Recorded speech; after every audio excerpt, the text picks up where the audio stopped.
Good morning, members, and welcome to this meeting of the full Council. This meeting is being live streamed and recorded and will be made available for viewing through our Council's website.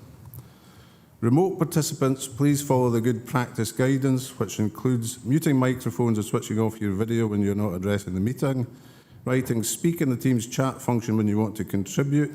If you're in the hall, you can do this on your iPhone or iPad. Please don't repeat contributions already made by other members. No material should be posted in the chat function if it is intended as part of the discussion. The usual standing orders apply, including that any votes will be undertaken by a roll call. If any member has to leave the meeting, please either leave the Teams meeting for that period of time or write leave in the Teams chat function and then join when you rejoin the meeting so we can keep track on whether the meeting is quorate. All members should speak clearly, taking their time and speaking directly into the microphone when making contributions. When referring to reports, please provide reference to the relevant page and paragraph to allow everyone to follow. Please focus contributions in areas where clarification is required or to propose an alternative to a recommendation. We have scheduled a break for lunch around 12 noon, which will be assessed as we proceed through the agenda. We have several important reports to consider today, and I anticipate we will deal with the business in our usual efficient manner, or at least I hope so. Now, I have the sad news that former councillor Graham Forster has recently passed away. Graham was elected as Labour councillor in May 1999 and held the seat as the South Rinns councillor for 18 years. He worked tirelessly in the ward, very much fighting the corner of those that needed his services the most. I'm told he was a fair man, but very businesslike in how he conducted meetings. He could get through the business in record time and didn't tolerate filibustering or time wasters. Woe betide anyone who did. He was a man of few words, but when Graham spoke, I'm told it was like an exocet coming across the table. He always said there were three ways for councillors to finish: either by resigning, be defeated or retire. Graham retired in 2017 and unfortunately after a short illness passed away at home just as he wanted on the 13th of March. Now I was only elected in 2017 so I didn't actually know Graham, but I think Councillor Scobie maybe just wants to say a couple of words. Thank you, Chair, and for your kind words there. And as I say, I had the privilege of serving alongside Graham when he was elected in 1999, as you say, as a Labour councillor up until 2012, and thereafter I served with him on the non-aligned group up until 2017. He was a man of great brevity, and I'm not going to prolong anything I'm going to say, but when he spoke, as you say, it was like an exocet coming across the desk or in the chambers, whatever he says. Those who knew Graham, I'm sure, could tell their own stories, but just as his nephew said at the funeral, if we were to tell the stories of Graham and what he got up to, we'd be here till next Tuesday. So we would. He was elected on his first attempt, which was down to Graham's popularity and hard work for the people of the South Rinns. Later extending the ward to Port William, taking in a landmass from Galloway to in the south, to Cairnryan in the north, and round to Port William in the east, covering the South Rinns and the South Mackers, where he actually started his working life on the farms. I don't think even in Keir Hardie's wildest dreams did anyone ever think that we could get a Labour councillor elected in the South Rinns, but this was down to Graham's popularity, and it was an actual landslide. In actual fact, Labour were honoured, so they were to have such a man stand as a Labour candidate. Graham knocked every door and visited every farm in the South Rinns, all on his own, which was a mammoth task. I don't think anyone sitting in this chamber could ever boast that they knocked every door, but Graham Forster did, and he knew everybody. As you say, he always said there were the three ways: you could either resign, retire, or be defeated. In Graham's case, he resigned, but he didn't have a long life from, or rather he had a short illness, and he finished his life where he wanted. and that was at home looking over the Irish Sea. He was a Wignager man that hated crossing the Cree and the Stincher, and he thought nothing better than going home wherever he had to travel. He was big in stature and in character. He will never be forgotten by so many. Thank you, Chair. Thank you, Councillor Scobie. Sounds like someone to try to live up to in the chair, having brevity as one of your He said it would always be better if those that sat in the chairs actually smoked, and there was nothing he loved better than getting out for a puff. Well, I can reassure you, I'm not going to start smoking. So it's basically the only vice I've managed to avoid. So I would like to take this opportunity to celebrate success. Firstly, I'm delighted to report the great news that the ward officers and the Communities Directorate of our council are in the finals of the Municipal Journal Awards for Best Council Services Team. The Municipal Journal Awards are a national level and recognise those in local governments who dedicate themselves to supporting local communities. The significant achievement demonstrates UK-wide recognition of the excellence of our 12 ward officers. This team are already winners to us all for all the work they do across Dumfries and Galloway, so we wish them all the best of luck in the final, and I look forward to reporting on their success there. Earlier this month, Annan won the prestigious Talk of the Town Awards, sponsored by Visa. The victory was achieved against stiff opposition, Annan being one of only 2 winning Scottish towns. Annan was declared the rising star town in Scotland because of the work done by Annan and the History Town Group over the last 4 years. The community group was formed after the closure of Pinny's Seafoods as an initiative to put Annan on the map and bring more visitors to the town. The group's aim was to promote Annan's rich past to create a better future for the town. Since then, the group has organised 2 Annan History Summer Festivals, with a bigger and better one planned for 2024. The group has also commissioned the feasibility study to regenerate the town centre and make Annan an attractive tourist destination. The £10,000 prize will go to develop this Annan History Town blueprint to bring the town's aspiration to reality. Well done to this community group. And Councillor Brodie. Thanks very much for your kind words, Convener. At the ceremony earlier this year, the group was awarded £10,000 to take forward its blueprint, and also it was awarded this magnificent trophy, which I'll hold up for the cameras. And I hope you all join me in congratulating the group for its hard work to regenerate Annan. Thank you.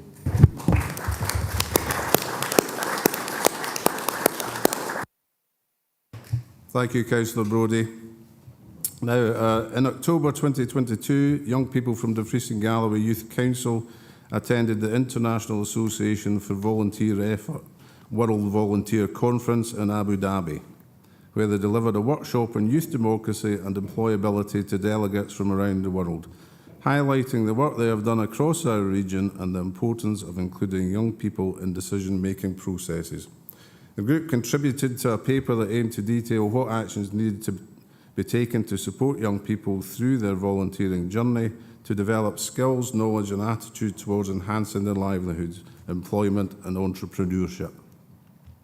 As a result of the paper being published and continuing the momentum on the topic of youth volunteering, some of these young people participated in the Youth Volunteering, Employability and Sustainability Livelihoods webinar on 7th of March, where they sat in a panel made up of organisations from around the world.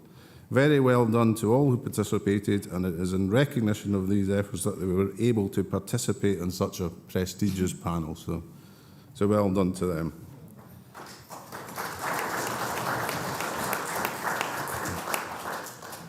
Now, Dumfries young curlers, Oren Carson, Logan Carson, Archie Hislop, Charlie Gibb, Scott Hislop and coach Ryan Carson won men's bronze medal, and Dumfries young curlers Faye Henderson and her team won gold at the Junior World Curling Championships in Füssen, Germany. Congratulations to some of the wheelchair curlers who were competing at the World Wheelchair Curling Championship. In the mixed doubles event, local residents Rosemary Lenton and Stuart Pimblett made it to quarter-finals representing England. Also, David Melrose represented Scotland in the event. Gary Logan, competing in the Scotland team, won bronze in the World Wheelchair Curling Championship. So again, well done to them too.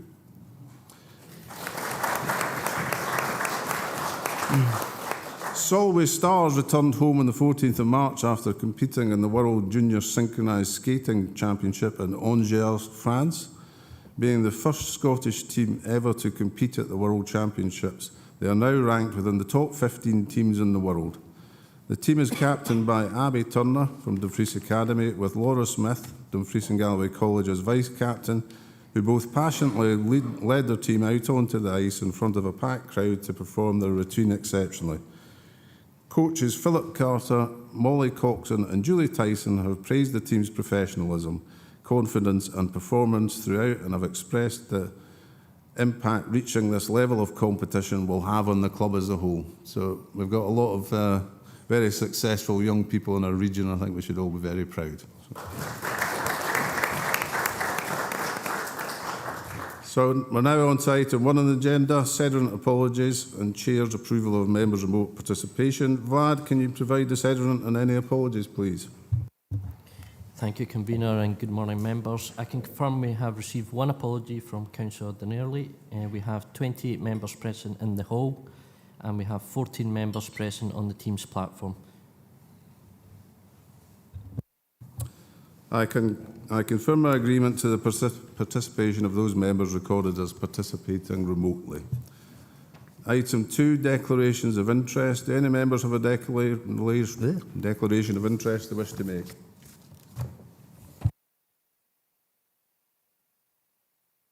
Councillor Brodie. Item 25, a member of Ann Harbour and Ann History Town groups declaring this, but I don't think it's sufficient that I will leave the meeting. I'll remain in the meeting. Thank you. Councillor Wood. Thank you, Leader. It's your Chair. Sorry, it's just to say that item 11, we've had involvement with food trains, so on that basis, I will not get involved in that particular item. Thank you, Councillor Wood. We now move on to a minute of the meeting. Councillor Hagman. Oh, Councillor Hagman as well. Thank you, Convener. Yeah, it's just to declare an interest in item 17, which is the notice of motion regarding the budget settlement, just to make reference that I'm the Cosla Resources spokesperson and I have a national role within that. However, because the motion is being called, or is calling on the Council to lobby Scottish Government, I'll remain in the meeting, for that item. Also, in terms of the notice of motion that I will be proposing myself, in terms of a regional food plan, it's just to note that as the Chair of Economy and Resources, I had met with the Chair of the Sustainable Food Partnership. However, it was as my role of Chair of ENR. And again, I don't feel that it's such that I need to declare an interest and not take part in the debate. And clearly, I'm bringing forward that notice of motion. Thanks. Thank you, Councillor Hagman. If there are no further declarations of interest, we move on to the minutes of the meeting of 28th of February 2023. Members will have received a supplement pack for this, and the following item contains the minutes in full with all the appendices. Can we approve the minutes of the meeting held on 28th of February 2023? Thank you. Minutes of the meeting of 7th of March 2023. Can we approve the minutes of the meeting held on 7th of March 2023? Thank you. We now move on to item 5, which is the Council Plan delivery. This report presents actions to deliver the new Council Plan outcomes during the year 2023 to 2024. These have been developed taking account of existing strategic commitments, partnership plans and recent budget decisions. Proposals are also presented for development of a measurement framework to assess the impact of progress on agreed outcomes over the term of the Council Plan. Lorna Meehan and Heather Carnacan are here to assist with any questions. I now invite members' questions. Councillor Dryborough. Yeah, thanks very much, Chair. And I think it's a good bit of work, absolutely a good bit of work for the council plan. The actions to it for the service committees to actually look at. I circulated last night to the leaders a couple of amendments and a couple of additions, if that was appropriate, and I think it is appropriate to look at this particular stage to move forward through the different service committees. I asked Vlad, and apologies for the lateness of this, as Councillor McGregor will know, when you're involved in all of these national organisations, you're up and down the country like a yo-yo, and sometimes time is of the essence for these particular things. But then you come back to your ward and you have a flood issue in Eaglesfield, and then you've got to go to a community council last night, so that's why it was so late out last night. I have circulated it with the amendments or the additions in red, and would be happy for that to be discussed or put forward as an amendment, or if we can agree these type of things going forward, then that would be useful for us. We have agreed the council plan. We now need to look at how do we move that council plan forward, and that would be the reason why we've added to these particular things. But that's not to take away from the good work that the officers have actually done on this particular plan moving forward, Chair. So I would move that we can either have a discussion on these things, maybe have an adjournment for it so that people can have a better look at them. The amendments and the additions are in red, so it's easier for you to actually have a look at. But you know that's where we are at the moment as a group. Our group have worked hard on this, looking at different decisions that have been made over the last number of years, and looked at some of the priorities that didn't come forward from the previous 5-year stint. So we're putting that forward, Chair, as a potential either an amendment or something to talk about in this particular report. Thank you, Councillor Dryburgh. Councillor Hagman. Thank you, Convener. Yeah, so first of all, I would like to just thank the officers. I know we went over this at the last proper full council meeting in terms of agreeing the council plan, and it was a really inclusive approach. I think all 43 members got a real input into how we were going to be taking forward our priorities across the region. This is the first chance that we're now looking at the deliverables of that, and I appreciate that there's an amendment that's been brought forward by the Labour group, and Archie has just spoken in relation to that. There may well be a counter amendment coming forward in regards to this, because one of the concerns I have is there's a lot of detail that maybe all 43 members would have liked to have had the opportunity to discuss. And I've got a whole list of points, and I don't think it would be really appropriate at this point to go through each and every one of them, but just to pick up a few points would be really useful.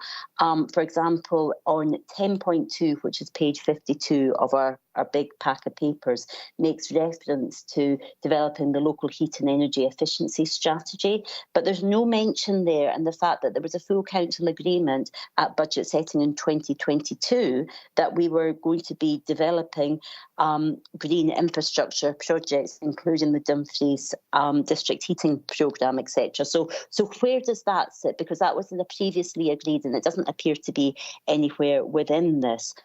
There's also, specific stuff in terms of 15.2, which talks about play-based, but there's no reference to the fact that we have an agreed outdoor education strategy, some of which is based on play. So I guess my question is, we've done a really good job so far of being inclusive and making sure everybody has had an opportunity to feed in. How can I, as an elected member, feed in to ensure that what we take forward as deliverables is appropriate and correct, or are we going to simply go through each of these with everybody being able to speak? As I say, I'm not sure that's really the best and most efficient use of time, but I would ask the question, Convener. Thank you. Thank you. Lorna, do you want to come in?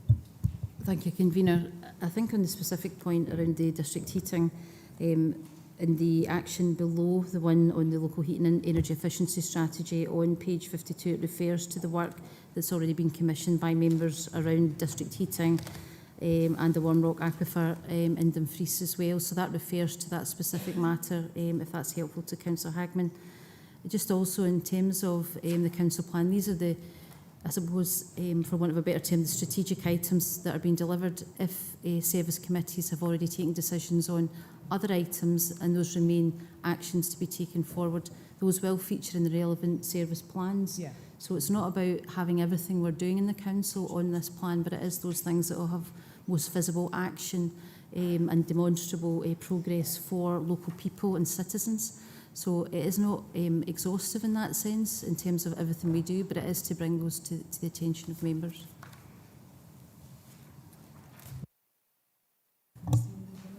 Councillor Hislop.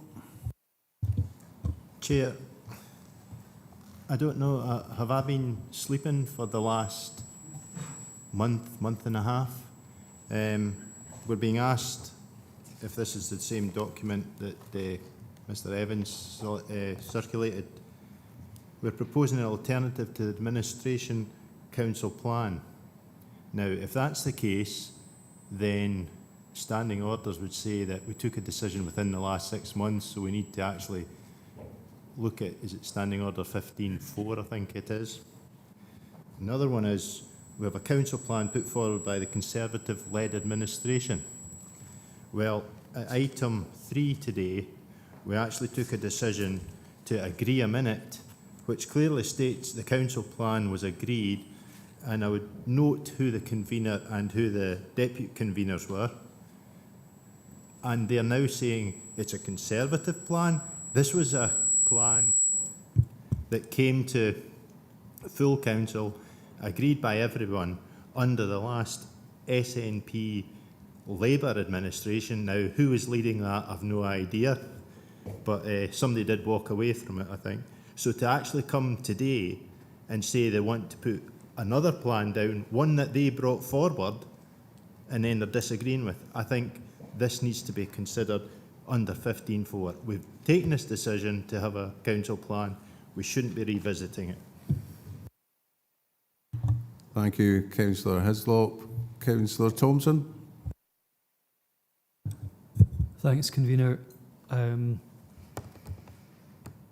Yeah, so, I mean, clearly there's been a process for bringing together the council plan. I think what we're looking at today is the deliverables rather than the plan itself. So there's, you know, we've got a paper in front of us which is dealing with the deliverables.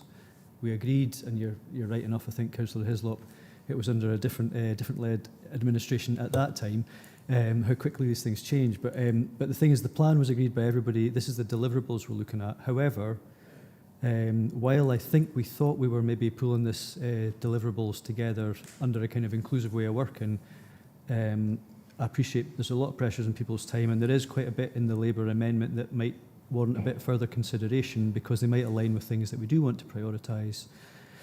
So it might be, and I'll leave this to other members and for the convener to determine, but it might be that the item needs to be deferred, or at least we take time out to consider some of the elements and whether or not we do need to include some of them or consider them in a different way, so that we can make changes on a consensual basis. I think the principle behind the council plan development was that there was an element of consensus about it, so that it belonged to the whole council, irrespective of who is in administration. So I think if we're going forward in that spirit, then maybe we should continue in that spirit. So I'll leave it there just now, Convener. Thank you. Councillor McGregor. Thank you, Convener. I'm not going to repeat what others have said particularly, but I would reiterate Councillor Hislop's point that this was a whole council plan that was agreed on the 28th of February. No dissent. It was the SNP, Labour administration and independents at the time. The Conservatives were very happy to back it because it was a comprehensive plan, it's a strategic plan, it's a 5-year plan. Now this today is the deliverables, it is still strategic. What I'm seeing on the Labour motion, while I sympathise with quite a lot of it, it's coming away from the strategic. And I feel that to contain a lot of what's in the Labour amendment today would get us into operational service committee territory.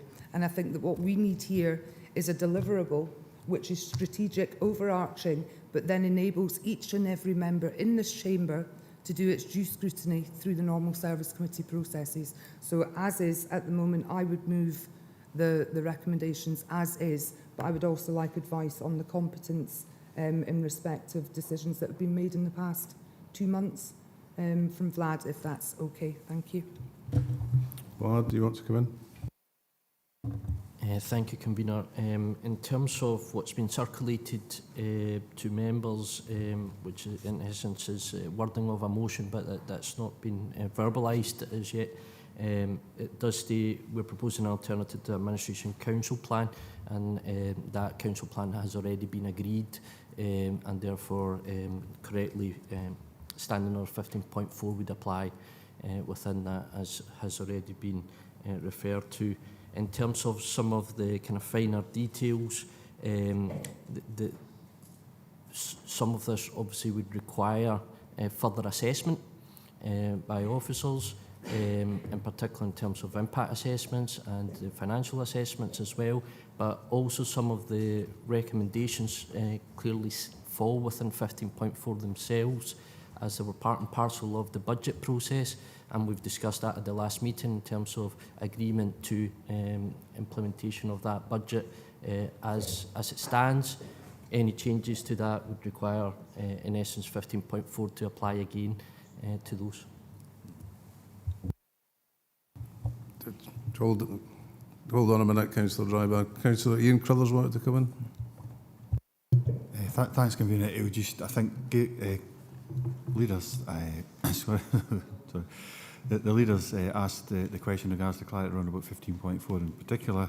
That's been clarified. So I was going to support either subject to that after the clarity. So I'm still happy to do that. If it was a proposal, I would second it. But ultimately, that's with respect to Councillor Dryburgh and the Labour group as well.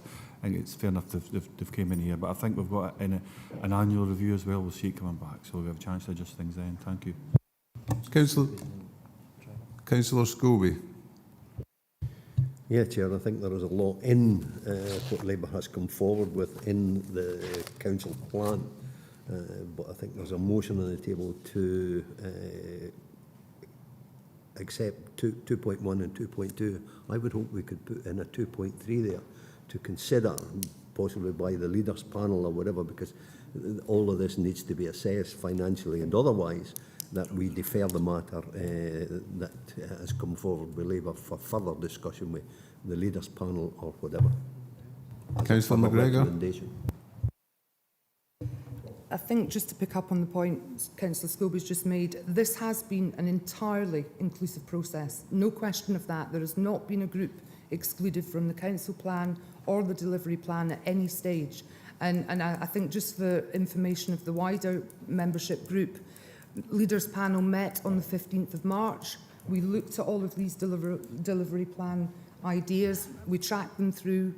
Leaders were very clearly told on the day that if you want to make any track changes, make any additions or take anything out, could you please send into Lorna and the appropriate officer by close of play on Monday the 20th of March. That wasn't done. So my view would be there's a lot in there that Archie has brought forward, which I appreciate and we can look at. And we can look at through the service committee processes. But as is, we had a very set process which involved every single leader of every single group. And if the leader hasn't cascaded that to their group or the appropriate feedback hasn't been given, then we need to look at that as an issue within the processes that we have. But we have a very clear process, and I think deviating away from that does make us look a bit unprofessional. Thank you. Councillor Dryburgh. Yeah, thanks very much, Chair. I'm pleased that people have seen some of the issues and agree with some of the issues, but there are obviously issues that they don't agree with. And I think Councillor Scobie made an appropriate opportunity here. I think taking this forward, obviously 5 days between a leaders panel and try to get in touch with your group and obviously discussing the range of different things that are in the council plan deliverables, and that's going to take a bit of time.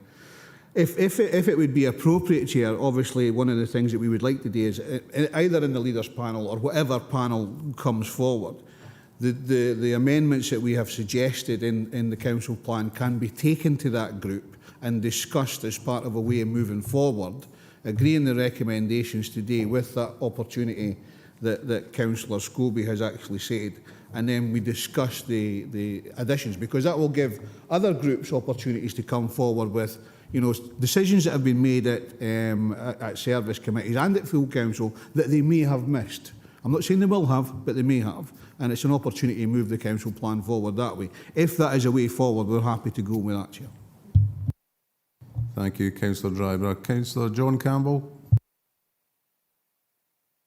Thanks, Convener, and good morning, everyone. Yeah, I'm looking for a bit of clarity around 2.1, where it says the new council plan is 2023 to 2026, but the paragraph 3.1.1 is 2023 to 2028.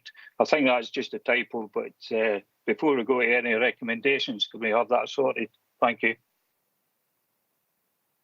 Thank you, Councillor Campbell. That is a typo, so it will be sorted. Councillor Brodie. Thanks, Convener. I was present at the Leaders' Panel, as stated by Councillor McGregor, and yeah, I think it was quite clear that what the sort of criteria was to be in the action plans, and where the leaders were asked to consult with the groups and come back with their points of view, and the independent group actually did that and came back to Lorna Meehan as well, and that's so. I think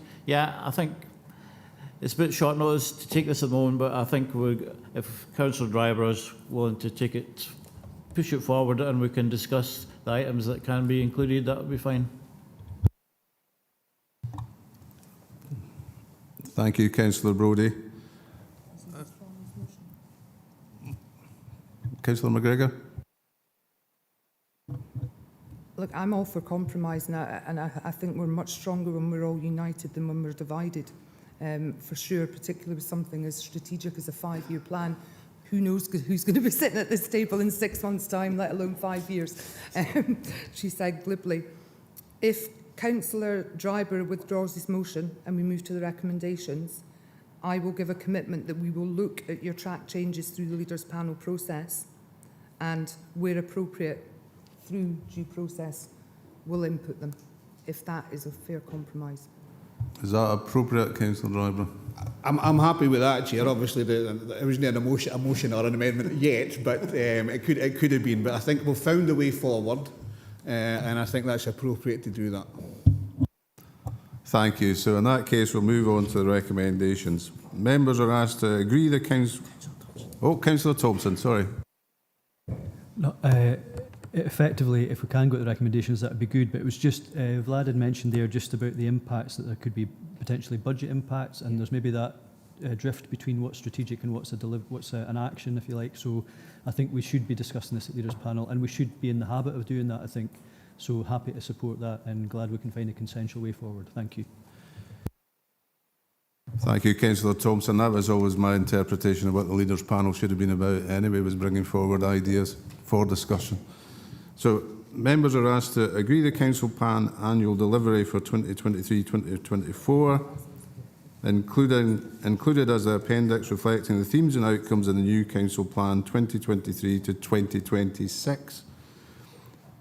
Recommendation 2, note that the annual cycle of review and settling of future delivery is aligned to the council's annual budget setting timetable as outlined at section 3.3. And 3, agree that the proposals for the development of a measurement framework to assess the impact of progress on agreed outcomes over the term of the council plan and outlined at section 3.4 is presented to the council in September 2023. Thank you, members. To know. Yeah, and to note the process going forward with the Leaders' Panel to raise the items highlighted. So item 6, Dumfries and Galloway Children's Services Plan 2023 to 2026, report by Head of Education, Quality and Curriculum and Chief Education Officer. This report seeks the Council's agreement of the new Dumfries and Galloway Children's Services Plan 2023 to 2026. Jim Brown and Darren Little are here to assist with any questions. I now invite members' questions. Councillor Scobie. Yeah, Chair, a number of questions, and these are questions that I've raised in committee, service committees. I'm looking at 3.16. Evidence shows us that these children and young people are less likely to achieve high level of attainment in terms of their additional support needs. And I know we've got an item on the agenda, item 8, in terms of our working closely with Council and NHS. but it's just to highlight the fact that children have to wait 2 and more years. Councillor Coates, can I stop you just for a minute? Could you get a bit closer to your mic, either that or shout? I keep saying this, you keep telling me to be quiet. No, on page 81 of the actual report, it talks about early intervention. And I think that what we should be doing as a council, working with the NHS, recognising the difficulties that they've got, is to try and reduce the time that children are waiting on the autistic spectrum for assessment. And it's 2 and more years in 4 different categories. So I think that would be my first point. The other point is on page 89 of the main report, and this talks about families and children and keeping them together as much as possible. I think we've got to look at respite provision, particularly in the West, where it is literally non-existent. So if the document is to mean anything rather than fine words, then we should be looking for that to be provided as quickly as possible, so that we do keep families together and children don't go into care. And again, on page 105, it refers to, or we start to get some indication of figures in line with poverty. On 105, I believe, Chair. And it's really just so that we can get some handle, if it could be said, or if we could be told, in terms of how do we measure how successful we're being in the poverty strategy that we've got, so that we are reducing the levels of poverty in children. It's actually going in the other way, where it's 1 in 4 in Scotland, and we are above that, just at 26, and maybe above by now, that figure. So it's trying to get a measure on how successful we are being in terms of our poverty strategy in reducing the number of children who are living in poverty, so that we do have a handle on it. Again, just points in the report, Chair. Jim, do you want to come in on that? Thank you, Convener. Thank you, Councillor Scobie. Yes, absolutely. I think the first point you made, Councillor Scobie, was more a statement rather than a question. I think the second point was in relation to the deliverables for young people on the autistic spectrum, I think. And I think if we look at that in terms of the fact that this plan, you use the expression fine words, it's an excellent plan which I would recommend to you, but it also is a strategic plan. The actions will be agreed through the partnership, and of course are delivered within individual services. So the operational delivery is held by each individual service. And in terms of the third question, I think I'll refer to my colleague, Darren Little. Thank you. Through you, Convener, outside of the Children's Services Plan itself, we are required to prepare and publish a local child poverty action report every year, working jointly with our colleagues in the NHS. And through that process, we'll be coming back to full council later this year with a detailed explanation and most up-to-date data, and also the actions that we've taken over the previous year. To address the point specifically, of course, we do also have a Poverty and Inequalities Partnership. They have a subgroup 4, that is set up specifically to take forward that work. So again, not speaking on behalf of the partnership, what I would say is that when we consider the drivers of child poverty, for example, income from employment, etc., there's a limited amount of activity that the local authority can do to assist families, and indeed we do require support from government to be able to address and make an impact on that statistic. So there is work ongoing locally that we will report back to you through the local Child Poverty Action Report, but we do require to work with other partners to make that difference. And indeed, as we reported last year, the statistics around child poverty, there was an anomaly, and that was just because of the pandemic and other related factors, but happy to pick that up when we come back with the local Child Poverty Action Report. Thank you. Are you happy with that, Councillor Scobie? Yeah, Jay, just on the first one, and it maybe was a question of Jim and Darren. Darren has come forward with figures before, But, you know, it was very difficult. It ended up that it was down to myself asking the questions, or that's the way it was implied. I think we should look for figures in terms of the autistic spectrum assessments and so forth. And that's why I referred to item 8 in terms of the relationship between the NHS and the council. We should be looking for those figures, and for those figures to be coming down, or at least the 2-year plus for children waiting to be assessed. I think we should be looking for that to be reduced.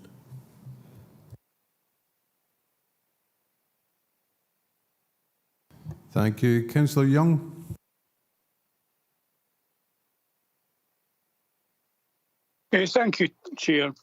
I'm looking at page 99. Now, in page 99, there's graphics to illustrate disabled children with complex care needs. And it's my personal opinion, I suppose, that really these graphics are inappropriate because it sort of reinforces the perception that disabled means in a wheelchair. And I would hope they would select more appropriate graphics in the future. Thank you, Chair. That's a good point. Do you want to come in, Jim? Thank you, Convener, and thank you for the comment, Councillor Young. I absolutely accept the comment you've made. This is at a preprint stage, and we can adapt the graphics in line with your comment, Councillor Young. Thank you. Thank you. Thank you. Councillor Jameson. Yeah, thank you, Convener. It's really complex graphic, and if anybody's taken the time to read graphic beyond the headlines, this refresh is really quite interesting, and to the credit of our services, they've picked it up and they're taking it forward. The trouble with getting it right with every child in small letters, not the graphic, is that challenge is huge, and it does require collaboration. This is a worrying situation for me that I'm following up Willie and agreeing with him, because it's a wee bit of a development that's worrying me. Joking apart, we need collaboration across the board and all the agencies, and we do need stats, but more than stats, this is not about numbers, it's about people and children. So along with the stats, I would urge the various service professionals to put nuance and context in so that we actually know what's happening rather than looking at a 10% this or an 8% that there's a lot of nuance in there that we need to be aware of, because I've taken the time to speak to teachers, the social services, young people and adults, and there's a lot that's not right. There's a lot that is right, but there's a lot that's not right. So again, we need to be aware of the fact that these are real issues for real people, and I'm sure we do, but I believe we need more collaboration. We probably need maybe more honesty with ourselves to get it right for every child. You know, being the same as other or being average is not good enough in this situation. We've really got to get a wee bit better at it, and I would urge the council and the professionals to look at nuance as well as numbers, because it's really important that we get this right. So my question is, how can we be more effective in the collaboration that we already have? Because the structures appear to be there, but when I speak to people that are within difficulties, I'm not so sure on the ground it's happening as well as it could be. And I know there'll be plenty of challenges, but I think we need to really dig a bit deeper to see what we can do more collaboratively to get it right for every child. We have the promise, we have Respect Me, we have a lot of documentation. What we need is outcomes on the back of these documentation. So that's my question. How can we improve the effectiveness of the collaboration across the services? Councillor Driver. Thanks very much. I'm pleased that Councillor Jameson talked about collaboration. And it's just for reassurance purposes for myself, if that's okay, Chair. There is a motion later on that talks about working with another organisation and things like that. And I do want to be coming back to 15.4. That a decision's been made, it's going to be 6 months later before you can actually change it. So a bit of reassurance for myself, if that's okay, Chair, that when the motion comes forward and it may or may not be supported, this could be added into the collaboration of support for every child that we need to support. as I said the other day at a meeting we were at, I worked through the agenda item by item, Councillor Driver. So when we get to that part, we'll deal with it then. Jim, do you want to come in? Thank you, Convener. Thank you for the comments. I think the first point is absolutely, this is a plan premised on the basis that these are real issues for real people. It was a year ago that we came to full council to request the mandate to start the consultation for this piece of work. The purpose of the Children's Services Plan is not to look at all aspects that are within the service delivery that relate to all of the children's services. It's to listen to the whole community within the partnership to understand what aspects of that work needs to be focused on. The process has been carried out extremely effectively, and we've come to this point where I can give you this very strong plan. So in terms of the fact that your point, I think, Councillor, is talking about partnership working. The partnership working to get to this point has been extremely effective, and one of the focuses within the Children's Services Planning Partnership and the Executive is to look at exactly what you're saying, Councillor Jimmerson. How is it not just we target areas of work and then individual service deliver those areas, but how specifically do we make sure that we have the relationships and the communication and ultimately the partnerships to deliver not just on those, but on a wider range of issues that relate to children's services more broadly. So I would absolutely testify to the very strong partnership working that exists currently within the planning partnership. Thank you, Convener. Thank you. Councillor Ferguson. Thanks very much, Convener. I'm going to agree straight away with Jim, because this is an overarching document, and that's how it should be viewed, and all the different service plans kick in at the back of that. My concern here is quite a technical one, actually. This is a joint plan between us and the NHS, and obviously the collaboration between partners, other professionals, everything else that have gone, shared load of work gone into putting this together. The final date for legal submission is the 1st of April. Right? So the question for me is, why are we doing it with 1 day left in the council calendar? Because just if, right, and I'm hoping here that common sense will prevail, but there are times it doesn't, right, because we're in a small political environment here, is if we were not to agree this today, we would have to start the process all over again with the NHS and all the partners. So the question is, next time when this comes round, can we make sure that there is ample time for us to do it and then go back to the NHS with any suggested amendments, right, before we hit the deadline for it to be legal or not? That's my question. Absolutely nothing wrong with the paper at all. I'm perfectly happy about it. It's the timing and you know what it's given us here, because it's not given us really the proper time to scrutinise and potentially go back to our partners and say, we're unhappy with this, can we change it? So next time round, can we make sure that that is actually built in? Councillor Ferguson, you sound exactly like I was on the Audit and Risk Committee when we were presented with the final audit report. I asked the same question, what do we do if we don't approve it? Jim, do you want to talk about timelines for us? Happy to do so, Convener. Thank you for the point, Councillor Ferguson. More than happy in the subsequent planning cycle to do exactly as you say. I believe it may well have been because of other items that came at previous full councils that wasn't possible, but I'm more than happy to act on your guidance there, Councillor Ferguson. Thank you. Councillor Stevenson. Thank you, Convener. On page 84, we talk about COVID and the challenges presented by the pandemic. And one of the most important things is the missed milestones that many children have missed in their young lives. And I imagine some of the issues that are presented from this will go on much further than 2026. Is there an assurance that these issues regarding the missed milestones are being prioritised in this plan? Thank you. They are, but I think also, Councillor, that they are being prioritised within individual services. So certainly within my own service, that is something we are looking at closely. So whether those are within this plan is not necessarily, I think, the focus. Equally, this is a plan which is open to change, dependent on what happens between now and the next 3 years.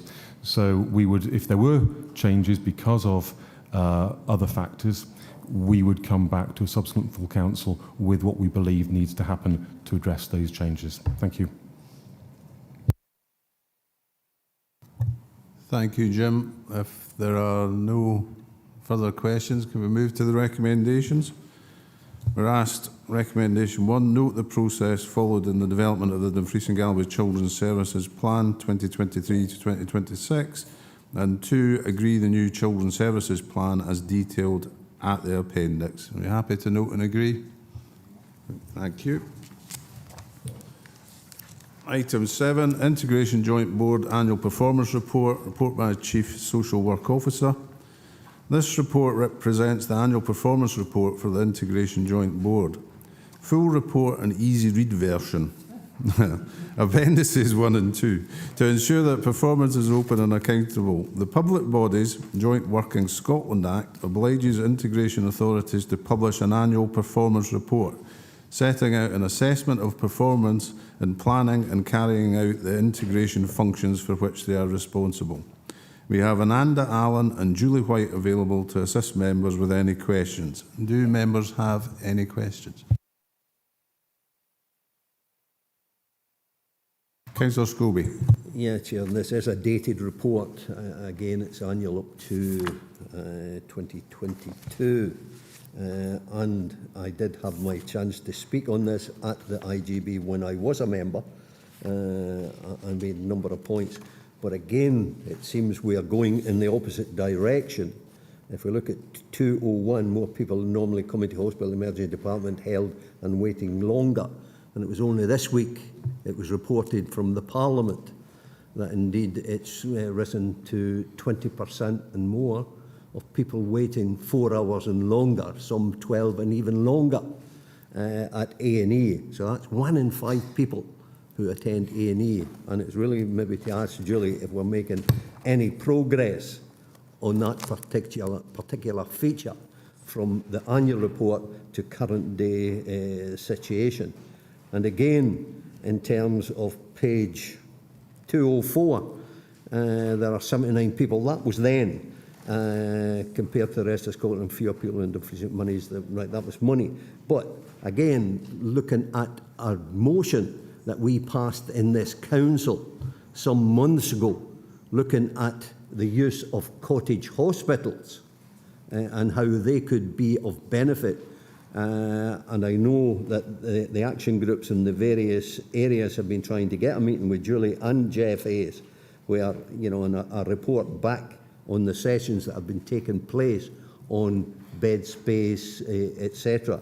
Then there was a report back on how the cottage hospitals could be used for respite, palliative care, stand down, stand up, for people who maybe need to be going into hospital for assessment, rehabilitation and other areas. I just wonder if I could ask Julie where we're getting with the cottage hospitals and meeting with the action groups that do exist, given the motion that we did pass, looking for cottage hospitals to be brought back into use. Does anyone want to come in? Julie, perhaps? Good morning. Good morning, convener. Yeah, I'm more than happy to come in on Councillor Scobie's points. Morning, Councillor Scobie. Thank you for your comments in relation to the performance report. As you highlight in the performance report, you've highlighted a number of areas of challenge within the health and social care system. So you mentioned the emergency department performance in relation to our 4-hour target. I would highlight to council members that NHS Dumfries and Galloway continues to be amongst the best performing boards in Scotland. I think our most recent data was we were the 2nd best performing board in Scotland in relation to emergency department waits. However, we are still continuing to strive towards that target of 85%, 90%. Ultimately, we would want to get to 95% in terms of our ED performance. However, that is challenged by the number of long waiters, as Councillor Scobie has suggested, and that's really as a result of what we call sort of some delays in getting people through the hospital to our downstream wards, and some of that is as a result of people being delayed in hospital, so people who don't need to be there. So Councillor Scobie has picked up on that as well. Councillors have in the past and through our IJB receive regular updates in terms of the work that we're doing to address the challenges of our delayed discharges, and there is a huge amount of input being undertaken in relation to people who are delayed awaiting care and support at home, awaiting care home placements, and primarily awaiting guardianship procedures being in place. Those are the three main reasons that people are delayed in our hospitals. Councillor Scobie highlighted the piece of work that's been undertaken at the moment, commissioned by the IJB, which is called Right Care, Right Place, which is looking at the future shape of bed-based provision across Dumfries and Galloway.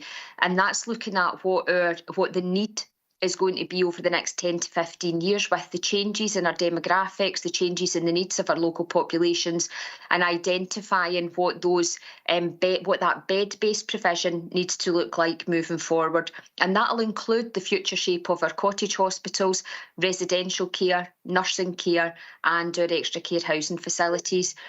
Councillor Scobie, you asked for an update on where that work is at. So the IJB received an initial report in relation to the engagement phase of that work at its meeting just last week, and they have agreed that we will now progress to a 13-week period of consultation with our local communities, where we will be developing and consulting on those options for the future shape of services, with the ambition that a final report comes back to the IJB in September, which will set out the plans for the future shape of our community bed base moving forward.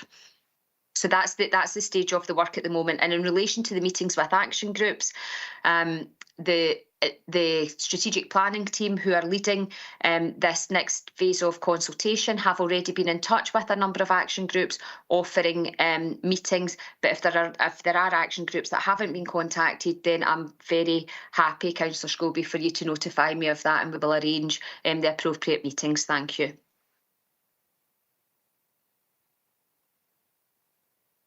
Councillor Drysdale.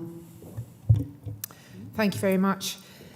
Julie, thanks for the report, and I know that you've received a number of emails or contacts from myself with the positive feedback that I've had from people visiting the area, and also constituents who have received some great care at DGRI, so thank you for that.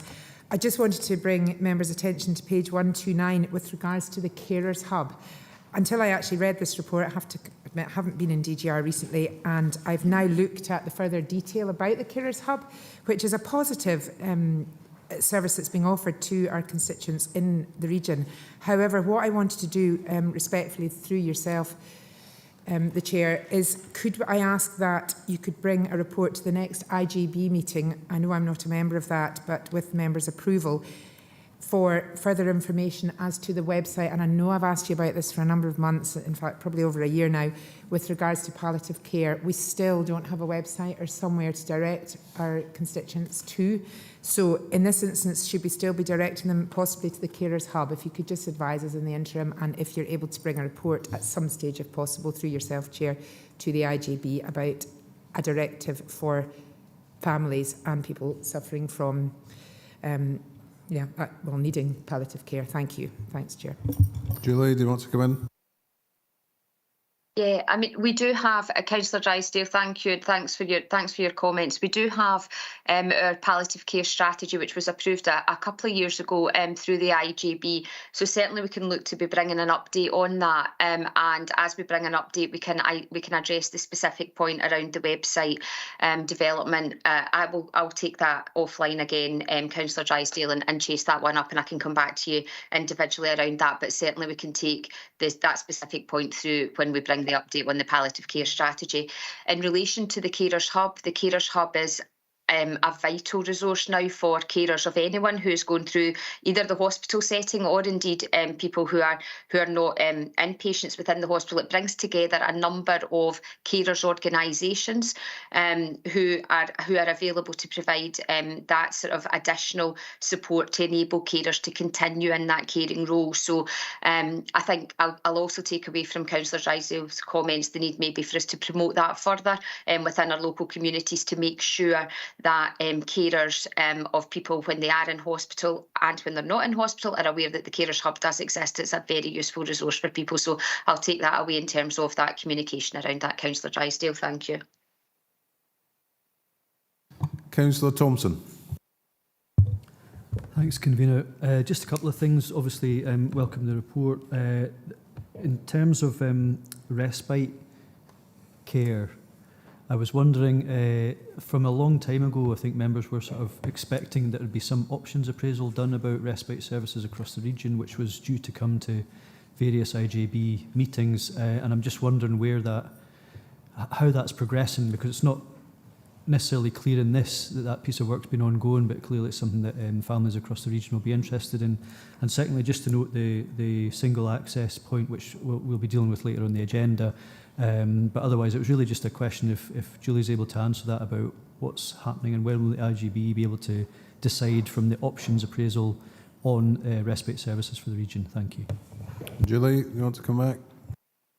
Yeah, sure. Thanks, Councillor Thompson. You're absolutely right. That is work that the work was delayed during the pandemic. As you know, we were working with Action for Children, the third sector organisation, to support that independent review of provision of respite or short break services for children and young people. The report is currently being drafted, and it's proposed that it will be coming forward through our committee structure for the IJB, and I envisage that a report will come to the next IJB in June around the short break services. So apologies, it isn't highlighted specifically within the annual report, but progress has been made in that work. Thank you. Councillor Ian Crothers. Thank you, Convener. Julie, I'm looking at in our papers it's 197, but the Dumfries and Galloway Integration Joint Board Annual Performance Report is read 21-22 is referred to earlier by the Convener. I'm looking at page 10 and page 11. I thought I'd better ask something. These two kind of stuck out. So at the very bottom, we've got a cross against only 3 out of 10, every 10 carers felt like they had enough support. So, and then on the other side, page 11 is there were more reports of people who needed protection that needed a formal investigation. What does that really mean in real terms? And for I suppose the broad question for both these particular items is, what is the Integration Joint Board and the Health and Social Care Partnership actually doing about these? I need to have a fuller understanding what's actually going on to make these improvements. Julie? Thanks, Councillor Carruthers. So the 3 out of 10 carers feeling supported, that's come from the National Health and Care Experience Survey that's undertaken, where people across the region undertake a sort of national census, and carers have reported that they feel only 3 out of 10 feel sufficiently supported to continue in their carers role. So there are a number of pieces of work that we're undertaking within the partnership. So we have our carer strategy group, which has a number of, again, the bodies that represent unpaid carers around that table.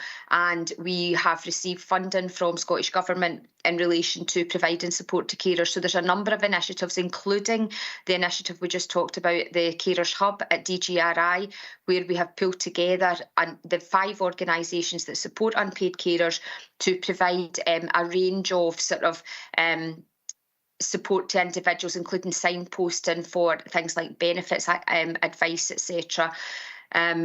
We absolutely recognise. We've also looked at the number of sort of adult carer support plans and young carer support plans that have been undertaken, and we link with the Carers Centre, who are a really valuable partner to us within the Health and Social Care Partnership to provide that care and support to carers. So there is an infrastructure within the Health and Social Care Partnership and through to the IJB to provide assurance around the range of work. And you'll recall just last week, Councillor Carruthers, that there was a paper brought to the IGB to request some funding to support a carers task force looking at how we improve the support to unpaid carers. So there's a huge amount of work going on in the partnership, but that is certainly a figure that we would want to see improve over time.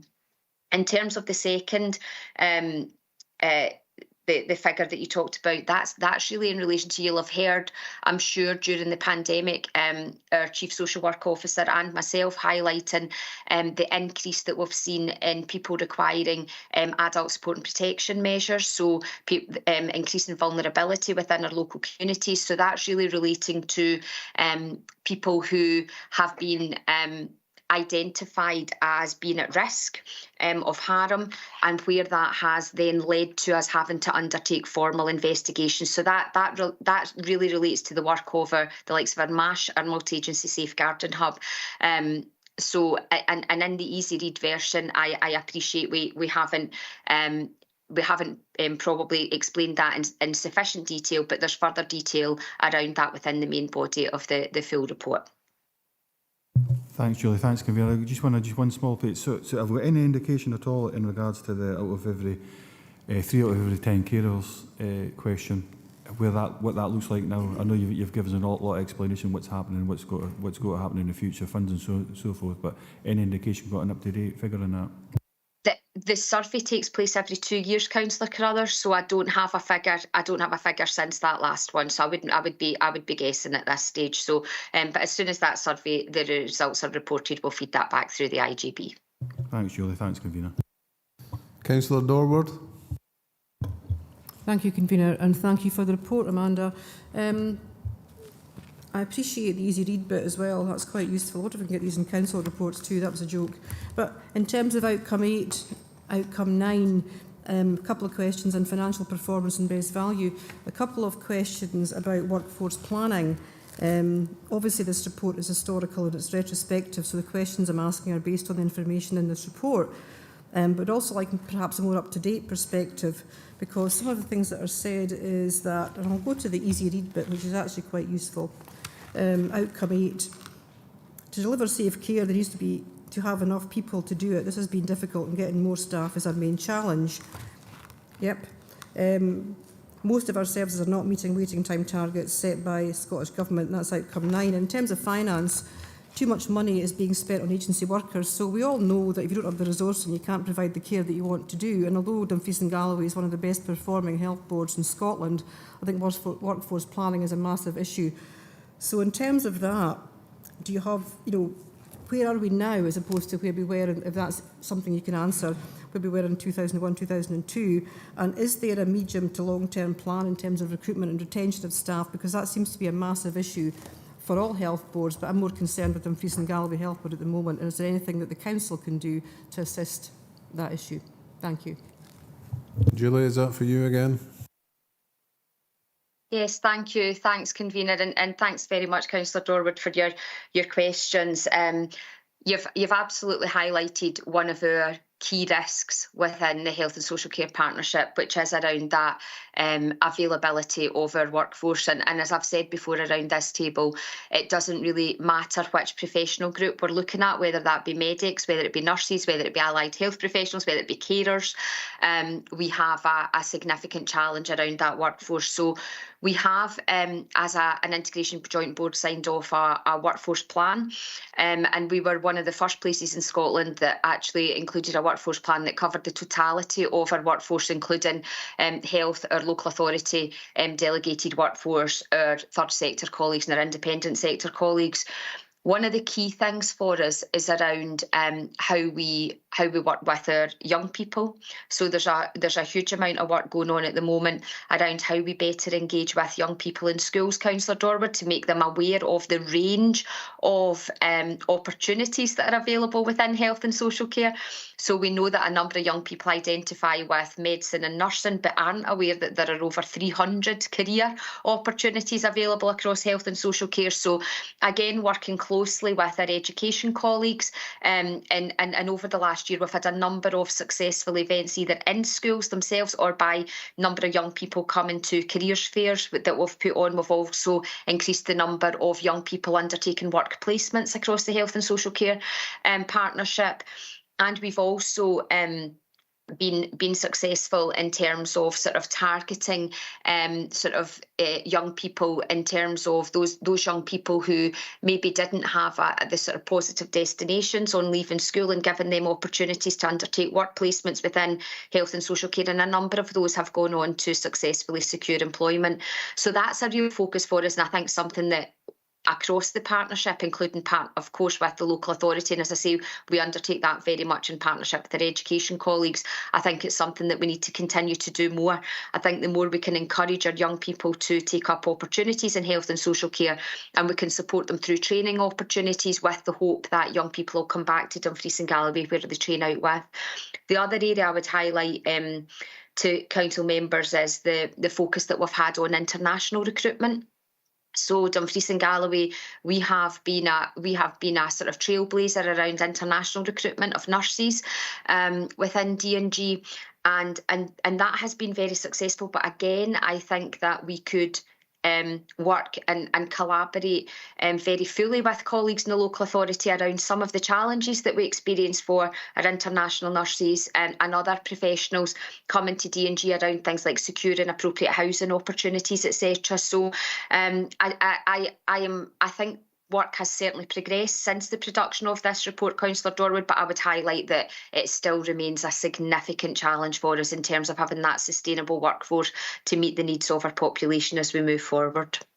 Thank you. Are you happy with that, Councillor Dorwood? Do you want to come back? If I can come back, Chair, just for a minute, that's great, thank you. Thanks, Julie, that's really useful. I know that we have a large amount of Ukrainian guests in Dumfries and Galloway. I'm sure a number of these are qualified in a number of different professions allied to healthcare and medicine or care. And we also have a number of refugees in Dumfries and Galloway. Can you give me an update on work we're doing there in terms of ESOL, in terms of, are there barriers there that we can assist with, or, how is work going with that population? Thank you.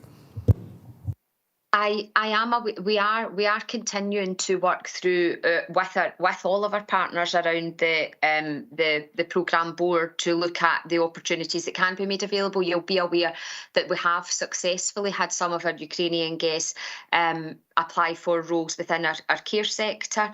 I'm not able to, I don't have at hand, Councillor Dorwood, any detail in terms of numbers of people who have successfully gone into those wider professional roles, but it's certainly something that I can look into and feed back to council members out with. Thank you. Thank you, Chair. Thank you. Councillor Hislop. Morning, Julie. I'm going back to emergency department figures, and it's with regard to the what I would call a significant drop in the number of people attending over the sort of pandemic period. I know we're still not clearly out of it, but you look at 1,000 less visits in March from March 2019 to 2021, and then in 2022 it goes back up to pre-pandemic levels. Now, I would take it that the 2021 figure would be when we were under lockdown, I think the last lockdown. Is it the case that we as a council need to look at active people going out after that, and is there something that's increasing the amount of people who require to go to A&E because they're either having accidents or there's some emergency that comes out from that? Or is it a case of an NHS issue? Anecdotally, I'm told people can't get to their GP, so they turn up at A&E instead. So is there something that's causing the number to go up? Because I can't think that just, 1,000 people decided we're not going in March to go to the A&E this year. Nothing much wrong with us, but we've maybe got a snivelly cold and turn up. Is there evidence to say what's causing that? Right, Julie, thanks. Thank you. Thanks, Councillor Hislop, for your question. So, as you rightly say, we did see quite a significant drop-off in terms of the numbers of people attending ED. In fact, the numbers of people accessing most of our services. But the one exception to that during the pandemic actually was the number of people accessing primary care. And when we did a survey, so general practice, when we looked in depth at one of our GP practices, their activity had remained almost stable throughout the whole course of the pandemic. What we are now seeing as those activity levels returning within the emergency department pretty much to our pre-pandemic levels. So they're back up to where they were before the pandemic. What we've noticed, however, is that when people are presenting, we are seeing those people are presenting perhaps with more complex needs. So we are starting to see people who maybe have not presented during the pandemic, whose needs have deteriorated and got worse. So therefore, the people who are presenting, those who require the services of an emergency department, people who are presenting often are presenting with more complex needs, and that is then requiring them to have ongoing stays within the hospital and potentially longer lengths of stay within the hospital. So that what we often talked about is that deconditioning of people during the pandemic when they were not accessing services is now sort of coming to fruition. What we do tend to do, however, is for people who attend the emergency department whose needs could be better met elsewhere. So if people are attending who could be seen by a pharmacist or who could be seen by their GP, we undertake something called redirection. So we effectively do a sort of triage of the individual just to make sure that we're assessing their needs, and then we redirect the individual to where they would more appropriately provide support. I think it's also important just to highlight in relation to Councillor Hislop's point about the access to general practice. Our general practices have remained open throughout the whole of the pandemic. There were periods of time where we had to, due to the nature of the pandemic, limit that to those cases again in most urgent need. However, I think it's really important to highlight to councillors and to members of the public that our GP services continue to deliver a vast range of services, and actually the range of activity that we're seeing within general practice is increasing over time. What's very different, however, within general practice at the moment is that we have changed the sort of structure in that there are far more multidisciplinary team members within general practice. So where the members of the public might be perceiving a challenge of access to general practice, that can often be as a result of the fact that people are being seen by other healthcare professionals. So now within general practice, we have pharmacists working within general practice who are the experts in terms of medication management.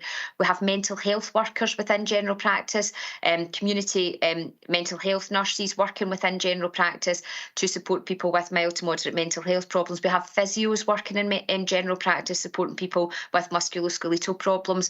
So it's really important that we work with members of the public so that people understand that we now have a multidisciplinary team operating out a GP practice, so people won't always necessarily see their GP. And I think that can often be translated by individuals as a lack of access to general practice. But it's again about us trying to redirect people to the most appropriate professional, particularly when we are so restricted in terms of the numbers of all professional groups that we have working. So we need to make sure that we've got people all working to the top of their licence, so to speak. So I just think it's important to reflect on that as well, Councillor Hislop, in relation to that access to general practice. Thank you. You happy with that, Councillor Hislop? Councillor Hill? Hiya, thanks. Going back to what Councillor Darwood was saying and listening to you, Julie, about the working alongside education to get more children positive destinations. For me, to help with recruitment and retention, working with education and social work in a partnership is paramount to building our workforce, and also to making sure that we're giving all children, not just the academic children, but children who are more vocational, the opportunities to work in the areas where they live. A lot of families can't afford to go away to college or away to university. So for me, looking at the report and looking at the cottage hospitals locally, for me, if we could utilise the cottage hospitals to be training venues so that children who were more vocational could go into these training venues and start on a lower scale and build their way up through the skills So they would upskill on the job, they would learn on the job, and then they could possibly go into caring positions. So is that something we could possibly look at as an IJB and as a council, working towards working collaboratively across the departments? Julie, do you want to come in with that? Yeah, thank you, Convener, and thanks, Councillor Hill, for your comment and your question. I think just to give you some assurance that, you know, as a health and social care partnership, we do work very closely with the educational establishments, the college and the universities that do operate within Dumfries and Galloway to ensure that the young people accessing those education facilities have the opportunities to undertake placements and training within the whole spectrum of health and social care provision. And our cottage hospitals will provide support for training for young people. I think what's really important is, again, your point, Councillor Hill, about how we make sure that there are opportunities for all young people across Dumfries and Galloway, including those who maybe for whatever reason can or do not choose to go to undertake further education out with the region. And that's why, as I say, I think the work with schools, with us trying to make more young people aware of the plethora of opportunities that are available across the health and social care system, not just on that direct care provision, but, you know, everything from estates officers to accounts people to people who work in human resources. There's a whole host of opportunities that are available. And as I say, the placements for young people, we had to pause during the pandemic, having young people across all of our services, but we started that up again last year. It was very successful, and we would look to continue, and our cottage hospitals would form part of that moving forward. Yeah, that's great to hear, Julie. I just do have some concerns that some of the qualifications, some children who would make fantastic carers, even if it was delivering a one-to-one, just playing games in a hospital setting, you know, serving teas and coffees. These children sometimes, if they don't have the qualifications, then they struggle to get employment. So it's making sure that we address that and make sure that all children are aware, so that we are making sure that we are building a workforce locally. And for me, the cottage hospitals will be a prominent place to start doing that as well. Thanks. Want to come back, Julie? I would agree, just in terms of course, making sure that those opportunities are available for all children and young people. Again, that's why we work closely with our education colleagues.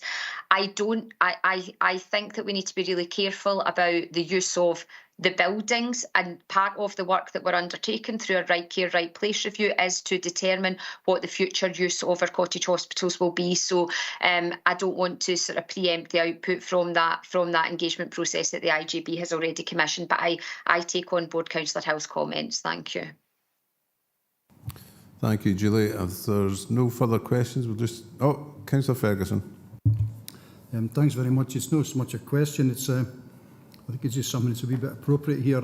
I think we need to thank Julie and all the team that have taken a shed load of time here putting this together, the work they've done over the last number of years in particular, especially through the pandemic and since then the recovery. That goes without saying.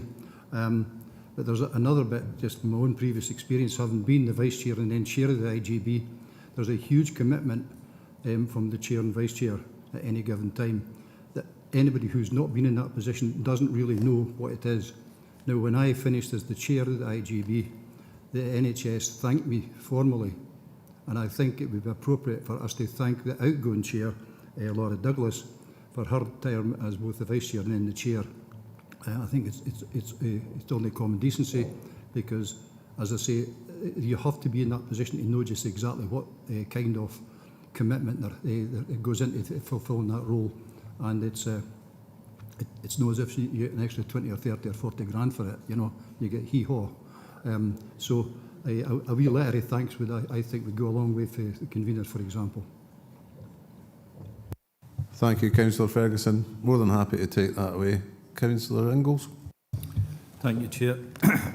Yeah, just a couple of quick questions around palliative care and respite care.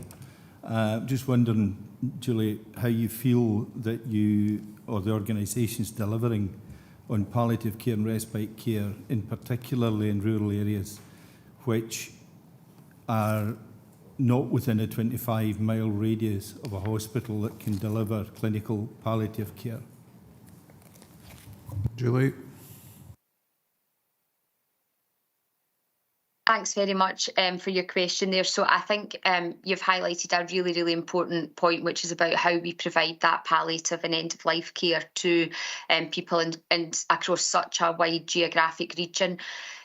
Councillors might be aware of the concept of home teams that we are developing across the region. So this is one of the big key planks of our community transformation programme within the Health and Social Care Partnership, is the creation of home teams based around local communities that will comprise a range of professionals, including nursing, allied health professionals, social work, community link workers, public health professionals, and they will be responsible for providing care and support to people within those local communities. And one of the key functions for those home teams will be the provision of palliative care. So we're working at the moment to look at what that demand looks like, and making sure that we've got those sufficient resources within our home teams to be able to meet that demand around palliative care.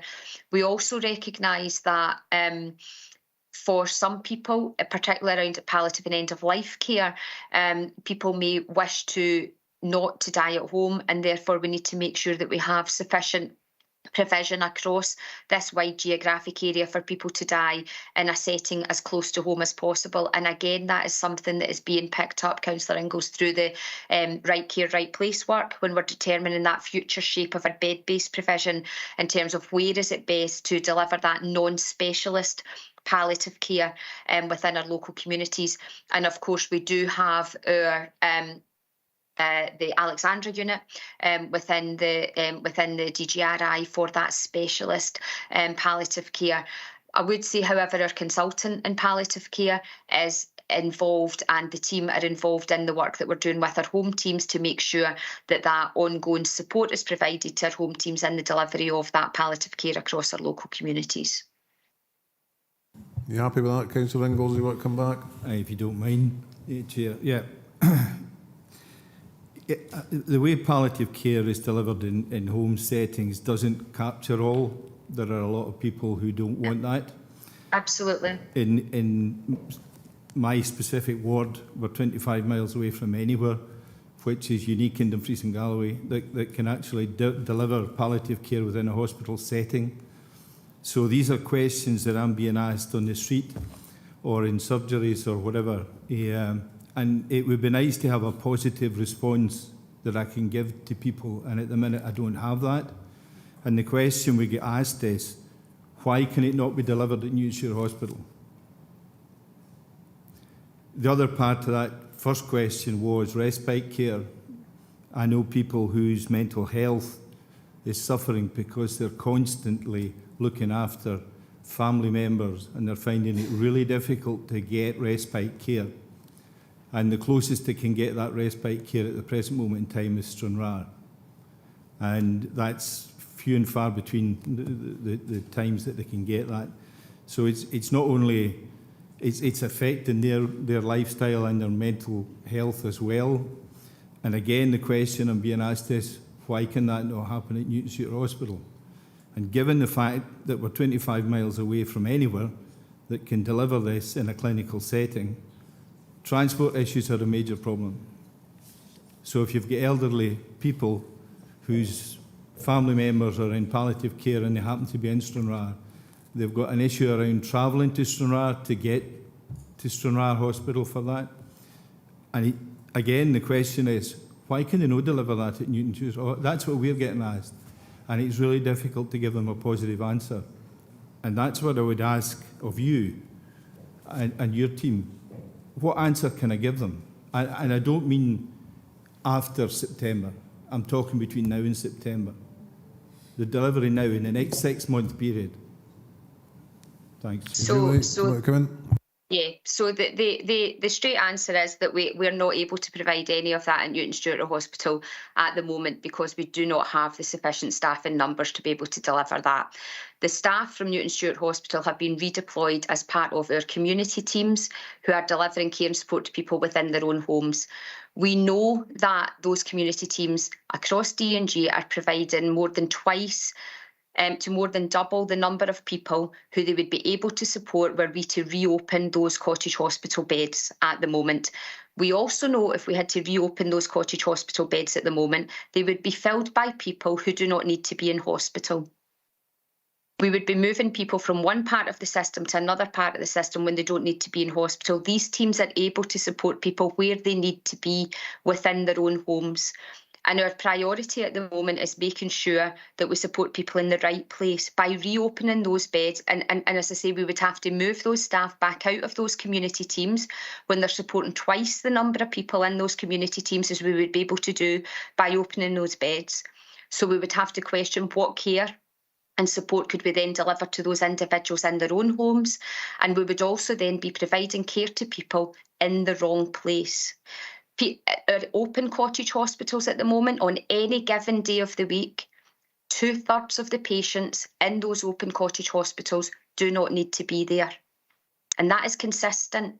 They are people who require alternative care in their own homes or in a care home setting. So the work of a right care, right place is to look at what is the right number of beds for us to have available within our communities so that people's needs, when they genuinely need that inpatient facility, that we have those beds available to them. At the moment, where we do have those facilities, as I say, 2/3 of the people don't need to be there. So we took the decision for those staff to be redeployed to be supporting care and support for people within their own homes. And that will continue to be the case for the foreseeable future until we are clear about the future shape of bed-based provision across the region.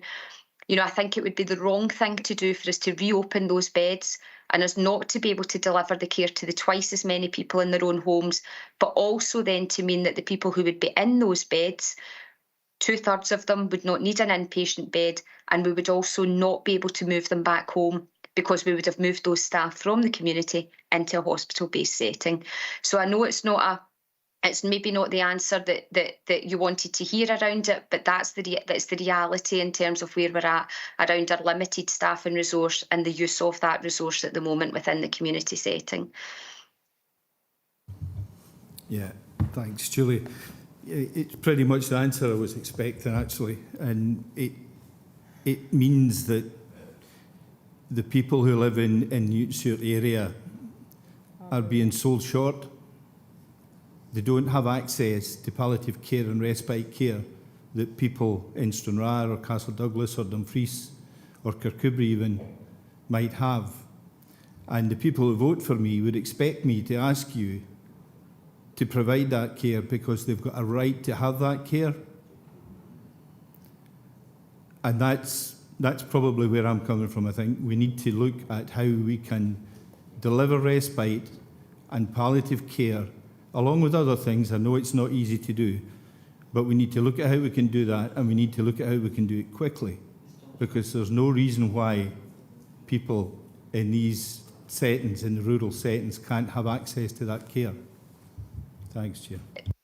Could I just come back on that point, just to be really clear that respite care should not be being provided in an NHS inpatient facility. Respite care is not an NHS function. So I think we just need to be really clear about that. Palliative care, however, is. And I have highlighted that we've recognised the need for us to ensure that we do have access to palliative care and end-of-life care for people who choose not to die at home.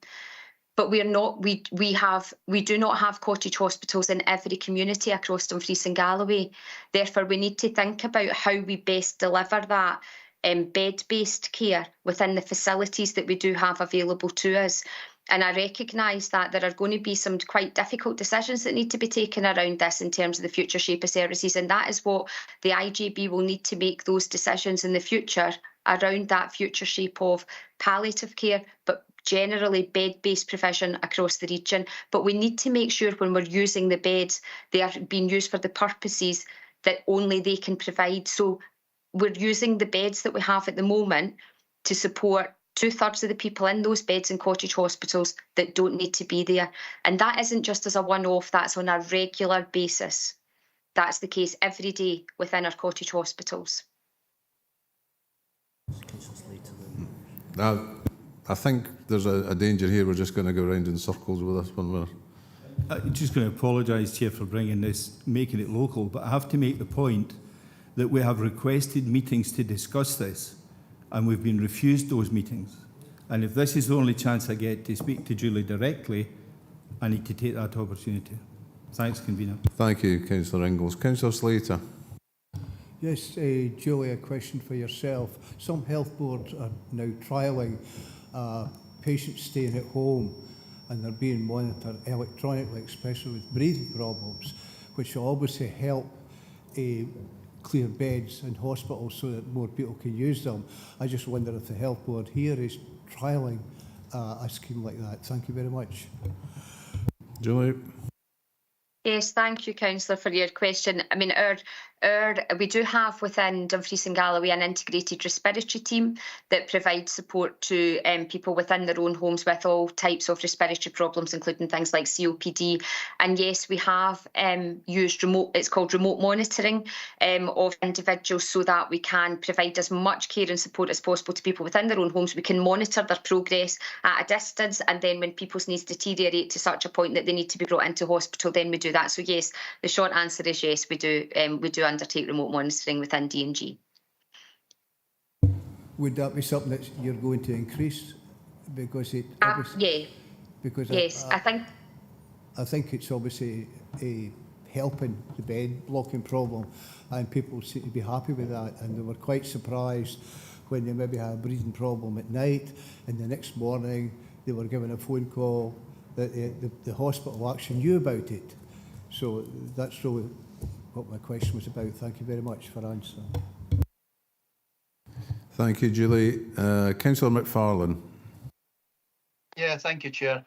Just to say thanks to Julie and her team, in particular, and Andy, for this report. It's very comprehensive. And like others, I too like the easy read option because it is something that you can skim through and do.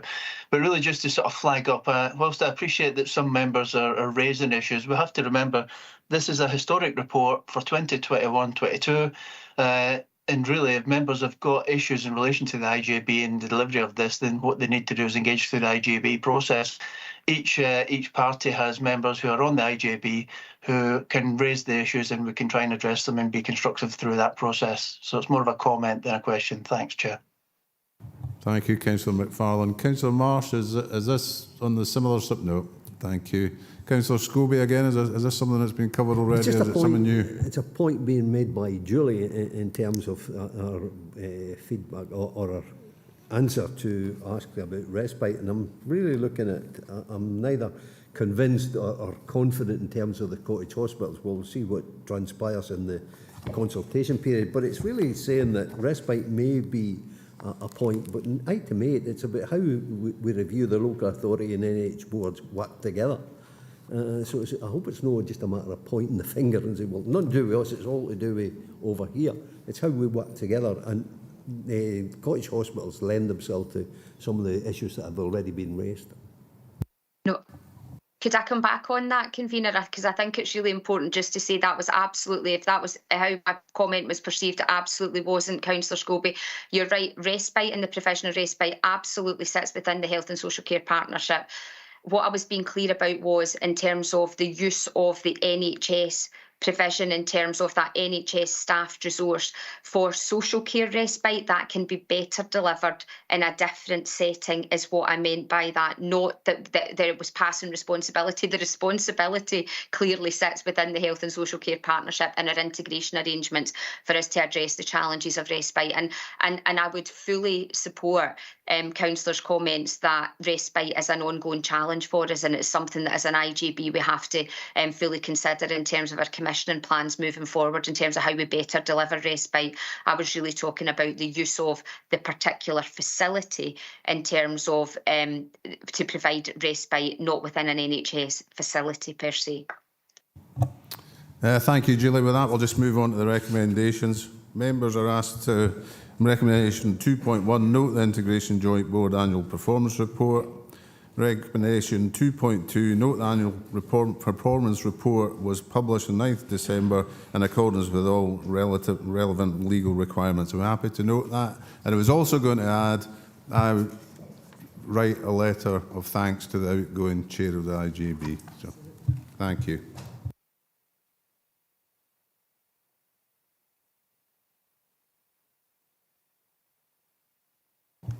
Item 8, review of the local authority and NH Board integration scheme, report by Chief Social Work Officer. This report advises members of the full review of the local authority and NHS Board integration scheme. The Chief Executive of the Dumfries and Galloway Council received a letter from the Dumfries and Galloway NHS Board on 30th January advising of the requirement to jointly review the integration scheme. We have Julie White available to assist members with any questions. Do members have any questions? Councillor Drybrough. No, not so much. No, it's a question, Chair. More an ask about this process going forward. There's a lot of things happening within local communities, place programmes, all of that place planning, and I was just hoping that as part of that, certainly a discussion at Springfield last night with regards assisted living, for instance, that was part of the place programme through the Borderlands Place scheme. But I'm hoping that, Julie, that as part of this process moving forward, that you as the Chief Operating Officer of both organisations will look at that and the outcome of those place plans. I think they're really important if we have local communities looking after local communities, as has been stated earlier on in the day, and the potential for those training packages going forward is a way. And I think the local authority ward teams could actually help you with that as well. Julie, can you come in? Yeah, I mean, I think, Councillor Drybrough, I think they're really, really important points. And I just want to give you some assurance that through myself, with our Director of Planning and Richard Grieveson as the Head of Community Services, we're already very much focused on that place-based planning, Councillor Drybrough, and how we bring together the work of our ward workers with the development of the likes of our home teams that I alluded to earlier. And I think you're absolutely right. It's about how we try to ensure that we utilise the assets that we've got, you know, across our wider partnership to support that place-based planning within local communities. But I want to give you that assurance that that work is already underway within the Health and Social Care Partnership with colleagues in the wider parts of the council. Thank you. Thank you. Councillor Crothers. Thanks, Convener. Just a small point. Content with the report and how we'll move this forward. But was it the NHS board that wrote to the council, or was it the Integration Joint Board? It's something you've already said as part of your statement. It's in the purpose of the report, paragraph 1. Julie, was it NHS board or was it the IJB? Well, I'm not sure where the letter came from. I think the integration scheme is the NHS board and the council's integration scheme, and that then creates the IJB. So it is the responsibility of the council and the NHS board to review the integration scheme, rather than the integration joint board itself reviewing its own scheme. So it may have been that the letter came from the IJB to both parties to advise them of the need to undertake that review, because the scheme only lasts for a period of 5 years, Councillor Carruthers, but it is up to the council and the NHS board to decide on what they delegate to the IJB. Thank you, Julie. Thanks, Convener. I suppose my point when I read that was the council looks as if they're on the back foot if the board's having the right to the council, and I think it is the responsibility of the Integration Joint Board, but I'm sure that'll come out through time. It says in the report that it was from the NHS board, but Councillor Thompson. Thanks, Convener. Yeah, I think this would be very helpful. I think in particular at 3.25, one of the potential outcomes is about potential changes to any functions delegated, and I think it would be well worth members understanding exactly what we delegate just now, what impacts that has on budgets, and what we then would have to take as directions or not from the IJB going forward. So I think I welcome this, but I think we need to be properly cited on what the implications are. We've already had reports coming to, well, the last 3 sort of substantive committees to do with our delegated budget to IJB under direction, and how we specify which organisations we'd like the IJB to give the money to. But that's another matter that could maybe be tidied up as part of this process. So it's just really to back this and look forward to the ongoing engagement and consultation. Thank you. So is there a question in there at all, Councillor Thompson? Not really. No, I was just wasting your time. Councillor Hislop. Thank you, Chair. It's with regard to the sort of proposed way forward. It's maybe following a bit on from Councillor Thompson's point. When we come to the seminar, will we be given a sort of warts and all review of what's there? Will we also be given options of what other IJBs across Scotland are doing in a similar position to us, which is sort of coterminous, as it's always called. Not sure if there is any other ones. Is there Scottish Borders maybe, and Borders NHS? I'm not sure. Just to see how they have, if they have a different model, if it's working better, etc. Things that, it might not be a full-scale review, but there might be bits we need to tweak, and that might give us an idea going forward of what we need to do, rather than just looking at ourselves, which we might not see the good ideas from elsewhere. Thank you, Councillor Hislop. It's again, it's coming back to the benchmarking question, I suppose, that we ask in quite a lot of things. Julie? Yeah, so certainly the plan for the workshop as it stands at the moment will be for the councillors to be presented with the detail of what is currently delegated to the IJB. So when the Public Bodies Joint Work in Scotland Act came out in 2014, it had a list of functions that must be delegated to the IJB, so that's as per the legislation, and the council have delegated all of those functions, but we will provide that absolute clarity to elected members at the workshop in terms of all of those functions and what they entail.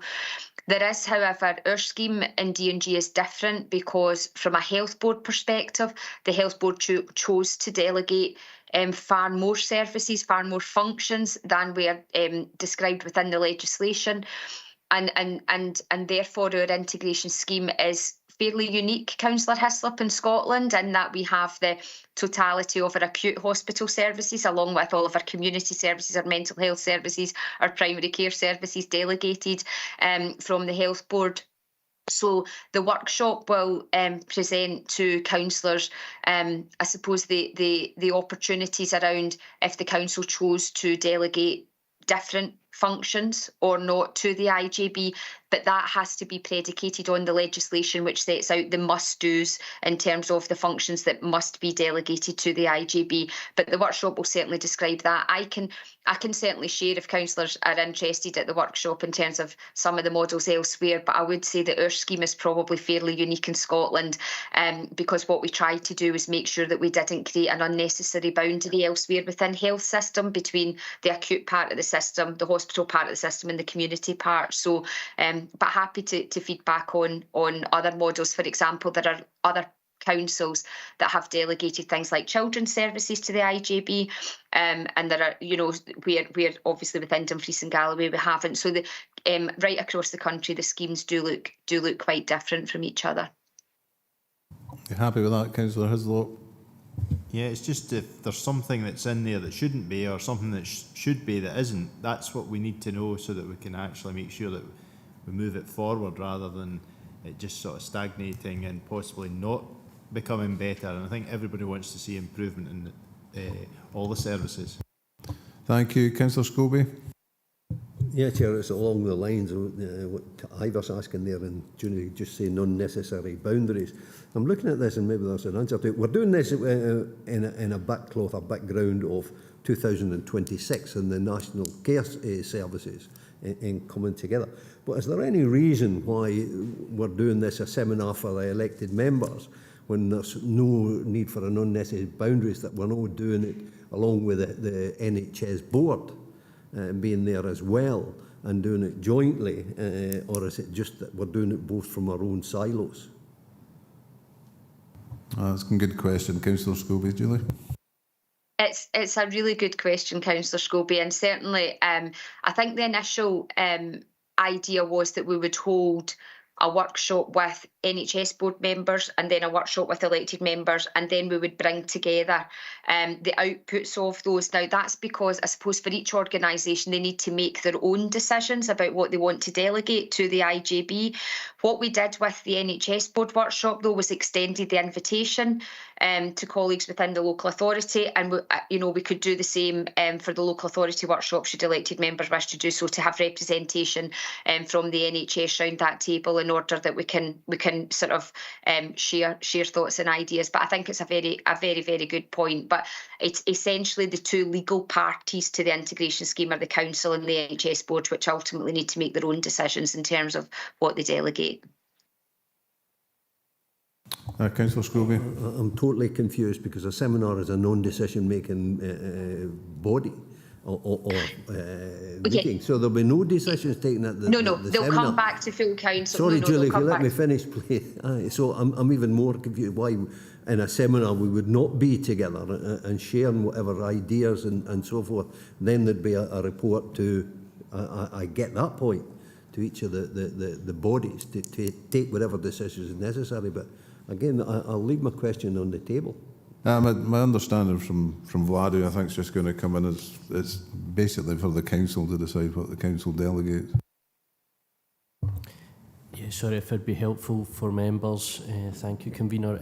Yeah, that particular seminar has obviously been led through that process of allowing members that kind of space to consider the council's role within it. And those delegations that will then flow through a decision-making process, absolutely, but that needs to be gone through that council decision. It's whether members wish to open it up, but it might not have that focus on specifically the council's powers. So that's up to yourselves as members, and obviously officers will take that on board in terms of the invites. You don't look very happy, Councillor Scrooby. No, you know, and again, it's very much different cultures, different, you know, within two boards, and it's really an opportunity to bring together because it is a non-decision making seminar. There'll be no decisions, you know, and there's nothing that needs to be hidden away or things can come out. So I see no reason why. Or will remain with different cultures and you know, trying to sort things out, and maybe one of the reasons why I found it difficult in the IGB. Councillor Ian Cruthers. Thanks, Convener. I'll be very brief. Thanks for giving me the second chance to come in. I thought somebody else might ask you around about the National Care Service. It's sitting suspended or in limbo at the moment, Julie, but is there any potential impact if that was to come into play on what we're looking at here? Can you answer that, Julie? Well, at the moment, as you say, Councillor Cruthers, there's uncertainty around what the future of the National Care Service will look like. So dependent, of course, if there was a National Care Service created with local care boards established, as was set out in the initial consultation, then that would absolutely have an impact on the IGB and the future functioning of the IGB. But at this point in time, I'm not able to articulate what those may be because don't yet have the clarity on the future shape of the National Care Service. Thank you, Julie. I don't see anyone else wanting to come in, so we'll just move to the recommendations. Members are asked to 2.1 note a full review of the local authority NH board integration scheme is currently underway. 2.2 agree the planned engagement with members as detailed within the report. 2.3 agree to receive a further update at full council on 27th of June 2023. We're happy with that? Thank you. Item 9, Treasury Management Strategy 2023-24. Report by Head of Finance and Procurement. This report provides members of the Council's Treasury Management Strategy for the upcoming financial year, including the prudential indicators supporting the Council's agreed capital investment strategy. Paul Garrett and Karen Donaldson are here to assist members with any questions. Do we have any questions? Councillor Dorward. Thank you, Chair. Thank you for the report. Just a question in terms of scrutiny and governance. I note that in terms of the prudential indicators and in terms of this process, I don't have anything, I'm not opposed to the concept of the process. I'm just a little bit puzzled, and maybe it's just me, in terms of delegation and scrutiny. At 3.7 on page 218, it says delegation by the Council of the role of scrutiny of Treasury management strategy and policies to a specific named body. For this Council, the delegated bodies, the Finance, Procurement and Transformation Committee and Full Council. There's two committees there, so understand that, I think.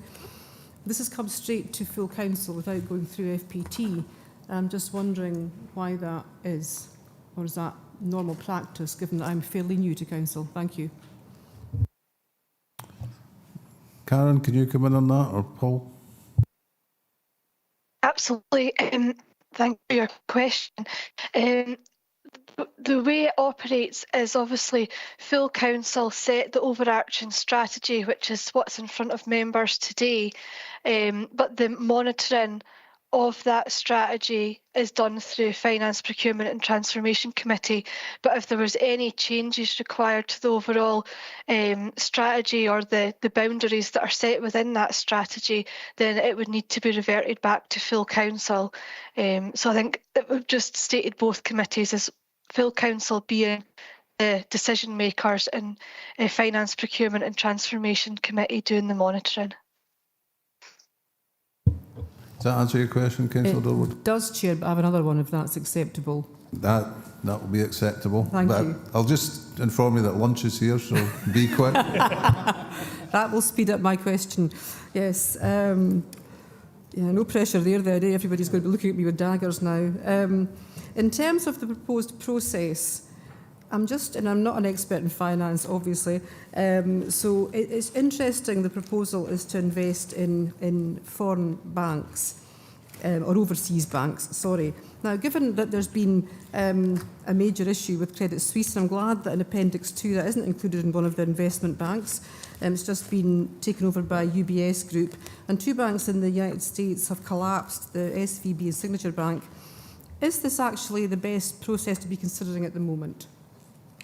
Or can we wait for a little while in terms of the volatility of the markets and reconsider it again? Thank you.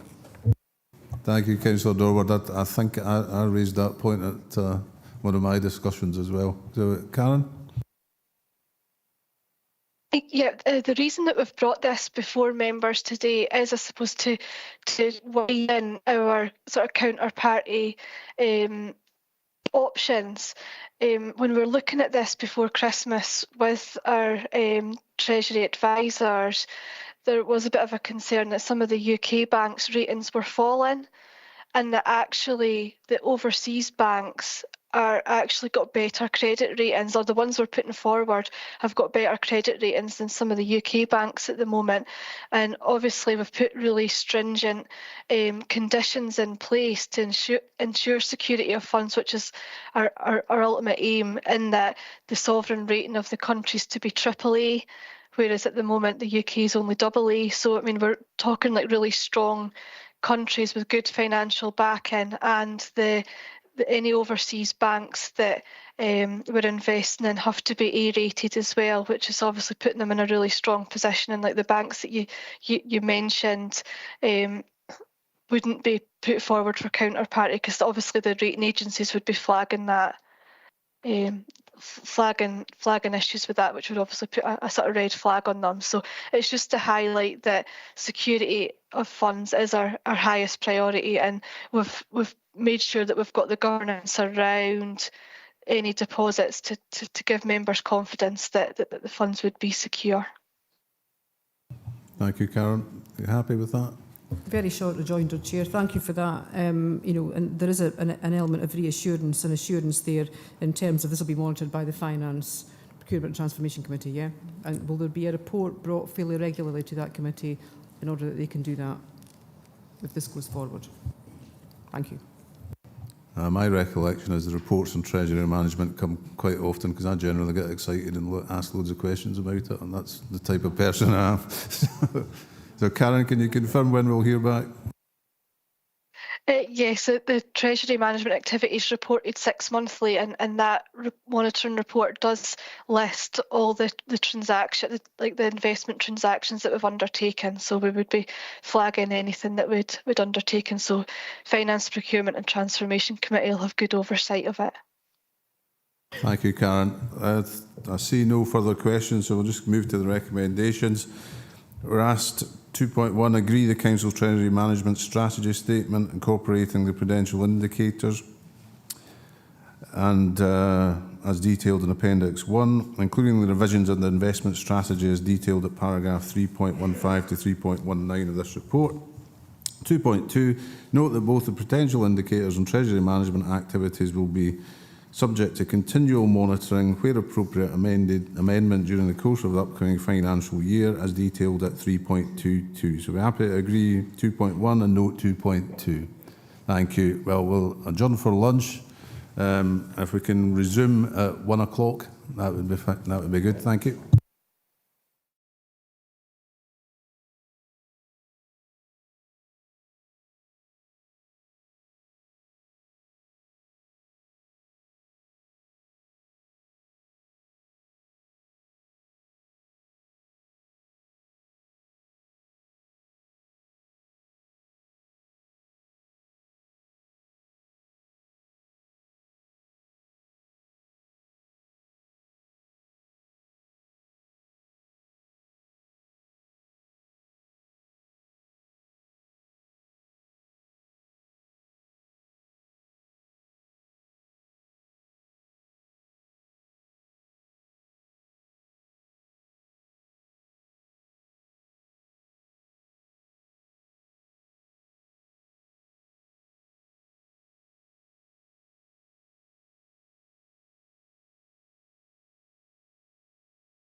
We're a couple of minutes late, Councillor Drysdale.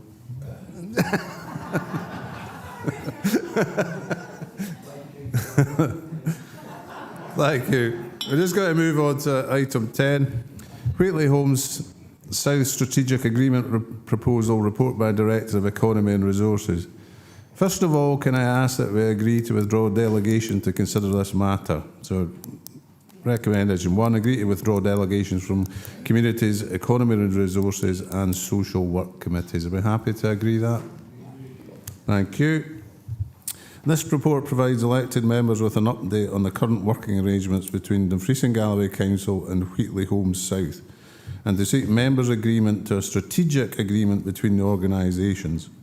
This sets out how each organisation will continue to work together for the benefit of our communities and citizens through the delivery of shared objectives.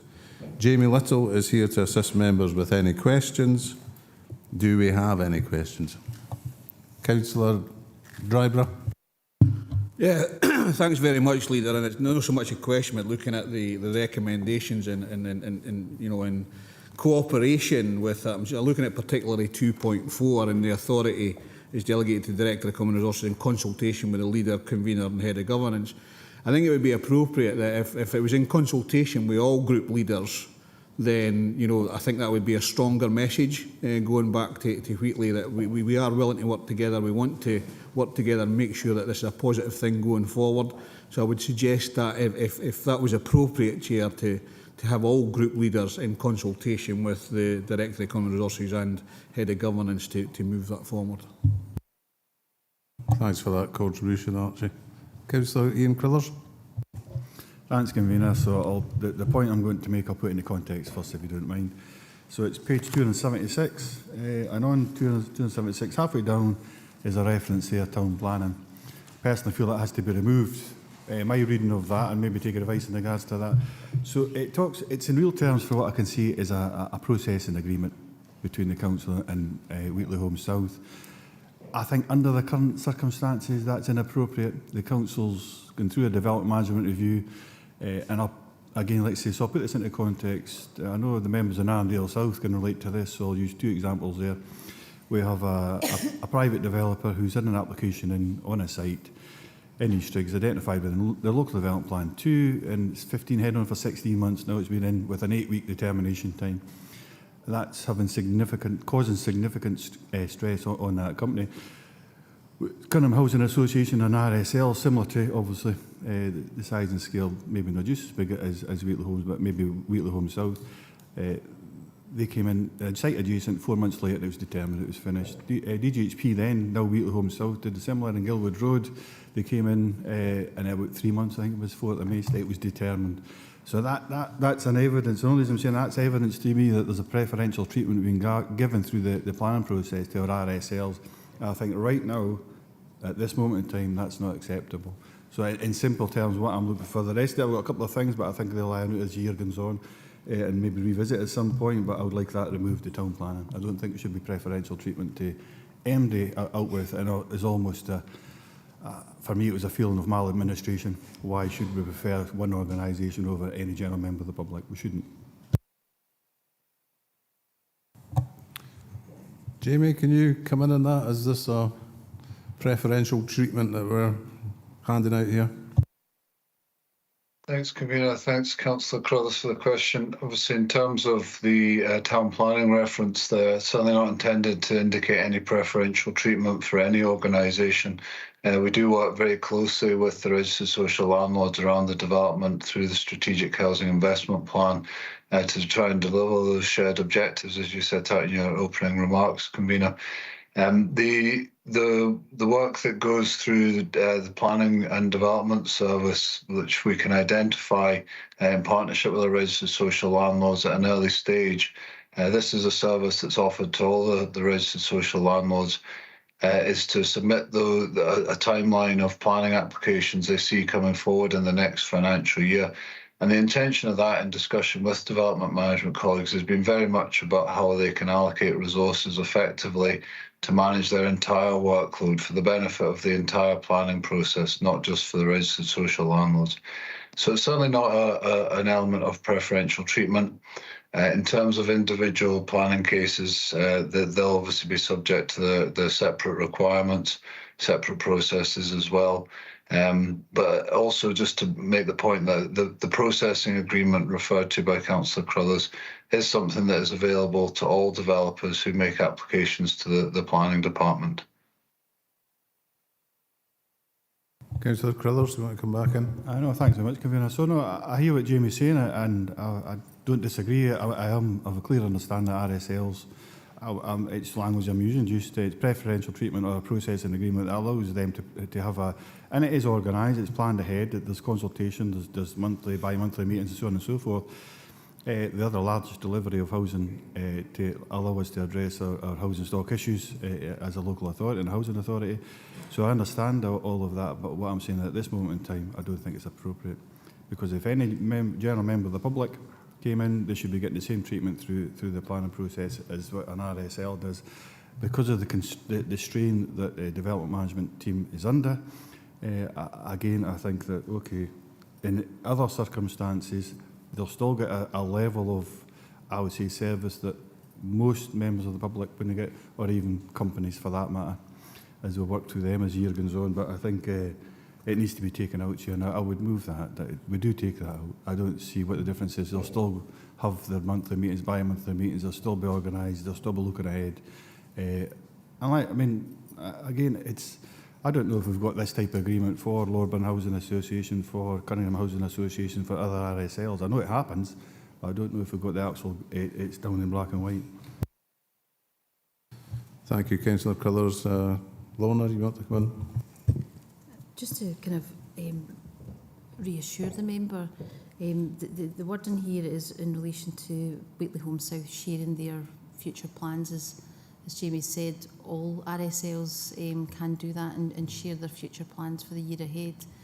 And recognising the imperative around housing in the region in terms of particularly access to affordable and social housing. That has been a priority for the Council in the last Council, as well as indicated in the new Council plan about advancing those areas.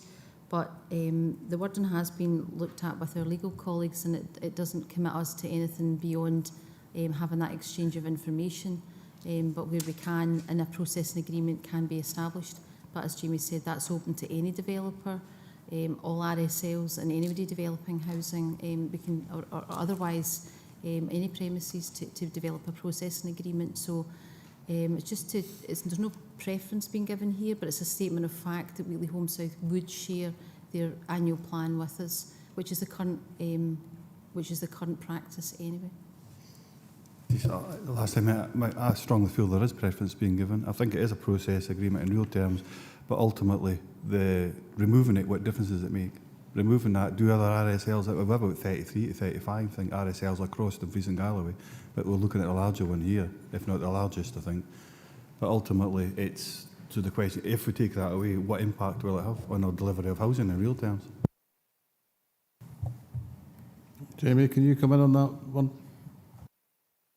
I think has been said by Lorna as well. The reality is that removing the wording would have little impact. It's setting out a principle there of shared working as is set out in the entire strategic agreement. It is a service that we feel benefits our development management colleagues as well, having that upfront knowledge of the projects that are going to come forward in the future year. And that allows particularly the major team to try and prioritise their workload for the delivery of both the social housing objectives, but also things like the wind farms and business and industry sites that they're having to deal with. It's a principle we work to with the other registered social landlords. There's an element of predictability in terms of when these planning applications are going to come forward. They also assist within the strategic housing investment plan assessment. The removal of the wording would have little impact in reality because this is setting out the principles of how we're going to work together. So it's a member's decision. Thanks, Jamie. If it's on the same point, Councillor McGregor, could you come in? Thanks, Convener. Yeah, just very briefly, and I understand where Councillor Crothers is coming from, because when I first read it, I maybe completely misinterpreted it, but it did seem to me to be giving a sort of planning preference in timescales to an RSL, and we're only dealing with one singular RSL here. I wonder if it's maybe just in the wording, and there is no mention of the annual plan within that part, which does then sort of hint towards a timeline being escalated because it's an RSL. So I do have a sympathy, and I just wonder if the wording could just be slightly amended if required. Thank you, Councillor McGregor. We'll move on to Councillor Dempster.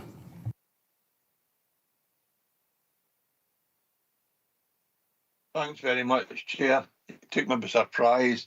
I think there are other names in the list in front of me, but that's absolutely fine. It might be useful if this is a way forward that we simply have an agreement with every RSL, and in that way we can sort of scrutinise how each of them deliver in our region, and it might give members a better example of the work that these organisations do for us. That's just a thought. What I wanted to say was, if you look at page 264, paragraph 3.5, regeneration of the most disadvantaged areas and then strengthen local communities, and it talks about the Lochside regeneration proposal, I think that's a great example of what is needed to improve the housing, the living standards of folk in the region. Energy efficient, better insulated homes and fit for purpose is far better than currently what many of the stock, the older stock reflects. And I know, having one of the largest SIMD wards, communities in my ward, that I look forward to seeing some investment there as well. I have a couple of questions, Chair, and an observation. On the draft agreement itself, page 272, at the top of the page, second bullet point, it talks about land transfer to private sector developer, and it talks about partner to any agreement on the development brief and successful procurement of a private sector developer led by Wheatley. Are we actually saying that Wheatley will decide what development and how development takes place in the regeneration areas? Because, as Councillor Carruthers said, there are other developers and other RSLs that may well want the same privilege. A second question on page 273, the second section, when it talks about buybacks, and it talks about Wheatley buying back stock, which is fine. It's absolutely the right thing to do. And then it goes on to say, for the acquisition, where appropriate, a share of improvement costs. So I would expect, if we're doing that for Wheatley, this will be an arrangement we might put in place for all RSLs, because in my ward I've got Lord Burn, I've got Home Group, and they may well want to buy back properties and increase the condition or improve the conditions subject to letting. So I'm hoping, like Councillor Carruthers, that we're not finding ourselves here making a preferential arrangement for one particular RSL. And the last thing, and this is for Jamie to explore, I don't expect Jamie, in fact, I know he'll be able to answer today, but I'm fed up seeing City Build coming into Dumfries and Galloway, carrying out upgrades and improvements on council housing stock. That's a Glasgow-based company, and I would have thought, especially with the philosophy that we have, getting local workmen and local trades to do local work, that we should be pushing Wheatley to ensure that opportunities, and I know it can't be a gift, that companies that are based here and young people working here get the opportunity to bid for that work. And it's not just a given that significant projects are simply handed to City Build because a Wheatley Group have a link with them. So that's not something Jamie can answer today, but you might be able to help with our two questions I have, Chairman. And thanks for your time, and thanks for your time, members. Thank you, Councillor Dempster, and I can actually reassure you, on the screen in front of me, you put in to speak at 13:03. So you were quite far up the list. Jamie, do you want to come in? Yeah, thanks, Convener. Thanks, Councillor Dempster. Maybe we'll just touch on the city building point there made by Councillor Dempster, because it's certainly something that does come up in my regular discussions with the managing director of Wheatley Homes South.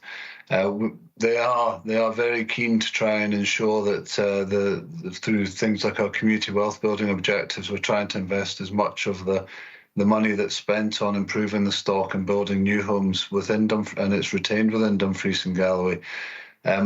That is a commitment that they set out in their initial commitment to tenants when they voted to become part of the Wheatley Group, was around that creation of 500 training jobs and opportunities. And there is ongoing work around ensuring that city building is replicated for the benefit of Dumfries and Galloway. And I'll happily continue to update members on that as works progress. I'm taking these points in reverse order there, so apologies if that's not as the member wished. But on the subject of buybacks, that is again, that is something that is open to all the registered social landlords. We haven't used the buyback scheme to a significant extent within Dumfries and Galloway, but the opportunity is there through the Affordable Housing Supply Programme. And the reference to the share of costs is something, in terms of the improvement works that are required, is also something that can be funded through the Affordable Housing Supply Programme.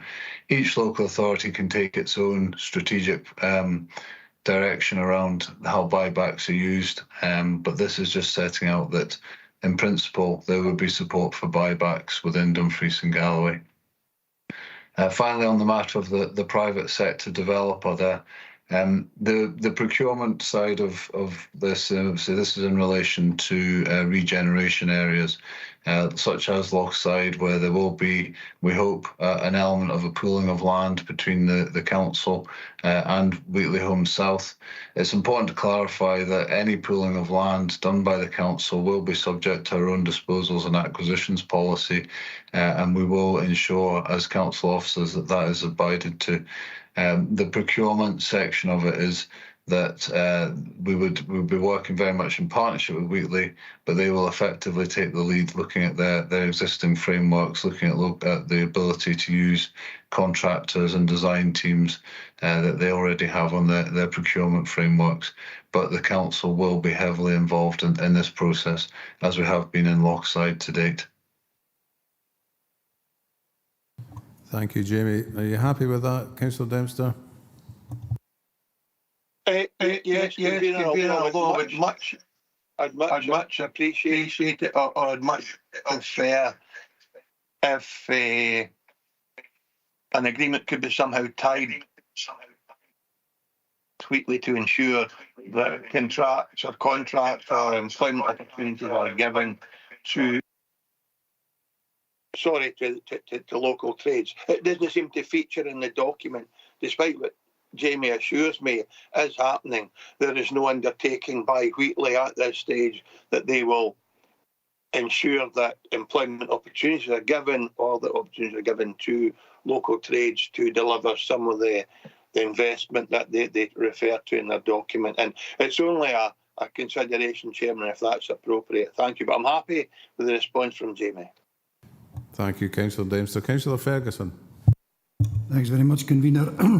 I've got two questions, and something I'd just like to ask at the end of that. Both kind of legal questions here.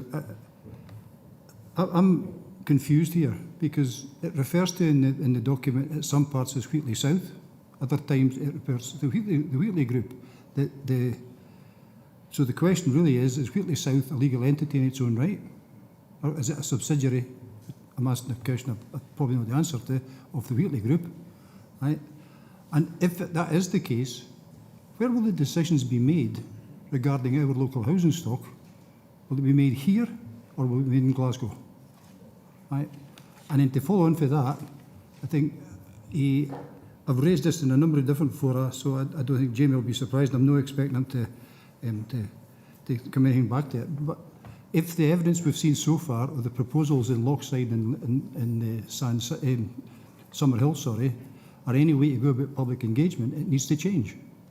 Right? Because they need to manage and be honest and manage the expectations of the people they're writing to, telling them they're going to get new houses. Right? They're not telling them it's got to be years down the line they're going to get new houses. So I'm getting people stopping me saying, when am I getting my new house, Andy? Right? I'm having to say to them, I don't know, right? Because they've not even started to build them yet. So there's a bit of a plea in there. And as I say, I have raised it in different fora, but what I'm doing here is actually getting on the record at full council that we need to make sure that we get the message across to Wheatley that they're honest with the people when they're sending them letters to say that their house is getting scheduled for demolition and they're going to get rehoused and whatever. Right? They need to be realistic about the timescales. But that's my rant over. But the two substantive questions are, is Wheatley South a subsidiary of Wheatley, which I probably know the answer to.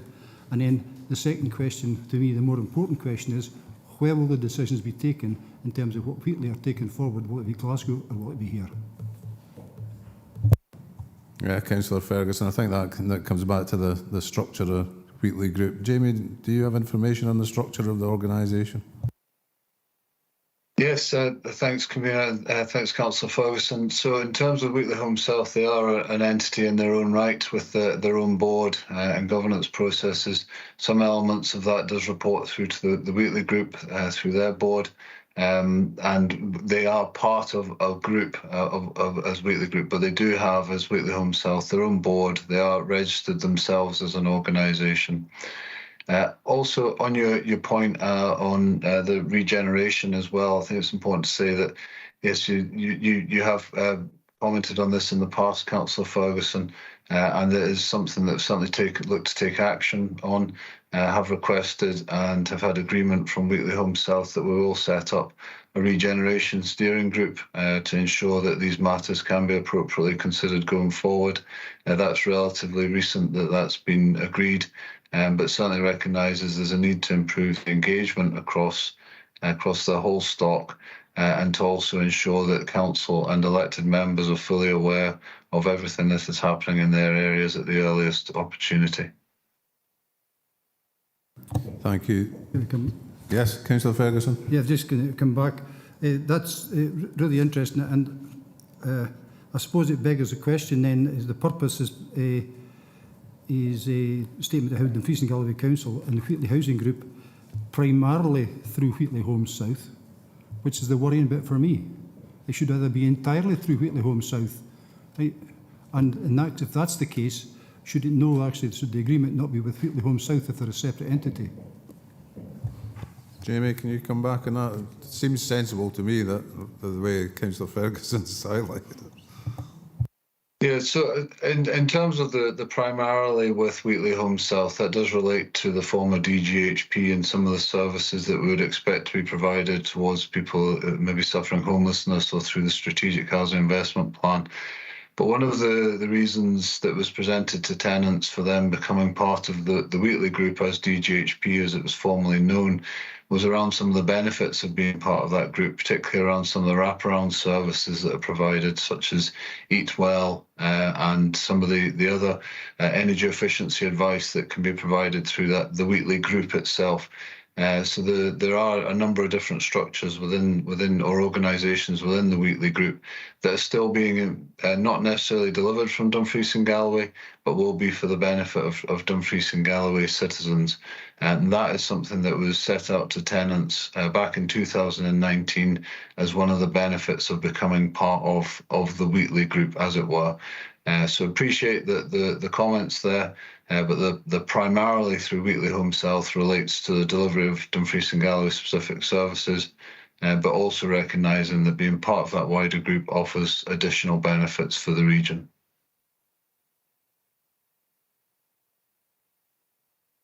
Yeah, thank you for that, Jamie. And I think it is quite important. If we go to page 270, we've got the purpose of the document, and it says in the third paragraph, the agreement is not binding and it's not a legal document. But can I bring in Councillor Marshall? Thank you. Yeah, when I first read this report, I did think it was maybe an agreement, strategic agreement proposal drawn up because of the unique kind of history between the council, having owned the homes through DGHP and Wheatley. But during the debate, I think Jamie has said that this, this is an offer to all RSLs. to develop a strategic agreement.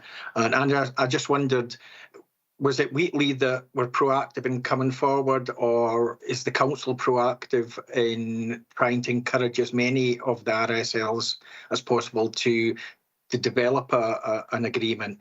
But also as well, what I'd like to ask is, obviously we have some large private developers in the region as well, and they do contribute towards affordable homes or in the SHIP. And I'm just wondering if that is also extended to large private housing developers as well within the region, because I think it's more important to try and foster good relationships between local private house developers rather than relying on maybe companies coming in from out with the region. So I think if we did have an agreement proposal with some of these, it would actually strengthen the links between them and the council. Jamie, can you answer that? Yep, thanks, Convener. Thanks, Councillor Marshall. So in terms of the unique relationship we have with Wheatley Homes South, that is obviously predicated on the stock transfer agreement as was set out in the strategic agreement presented to members. It is a different relationship to some extent that we have from the other registered social landlords. But the principles of everything that we're setting out in this agreement are how we work collaboratively with the likes of Lodburn Housing Association, Cunningham Housing Association and others. Certainly more than happy to discuss with either of those organisations or some of the smaller non-developing organisations about how we take forward the principles of this work in Dumfries and Galloway as well. What it really does offer us an opportunity as council officers and as members is to really ensure that the delivery of our shared objectives, as is set out within the framework. There's an approach to having a quarterly meeting between the organisations, representation from relevant different departments within the council, just to ensure we are meeting those objectives, particularly with the most recent council plan that's just been agreed. In terms of the approach to large housing developers, that's certainly something that I can take away and have a discussion with the planning and development manager about how we approach that piece of work, if that's something that we feel could be beneficial in terms of taking further work forward. But there is already a good, strong working relationship there between the council and a number of the larger developers within the area, particularly around developing things like master plans and area development frameworks. So again, the principle is happening in practice. And if we were to seek an actual agreement with those organisations, that's certainly something I can discuss with the planning and development manager. Yeah, can I quickly come back to you? Yeah. Just really. Yeah, it really just that's encouraging, Jamie, because I think Councillor Colours alluded to an issue, with a private housing developer, and I think the fact that the agreement does allow for a quarterly update, some of these issues can be raised before it gets to the situation where, they've got planning that still hasn't been resolved nearly a year and a half down the line. So I think anything that would improve the situation, the relationship with all developers, both private and RSLs, would be a good thing and would be something I would hope the council would proactively encourage. Thank you, Councillor Marshall. Councillor Dougie Campbell. Thank you, Convener. Councillor Marshall had asked the question in relation to agreements with other major agencies within the region. So my question has become a bit of a statement, I'm afraid. But it's just to say I really welcome the agreement with Wheatley, particularly in terms of progressing our own priorities in relation to net zero and, of course, the provision of housing for refugees, which we'll maybe come to later. And I took the point of Councillor Carruthers in relation to town planning. And it's good that it's been checked by legal, but it's also the optics of it. So I think that the proposal by Councillor McGregor is something that we should include within that paragraph to ensure that there can be no misinterpretation by other developers. Thank you. Thank you, Councillor Campbell. Councillor Lowe. Thank you, Convener. Historically, as far as I'm aware, the land housing that was owned by the council was transferred to various housing associations, one being DGHP. In the transfer of that land, there's been a number of bits of land orphaned which is kind of useless, or in one case I've got dead trees on that bit of land, but nobody seems to want to know the ownership. Can we get some provision from Wheatley to be sure as to their boundaries and what they are, what they manage, what they have to look after? Because the answers I've got from both the council and Wheatley Group have been, oh, it's not us, but we know it's got to be one of them. So it's to make sure we know the boundaries and how can we resolve some historic boundary issues. Thank you. I must admit I've had members of my ward speaking to me about similar incidents. Jamie, can you come in? Yep, thanks, Convener. Thanks, Councillor Lowe. So in terms of land ownership, that's certainly something we can look to work very closely with Wheatley Home South on. Obviously, with the recent elected member seminar that's referred to in the report, there was information provided to members about contact with Wheatley Home South to try and improve the responses you receive. Clearly, the managing director from Wheatley Home South was there to give reassurances to members that they would work to try and give appropriate responses when those were submitted by members. But I'm happy to try and discuss with them about any issues that do arise in terms of land ownership, and where absolute clarity is required. That's something we can certainly look to work collaboratively between the council and Wheatley Home South on. Thank you, Jamie. Is that okay? Thank you. Councillor Scobie. Thank you, Chair. I'm looking at the report. I'm looking at 3.5 and Wheatley's draft strategic agreement. And I go back, I referred earlier to ex-councillor Graham Foster, and I well remember he, I and Tommy Sloan lobbied Malcolm Chisholm, who was the housing minister at the time. And that was on the basis of trying to get money into Dumfries and Galloway for regeneration. And the two areas that were recognised were Lochside, North West Dumfries and Dix Hill, both facing the similar problems, aging stock, and in the current climate of the cost of living crisis, we're finding in these properties, the structure and age of properties, we're finding more and more dampness problems coming forward because people just don't have the money to heat their homes, keep them at a 21 degree through it. And I'm disappointed that we don't, again, going back to the regeneration programme then, Malcolm Chisholm sent us away with our tail between our legs saying, away and spend the Cuckoo Bridge money before you come and ask us for any more. Well, we've spent that, and a couple of months later he came up with 65 million for the two areas. And I'm just disappointed. Is there any intention, given what I've described there as the type of properties in the Dix Hill, similar to North West Dumfries and Lochside, both multiple deprivation areas, to include the Dix Hill area and finish the job? The job was only half done, in that we knocked properties in the Dix Hill down and rebuilt, but there's still the other half to be dealt with.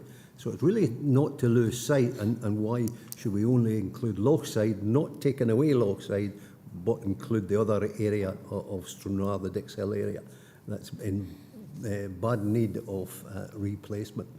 So my question is it the intention to incorporate or include the Dix Hill area as the other part of that whole partnership way back then? And really what we should be doing is collaboratively is working with Wheatley and making representation to the Scottish Government for added resources to tackle these particular problems.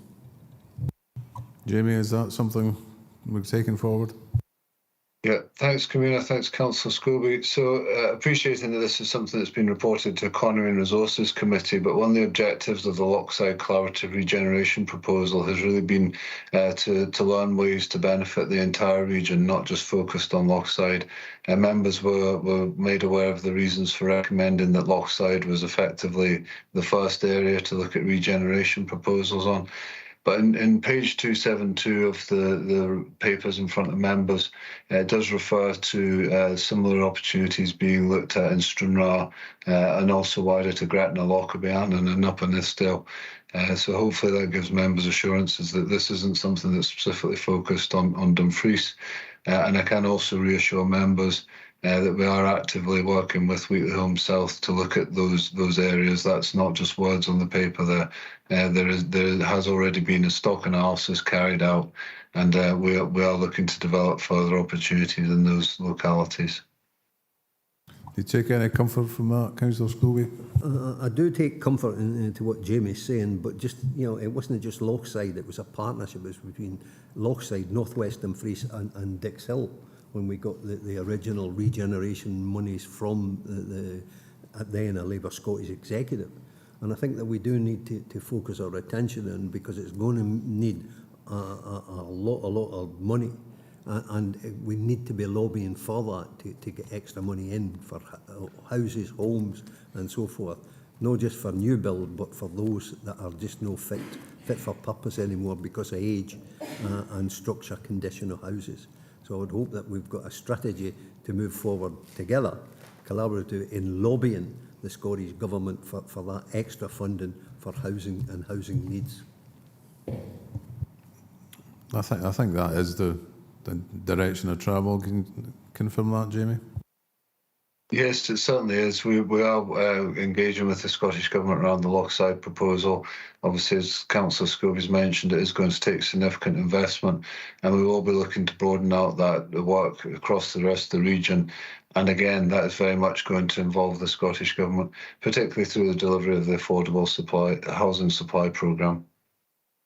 Councillor Thompson. Thanks, Convener. I see Councillor Dempster's waiting. You maybe want to take him first. Only joking. Right. Sorry. This is before us because it's a draft. So presumably we can make amendments as per 2.4, and there's minor amendments already been suggested. And I'd like to think that it's not set in stone as it is just now, and that the feedback from members can be included. I'm just thinking that one of the things that was brought up earlier was about protecting, sort of providing local jobs, improving the local economy. There is a line there on page 277 about commissioning goods, works and services that take cognizance of the potential to impact positively on the Dumfries and Galloway economy and well-being of its citizens, which is a very long way round of saying, can we promote local employment, for example? But maybe that could be strengthened in light of what members are hoping to take forward in terms of direction of travel. I'm also conscious it's not a legal agreement, as I think we've heard already, so it might, I don't see why it wouldn't be, if it was the will of members, an issue to actually say the strategic agreement is between this council and Wheatley Homes South with additional support from the wider Wheatley Housing Group, because the preamble to our own report says it's between the two existing organisations in the continuing partnership. The continuing organisation here is Wheatley Homes South, in terms of an entity, I suppose. But that's just maybe a point to sort of argue over in the longer nights, as it were. But my key reason for sort of coming in, well, there's two actually. One is to do with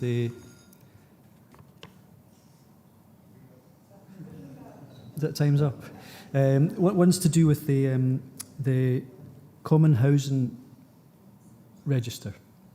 So I gather that that's in the process of changing. It's very much led by Wheatley Homes South at the moment, but it's in the process of changing and will be changed next year. And already tenants have been asked to resubmit applications in terms of their applications for housing and changing and all the rest of it. So I don't know if we have sight of that in this paper, but obviously that's the direction of travel that Wheatley Homes South seem to be going. So our homes for D&G, as we know it, will change in due course. And I think that's of more interest to our tenants and constituents than perhaps any strategic agreement. So is there any way we can maybe articulate that we have proper sight of that? Because I don't know what the future arrangements are going to be, but that's going to have the biggest impact on our tenants and constituents. So I'm wondering if we can maybe get a bit of detail on that. And the other thing was just in terms of, I think it's later on in their actual agreement about support for housing for veterans.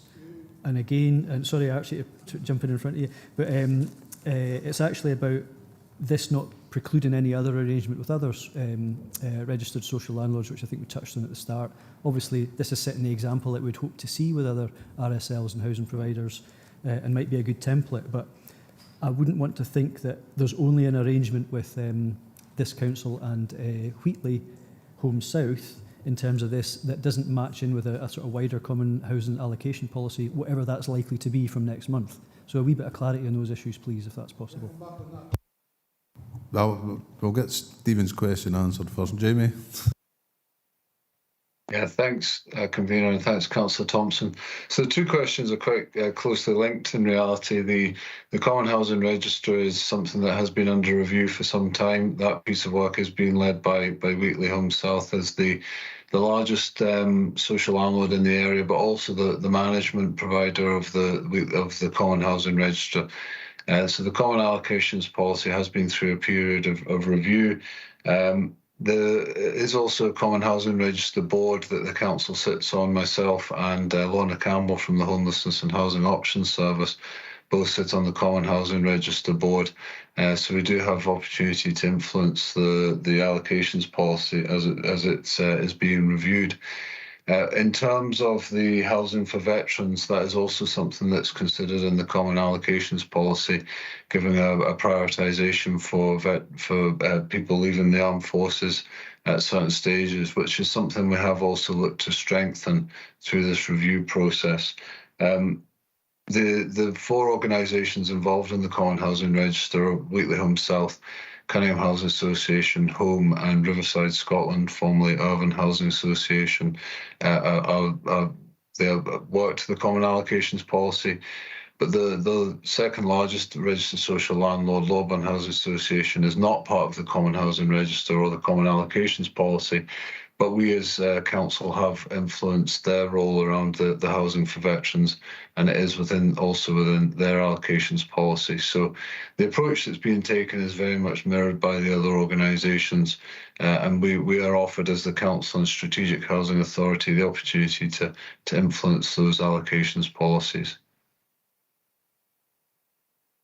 Councillor Thompson wants to come back. Yeah, no, thanks, Jamie, for that. I'm just thinking then it might be worth having a strategic agreement proposal with Lorburn, given that they're not included in the bit where the wheels touch the road, as it were, in terms of tenants and applications. But aside from that, no, I do take comfort from that. But can we, and just through yourself, Convener, capture some of the points rather than nod our heads and not make any changes, if you like? Because I'm sure there will be some useful changes of words and terms that could be taken forward from what members have said today.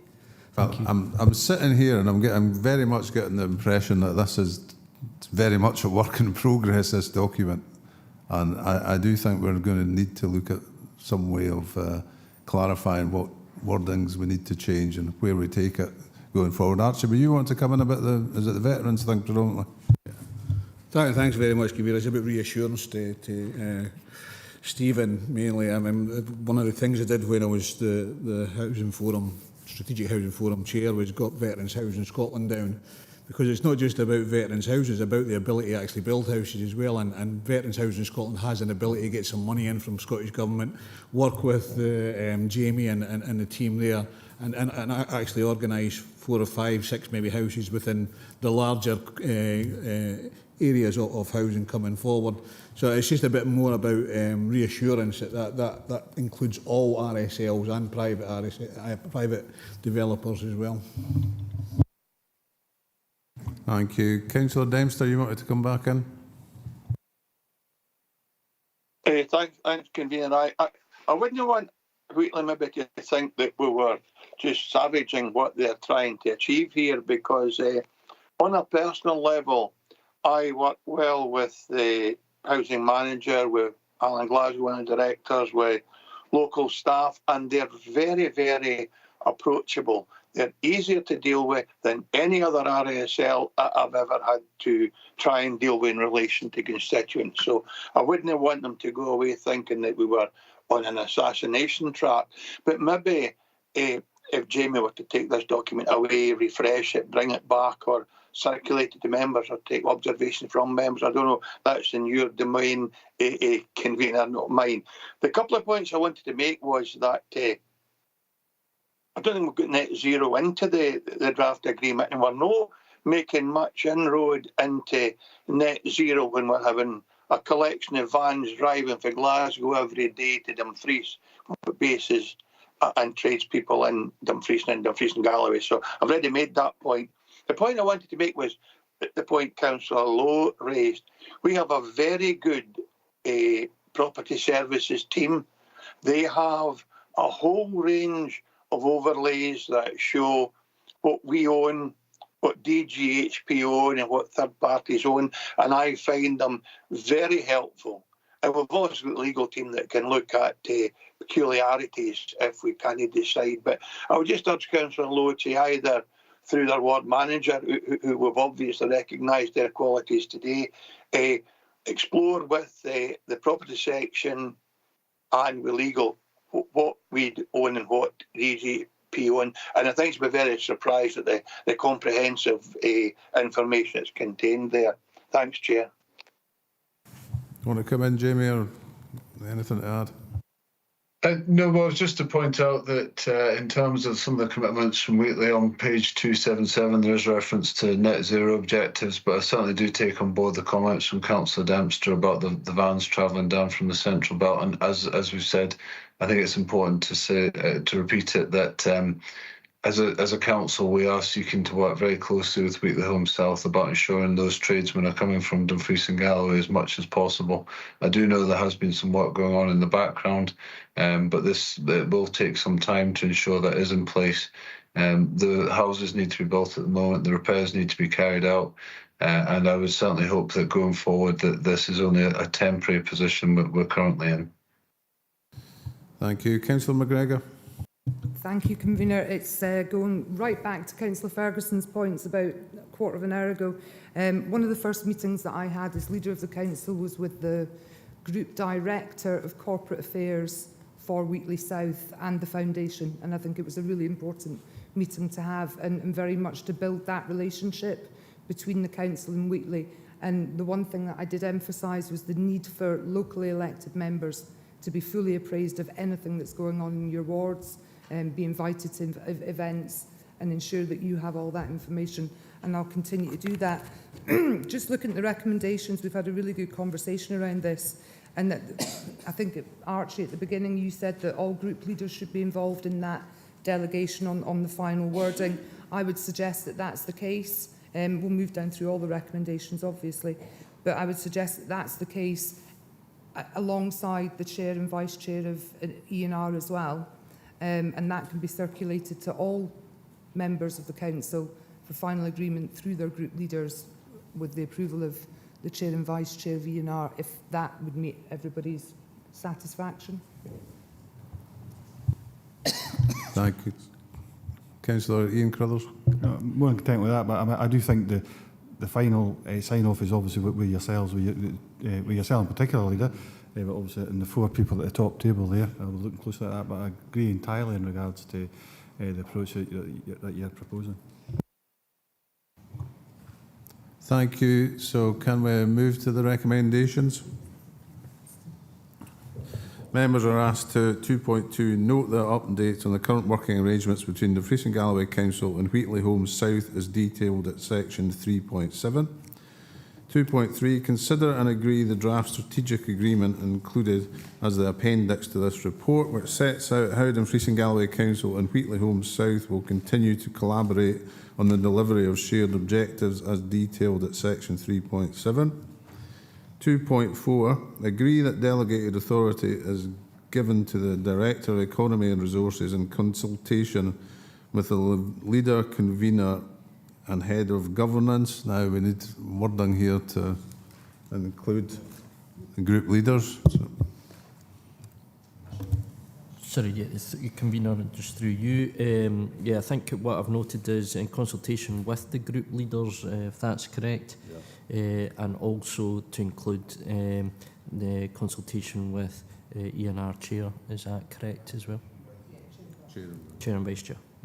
So 2.4 would be agree that delegated authority is given to the Director of Economy and Resources in consultation with group leaders, Chair and Vice Chair of Economy and Resources. Convener and Head of Governance and Assurance to approve any minor amendment to the wording agreement line with the draft version attached in the appendix. Is that okay? And 2.5, subject to 2.3 and 2.4, delegate to the council leader to sign the agreement on behalf of the council. Thank you.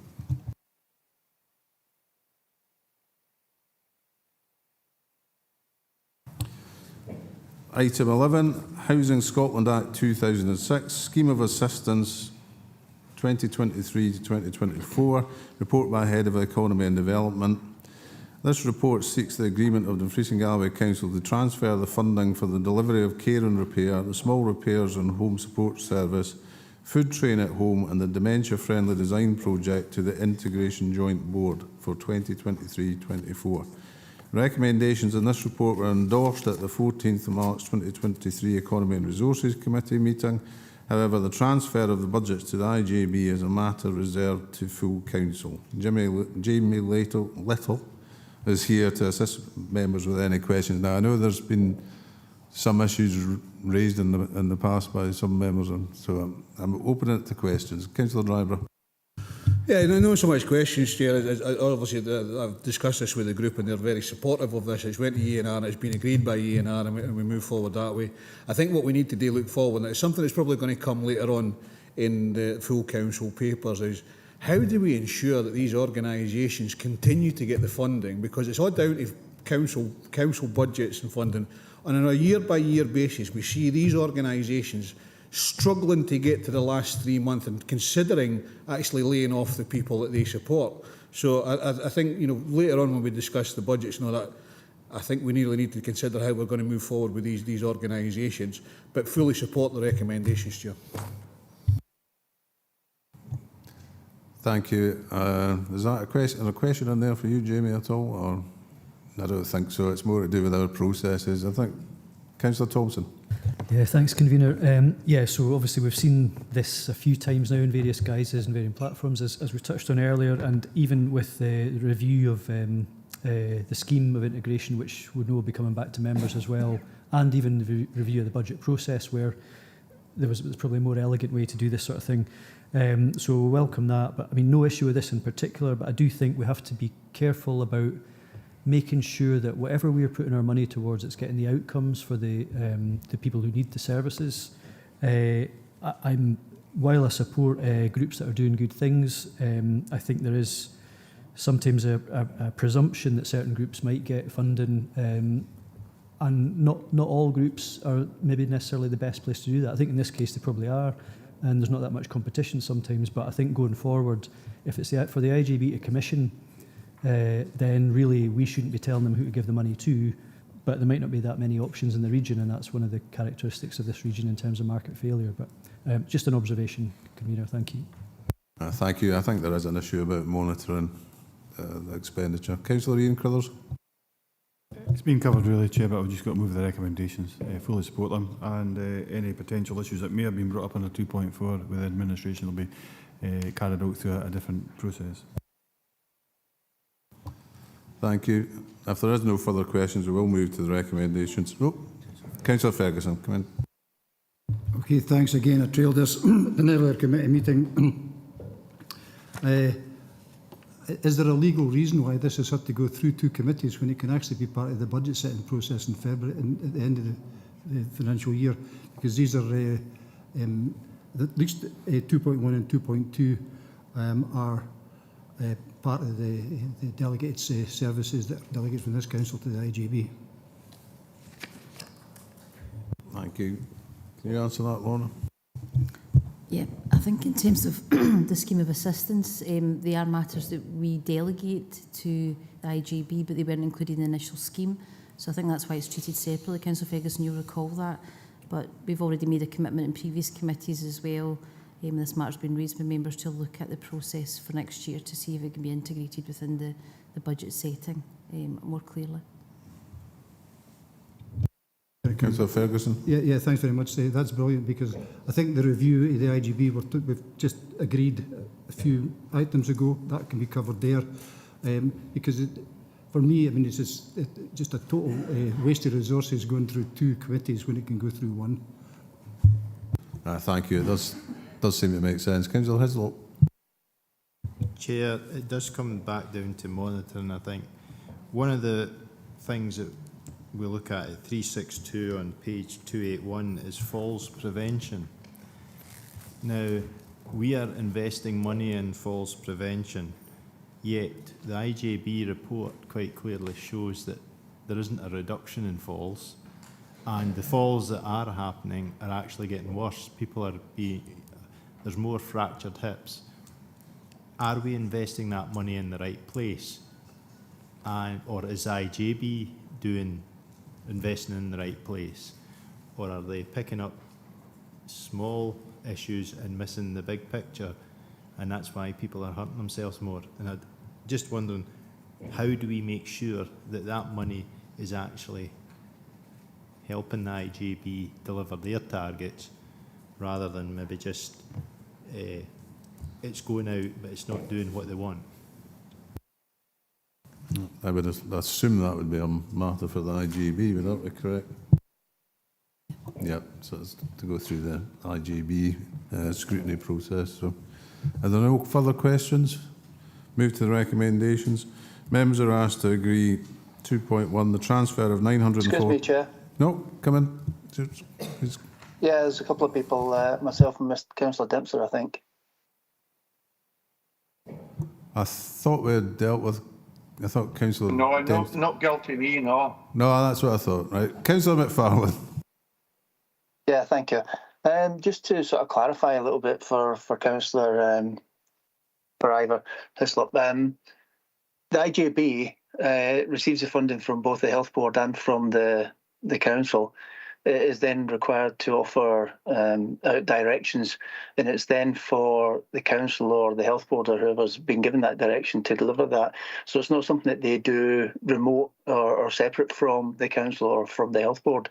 It's a delegation of a task, and as a consequence, it's actually for us or for the Health Board to deliver that. Just for clarity, thanks. Thank you for that help. Can we move to the recommendations? So 2.1, the transfer of 948,000 from the Council to the Dumfries and Galloway Integration Joint Board to support the delivery of the care and repair service as detailed at section 3.5. 2.2, to transfer 149,000 from the Council to the Dumfries and Galloway Integration Joint Board to fund the small repairs and home support service as detailed at section 3.6. 2.3, to transfer £15,000 from the Council to the Dumfries and Galloway Integration Joint Board to fund the dementia-friendly design project as detailed at section 3.7. And 2.4, to transfer £37,400 from the Council to the Dumfries and Galloway Integration Joint Board to fund food trained at home as detailed in section 3.8.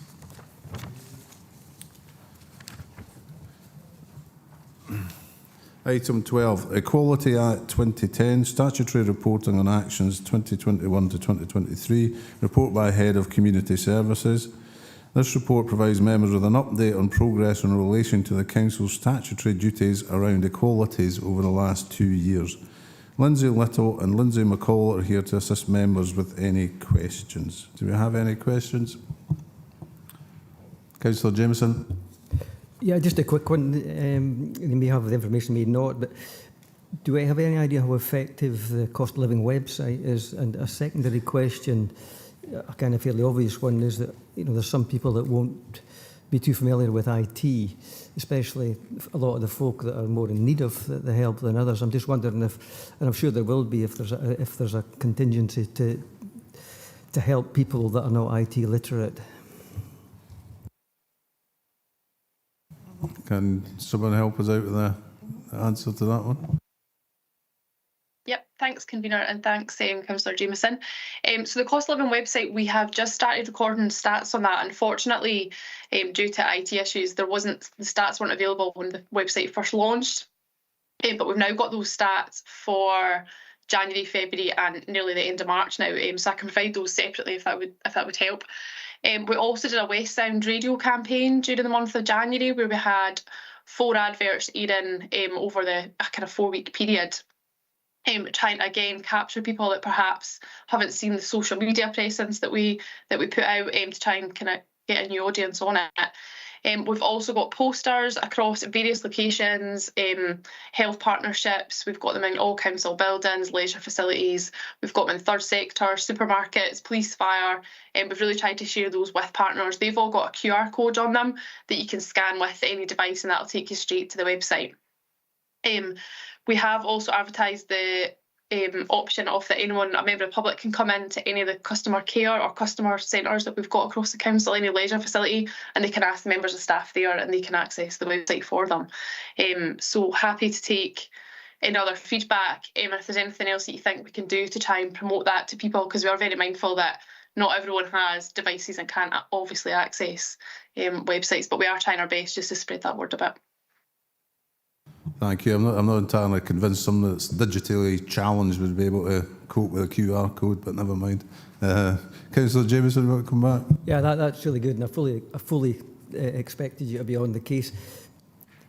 Just on the stats, it's not just how many folk have used the website, but if you've got any sort of real life experiences that people are actually getting the benefit from it. And secondly, this is a 68-year-old question, is there a phone number for folk? So in terms of,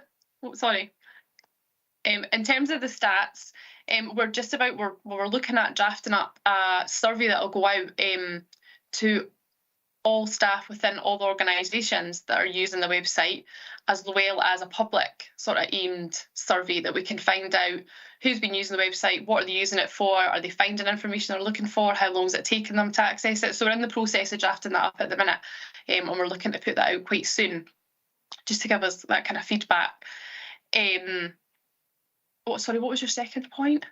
My mind's went blank. A lot of people would just like to pick up the phone and speak to somebody. Is there a phone number that would do that job? Thank you. They would need to phone the kind of main council switchboard, or if it's depending on the subject matter, they could phone the NHS or they could phone third sector, Dumfries and Galloway Citizens Advice, and we would point them in the direction of where they can get extra support. So there's not an official sort of phone number as such, because it's all partner organisations that are doing this sort of together. We don't have a separate team that are dealing with it. I don't want to drag this out, but it'd be really helpful for folk if there was a recognised phone number, because folk that are needing the help are maybe not in the best state of mind and searching around for different phone numbers. I know that might not be easy, but the easier it is, the more likely we are to get to the help that people desperately need it, and the more desperate they are, the more help they need to get. I know you'll appreciate I appreciate the difficulties you've got, but I think that would be helpful if it could be done. Thank you. Councillor Dorward. Thank you, Chair, and thank you for the report. A couple of small questions in terms of, it's page 9 of the report, page 229 of members' papers, and it's equality outcomes. I want to focus on Dumfries and Galloway Council Education Authority outcomes 2021-25, and it's not a massive issue, I don't think, but it's something I think I need to call out in terms of protected characteristics and in terms of individuals who are in the LGBTQ plus demographic. Having spoken to some individuals who attend schools in the area, and it's not a massive issue, but they do report incidents of bullying and harassment in terms of their identity. So that's one thing. What are we doing about that? And are we seeing an improvement in how we manage that? It seems to be more prevalent, not massively prevalent, but more prevalent in rural schools. And my second point is page 21 of the report and page 311 in terms of members' papers. Awareness days. I think it's great we've got all these awareness days that we celebrate as a council. One thing that I didn't realise until last year, Dumfries Pride is held on a different month to Pride across the whole of Scotland. Now, it isn't in this as an awareness day, and I'm thinking, is there anything we could do to actually put it in as an awareness day and actually have the relevant flags up on the council buildings? Because as I recall last year, we had to specifically ask for that to be done. I think if it's actually being held in Dumfries as a Pride event, that might be a possibility. So is that something that people would be in favour of, and if so, could it be done? Thank you very much. Can someone come in and help us with that, Lindsay? Yeah, thank you. Thank you both. So in terms of the education equality outcomes, I would probably need to refer you direct to education, because they can give you a fuller answer on exactly what they are doing, so I can link in separately with you if that's okay, and they can chat you through in more detail. I've only got the updates that they've provided me with, so I think you would be better having a conversation to get more information from them direct. In terms of Pride, yep, absolutely, we can add that on, and certainly look to do more about awareness raising for that this year. We do raise flags for various events, so I'm not personally sure why we didn't do it for that one. So I'll have a wee look into that, and certainly push that for this year. They are usually arranged by LGBT Youth Scotland and LGBT Plus, the local groups, so we can work with them closely this year, and see what we could do to promote it a bit more widely. Thank you for that. Happy to talk to education offline, and thanks for the promise on the second one. Appreciated. Cheers. Thank you. Councillor Stevenson. Thank you, Convener. I've got two questions, if you don't mind. And I never really know where to ask this one, but I think it should be in here. We see that the majority of council employees are women, and from the social work we know that many women in the care sector around the menopause age. What are we doing to support those people in the workforce? I don't see it within promote women's safety and well-being, because we know that sometimes that can lead to health inequalities that are specifically for women. And two, do we provide reports as easy read for people with learning disabilities? Thank you. Thank you. Lindsay, can you answer that? I can come in on the first point in terms of the menopause. We have a sort of a range of support available currently. We have sort of menopause, blether and get-together sessions which are promoted council-wide. And we also have some champions that are actually going out working with services to promote the range of support that's available. In addition to that, we're also developing a menopause policy this year. Lindsay, are you able to come in on the second point? Yep, thank you. So just in relation to easy read, due to the sheer size of this document, it is 94 pages long, unfortunately. Usually in these circumstances, if we get a request for the document in alternative format, we would certainly look at any requests that do come in. But it is quite a large piece of work to do that when we're not necessarily sure if MD would sort of benefit from it or would like it. So, sorry. Want to come back, Councillor Stevenson? Yeah, thank you, Convener. Yeah, I do think the council should be providing all its reports in easy read. Like I say, it's for people with learning disabilities to actually be included in what's happening within the council. Thank you. Thank you. Councillor Hagman. Thank you, Convener. Yeah, so thanks, Lindsay, for the report. It's covers a lot of topics, and I'm not sure we can actually give it justice in just this one item. And in terms of the points that are ready to be made, absolutely, I think we should be working to support local groups to ensure that any Pride events locally actually coincide with actually what's happening across the country. So I would absolutely support Councillor Dorward's position on that. And in terms of education school, I know certainly the Douglas Stewart High School is working towards their status of being an inclusive education opportunities. And I wonder, has there ever been, or when did we last have an update in terms of the TIE campaign, so Time for Inclusive Education, which was brought to this council about 4 years ago, I believe. I think 3-4 years ago, I think it was. I think I seconded or proposed the motion. I either proposed or seconded, I can't remember. But it would be really useful to get an update because, there was a commitment made to ensure that we had an inclusive education for everybody across Dumfries and Galloway. My question is, in terms of the Equalities and Diversity Working Group, which is referenced in 310, there's a huge number of partners in there, but who sits on that within the local authority? Do we just have one rep in there? And in terms of the awareness days, clearly it's said in the report that these are developed through the working group. But yeah, if members were wanting to highlight something to be included in there, and I'm also we as a council have committed to the White Ribbon campaign, but there's no mention of the White Ribbon campaign in there either. And the final point that's just been made by one of my colleagues about learning disabilities and dyslexia and being open and inclusive, I think these are all really, really important points. My final point, if I may bring up, is in terms of what is our statutory duties. So on page 289 of the council pack, the appendix, it says the frequencies of at least, mainstreaming progress, the first one there, is at least every 2 years. And the quality outcomes is at least every 4 years. And looking at when it was last published, we're doing the very minimum that we need to do.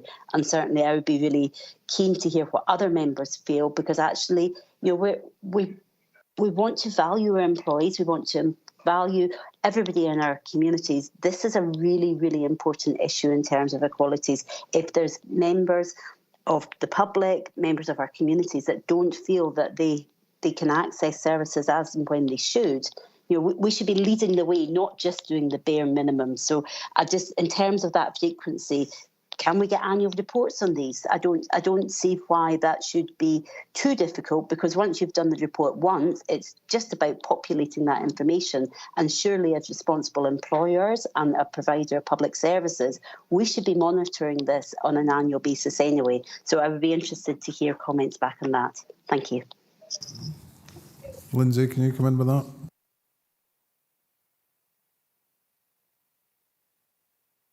Yep, thank you, Convener, and thank you, Councillor Hagman. Just in relation to the Equality and Diversity Working Group, so Lindsay McCall and myself both sit in that from the local authority side, and we also have someone from youth work to represent young people, and we also have someone from the Violence Against Women and Girls Partnership. So there's kind of the four of us that sit on from the local authority, and then we're joined with other public sector organisations, third sector, and the local diversity representative groups. So we do all sit in that. So if anyone would like to come along to that meeting or have got any issues they'd like to raise through that meeting, please feel free just to contact Lindsay or myself, and we can get that added on to the agenda and let you know when those meetings are taking place. Just in terms of the TIE campaign or the TIE report, I can speak to education just about that one. I wouldn't personally like to comment on that, but I can certainly ask education for an update on that and what the reporting process is. In terms of the annual reports, I'll take that feedback and we can go away and look to see if that is something that we could do on an annual basis rather than the sort of 2 yearly reporting process that we've got at the minute. Thank you. Does that answer your questions, Councillor Hagman? In part, Convener. I'll maybe follow up with an email afterwards, but appreciate the time. Thanks. Thank you. Councillor Slater? Yes, thank you, Chair. This is a question for Lindsay. You talk about, obviously, the internet, but many people, as you say, are not on the internet. And it's a question, would electronic boards in town centres, which now happen, and they're like a rolling news, important information could be put on these boards where people could read them, might bring more people to the town centre to read them. But they could be funded by local businesses do advertising, and they could do that, and I think that would get a lot more information out to a lot of people quite quickly. But as I say, a lot of people are not on the net, and a lot of people, don't just want to pick up the phone either, but if they're walking past, see it, there's a possibility they could take a little note of it, information. That's my question really, and if that could possibly happen. Thank you.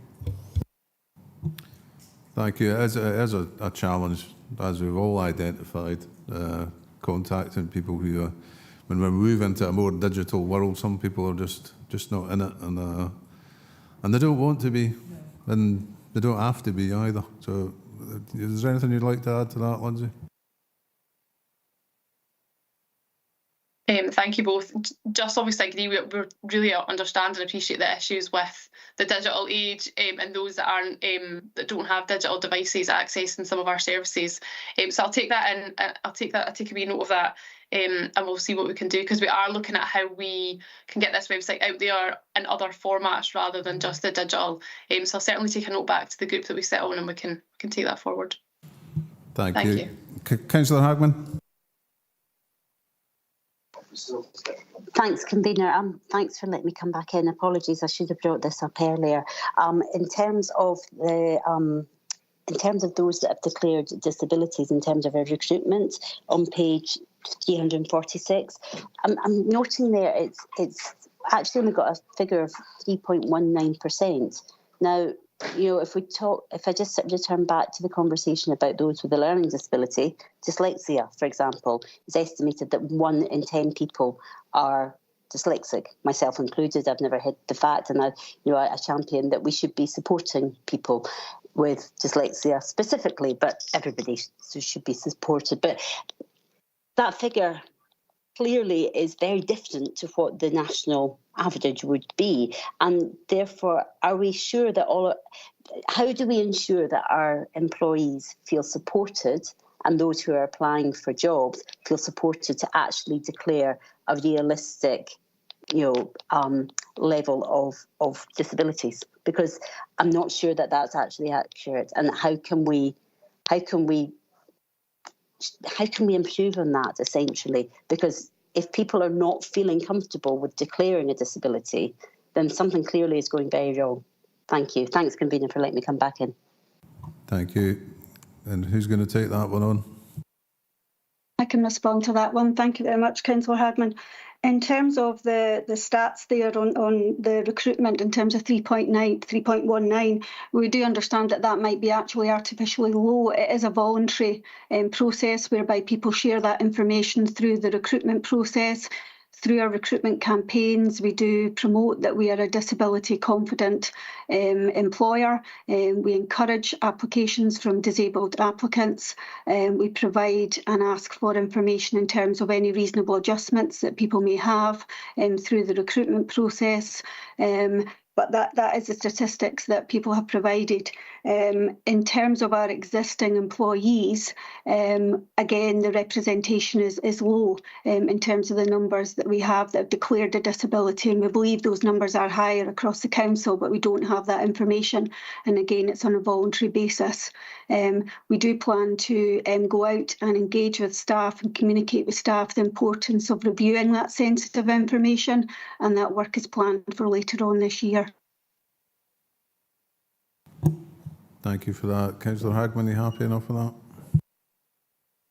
I think there's clearly a piece of work that needs to be done. So, I'd look forward to coming back to committee once that piece of work is done. Because if it is artificially low, how are we going to do it? Especially, as a council, if we're looking to, and again, it's in the report here, we're looking to be a disability confident leader, and to gain that status in 2023, it's great going for these accolades, but actually what do they mean and how are they impacting our employees? I think it's really important, but thanks. Councillor Dempster?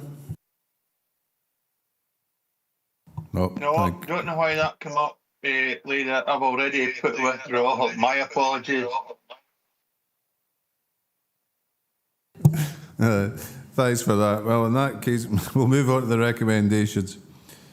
Members are asked to 2.1 approve the Equalities Mainstreaming Report for 2021 to 2023, summarised at paragraph 3.3 and 3.4 and detailed at Appendix 2. 2.2 consider the workforce information for publication within the Equalities Mainstreaming Report for 2021 to 2023 as detailed in Appendix 2, and 2.3 approve the Council's Pay Gap and Occupational Segregation Report and the Equal Pay Statement as detailed in Appendix 2 for publication, noting the gender pay gap in 2022 is 4.65% for main staff groups and a reduction of 7.34% has been achieved since 2013. So we're happy to approve, we certainly considered and approve. Happy to do so. Thank you. Item 13. Implementation of the Statutory Armed Forces Covenant Duty, report by Head of Community Services. This report asks members to agree the arrangements for the implementation of the statutory guidance on the Armed Forces Covenant Duty, including the refreshing and re-establishment of the DG First Contact Group. Liz Manson is here to assist members with any questions. Do we have any questions? Councillor Drybrook? No, not so much questions here, but Councillor Hill and Councillor Scobie will understand this when I say pin your ears back and keep quiet. when we went to Stranraer, there was an individual who was supposed to be the overviewer of things that were happening that day for the Princess Alexandra, and then he was a gadgie, wasn't he? He was a gadgie and a half. He was ex-Art Major.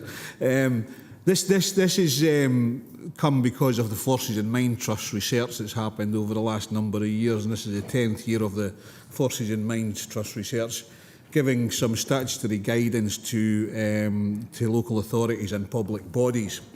I want to thank Liz and Hazel and Pam for helping me sort this report out. Leader, you'll realise after the meeting on Monday how a simple thing can explode the brain of a veteran who suffers from PTSD, not just in anger, but in anxiety and fear of what they cannot control. DG First Contact Group was seen as an exemplar prior to COVID, and COVID just really stopped any meetings happening. I would really like to re-establish that, but re-establish it with a good action plan moving forward for all of the bodies that are in there, including the NHS, the Prison Service, Police, ourselves and anybody else that would actually help us. So I'm glad this is here, Chair, and I hope that members will get involved with the DG First Contact Group. Thank you. Well, I think in this case, it's kind of self-explanatory, this report. We can just move straight to the recommendations. Councillor Lowe. Thank you. I was just going to suggest that one action might be is that there is a wealth of information out there from all different bodies. At some point, could we have a members' seminar on what we need to be doing for veterans, what other groups are doing that we might interact with? Councillor Dryburgh, I would imagine you want to comment on that. Thanks very much, Chair. I'm sure Liz and Hazel and myself can organise a seminar for later on in the year once we reorganise the DG First Contact and get other Armed Forces veterans champions involved in that, because, as I say, it's not just about the council, it's NHS, Police Service, Prison Service, DWP. You know, there's a whole range of Armed Forces champions out there, including the chaplaincy as well. So I think it's something that we can organise for later on in the year. Thank you. So we'll move on to the recommendations. Members are asked to 2.1 agree the additional activity to be put in place in our council to implement the statutory Armed Forces Covenant duty as set out in paragraph 3.10. 2.2 agree the arrangements for the DG First Contact Group as set out in paragraph 3.13, and 2.3, dependent on the decision taken at 2.2, agree the appointment of the Dumfries and Galloway elected member of representatives on the DG First Contact Group as set out in paragraph 3.14, and the action to organise the seminar. Councillor Thompson. Yeah, it's just on that in terms of 3.14. Are we appointing today, or are we sort of inviting groups to nominate people to be represented on that, or what are we actually agreeing at this stage? I would invite groups to make suggestions and take it forward from there. Councillor Dryburgh, what's your view?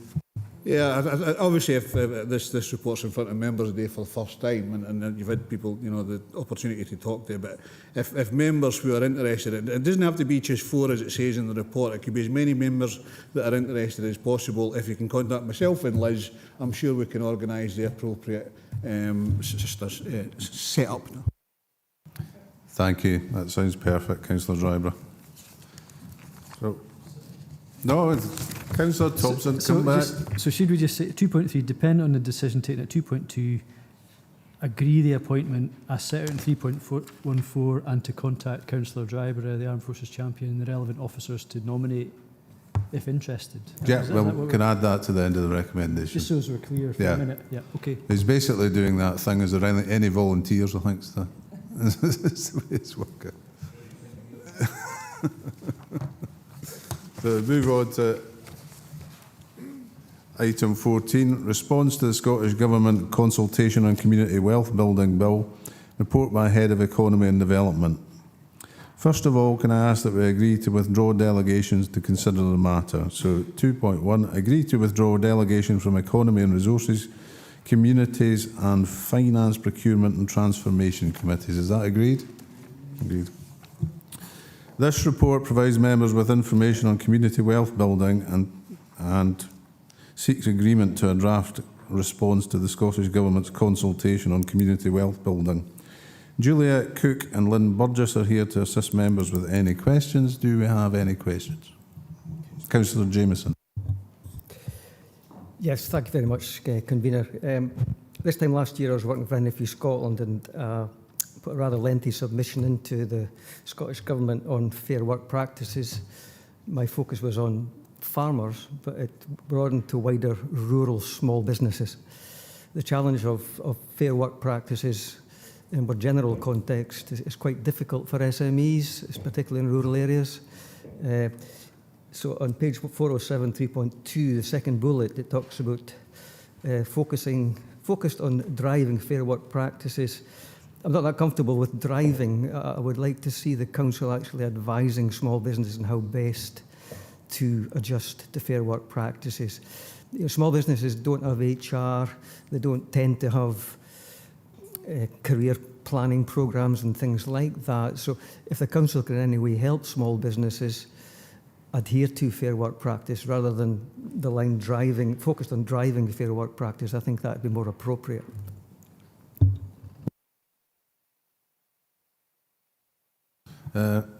Lorna, you want to come in? Yeah, in terms of the language used there in the 5 core pillars, those are the presentation of the pillars by the Scottish Government, so they're not necessarily the words the council may or may not use, but in terms of fair work practices, there was a good discussion at Finance, Procurement and Transformation Committee around the work we do around supporting SMEs and micro businesses and around fair work practices, Councillor Jimison, but just to reassure you, those are not our words. No. Thanks very much. And it's not so much knowing the rules as how to adapt your business to the rules. But you'll be on the case, I know that. It's just for a point of clarification. Thank you. Councillor Hagman. Thanks, Convener. Yeah, my question's not necessarily on this specific council response, but it's more about the process. So I'm really aware that Sheila and Joe have gone down political groups highlighting when there's consultations available. Certainly, as the former chair, I should say, of ENR, I had requested that we get a monthly update of new consultations coming in. And I don't know whether that practice will continue or not, but what is our policy on deciding which consultations come to full council, which go to the specific committees? Where is that set out? Because I'm not sure of the route of why we get some consultations coming to service committees, this one's coming to full council. What's the actual formula here? What's the policy on this one? Thanks. Thank you, Lorna. Just to reiterate the process that's in place currently, and if members wish to amend that, then that would be entirely up to members. But there is a discussion with chairs and vice chairs, largely, or there's items where there's a political element to the response to be made and they're brought to committee. There are a number of consultations that come out. Some are very technical consultations, but we make sure they're all available to all members when they come in. The approach to the response is provided, and the officers err on the side of caution and bring forward consultations in front of members to take views and stuff. So I would refer to sort of recent discussions at ENR committee around the creation of the national parks, those sorts of things. These are really matters for members to determine and respond on behalf of the council. But happy to make sure that further engagement around political groups is there, Councillor Hagman. And as you're aware, that information is transparent on the portal, but there are multiple consultations on a daily basis from multiple parts of government and organisations that are sent to the council. So this is really about consultations through the spokespersons and chairs and vice chairs. If I can come back on that, Convener, I think that, I appreciate Lorna's response there, but actually it would be really useful to get that in writing so we're really clear as to how this process works, because we've had lots of verbal updates, we've had people coming, but there's nowhere written down what is the actual policy on this. And, can any member ask for, a specific consultation to come to committee. I'm very well aware on Twitter, for example, last week the Ward 2 members were tagged into a post asking of whether we can bring forward a response to one of the marine consultations, etc. So, you know, at this point it's not clear, and I know we've had an update, but actually it'd be really useful to have that in writing. Thanks. Through yourself, Convener, we'll put that in writing, Councillor Hagman, for absolute clarity. Councillor McGregor.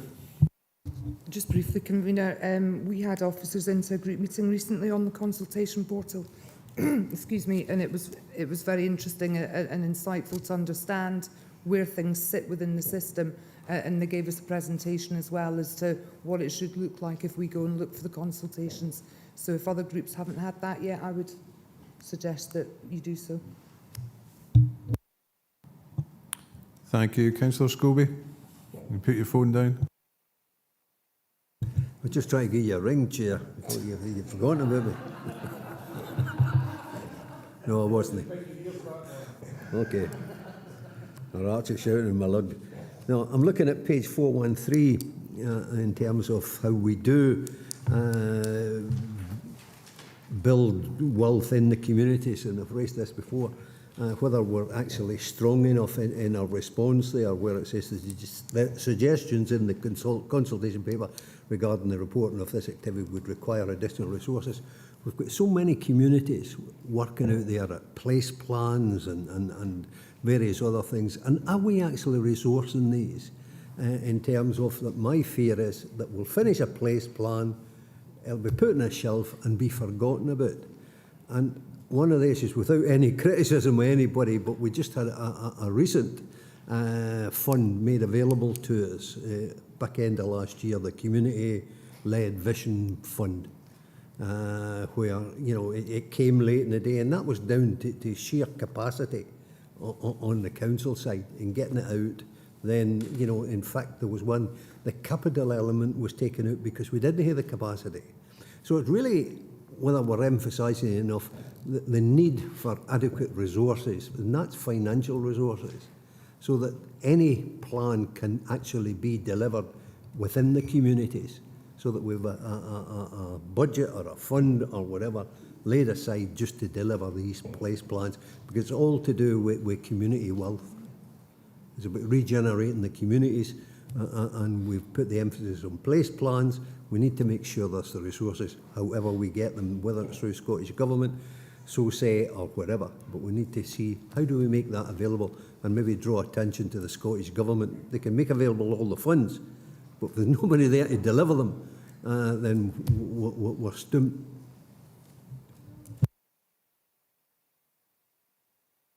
You want to come in, Lorna?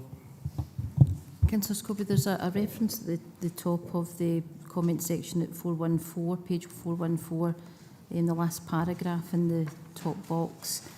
I've taken your point about whether that needs to be strengthened about resourcing, and you'll be aware that COSLA have taken the view of particularly around resourcing of policy by Scottish Government to make sure that the money follows the ask. So we're happy colleagues will be able to make some amends to that to kind of to give focus to that, and also Economy and Resources Committee through the chair, we agreed to bring a report back on resourcing of place plan delivery as well, so that will come forward to the June committee as well. Councillor Dougie Campbell. Yeah, thanks. I think as fellow group members we really should talk more, because my question is kind of similar to Willie's, but it is different. And I'm finding it hard to imagine what community wealth building would actually look like, and I suppose that part of that is because the Scottish Government are consulting to try and formulate that. And we talk a lot in the context of net zero, and it was raised in debate night last night in relation to Aberdeen and just transition. And my concern is that with community wealth being all our energy is invested in our bigger towns across the region, and for example, villages like Ringford and Mossdale in my own ward are left behind. And I'm just wondering if we could perhaps include in the consultation response that is important. That, you know, that in larger communities, take example Castle Douglas. It's easier to identify businesses and organisations that can work together, but in smaller communities these are a lot weaker, not weaker, but there's not as many, and that is a concern, that there are smaller communities that are already left behind to a certain extent, are even further left behind, and are at a disadvantage because of this strategy. And also, finally, great opportunity in terms of circular economy. I think that's to be noted as well. Thank you. Thank you, Councillor Campbell. I think it's something in Dumfries and Galloway that we've all got to be very aware of, the number of micro businesses that are out there in extremely rural areas where it's just one or maybe, well, 1 and 2 people, and it's sometimes you feel like they might get missed. So is there any way we can add something into the response to cover that? Lynn, do you want to come in on that? Yes, thank you. I'm going to say that we've taken note of the feedback there and we'll be able to incorporate that into the response. So that will be incorporated. Thank you. Councillor Drysdale. Thanks very much, Convener. I suppose with the response, if it's possible, both of you and Lorna, when working with the schools and hospitals, we know that the Excel system is not that flexible. It does incorporate some of our producers, but I'm just wondering if we can include a bit more flexibility with the Excel purchasing of produce to build more effective community wealth within the region. It's just a thought for the response, if that's possible. Thanks, Convener. Thank you. I'm sure when taking note of that, we can incorporate that as well. Is there any further questions? No. So we'll move to the recommendations. Members are asked to 2.2 note the information on community wealth being as set out in the report at paragraphs 3.1 to 3.3.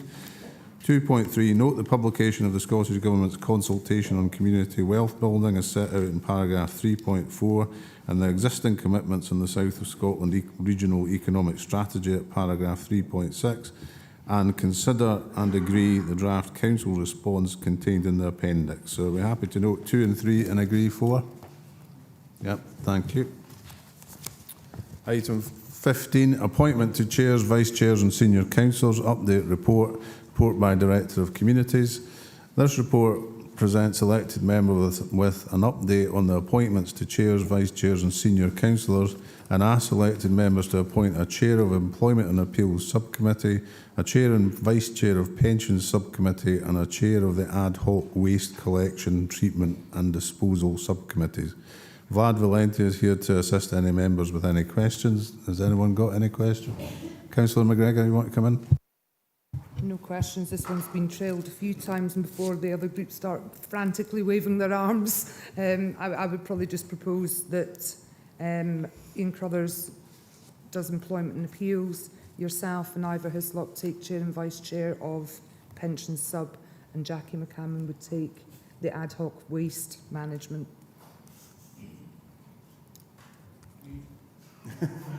I didn't think anybody was going to start frantically waving, so I'm not prolonging the agony. Thank you, Councillor McGregor. I'm not sure whether I should be grateful or not, but anyway. So, if we're happy to move to the recommendations, members are asked to 2.1 note the appointments of chairs, vice chairs and senior councillor positions as detailed in the appendix, and 2.2 appoint a chair of Employment and Appeals Subcommittee, a chair and vice chair of Pensions Subcommittee, and a chair of the Ad Hoc Waste Collection, Treatment and Disposal Subcommittee as detailed in paragraphs 4.2 to 4.3. It's quite a long name, that one, for the Chair, Ad Hoc Waste. Yes, come in. Convener, sorry, I was just wondering, I'm not proposing any difference to what you've just said there, but in terms of area committees, has that been updated now? Because I believe that some area committees have appointed chairs. Is that correct? Is it worth noting that in the meeting today for those that have appointed chairs? Fraser, do you want to come in and speak to that? Yeah, no, thanks, Councillor Hagman. Yeah, I think in terms of the area committees, I know at least one other one, I think it's A&E, has appointed chair and vice chair. So yeah, happy to update that. I think that's just a case of the dates not matching up when the papers were issued. And I think we're still awaiting Stuart Train Wigton.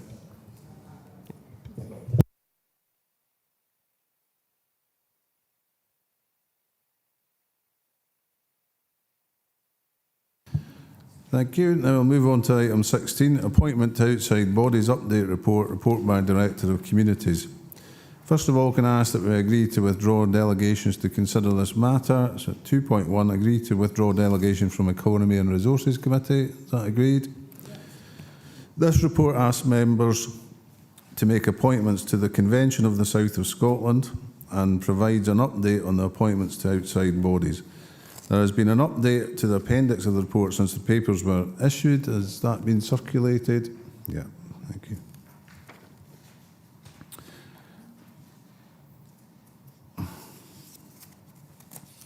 We've got, we need to confirm the E&R nominations. Outside bodies was considered as an urgent item of business at the Economy and Resources Committee on March 14th. Is the slate available from the Chair? We don't need this? That's good, we're all done. Vlad Valente is here to assist members with any questions. Do we have any questions?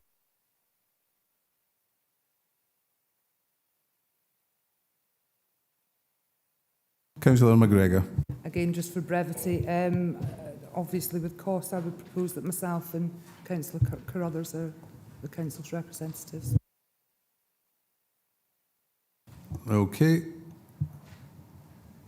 Councillor Ian Crullers, you're looking a bit puzzled. No, I'm fine with that. Thank you. We'll move straight to the recommendations then. Members are asked to, 1, appoint the leader and 1 other elected member to the Convention of South. Pension board. Here's the pension board one.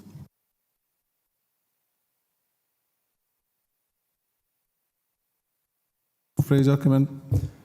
Thanks, Convener. It's just to point out there's still 2 vacancies on the pensions board, so I think it's a place and a sub, so just to let you know that's still outstanding. Right, thanks, Councillor. Councillor McGregor. So we're aware of that vacancy.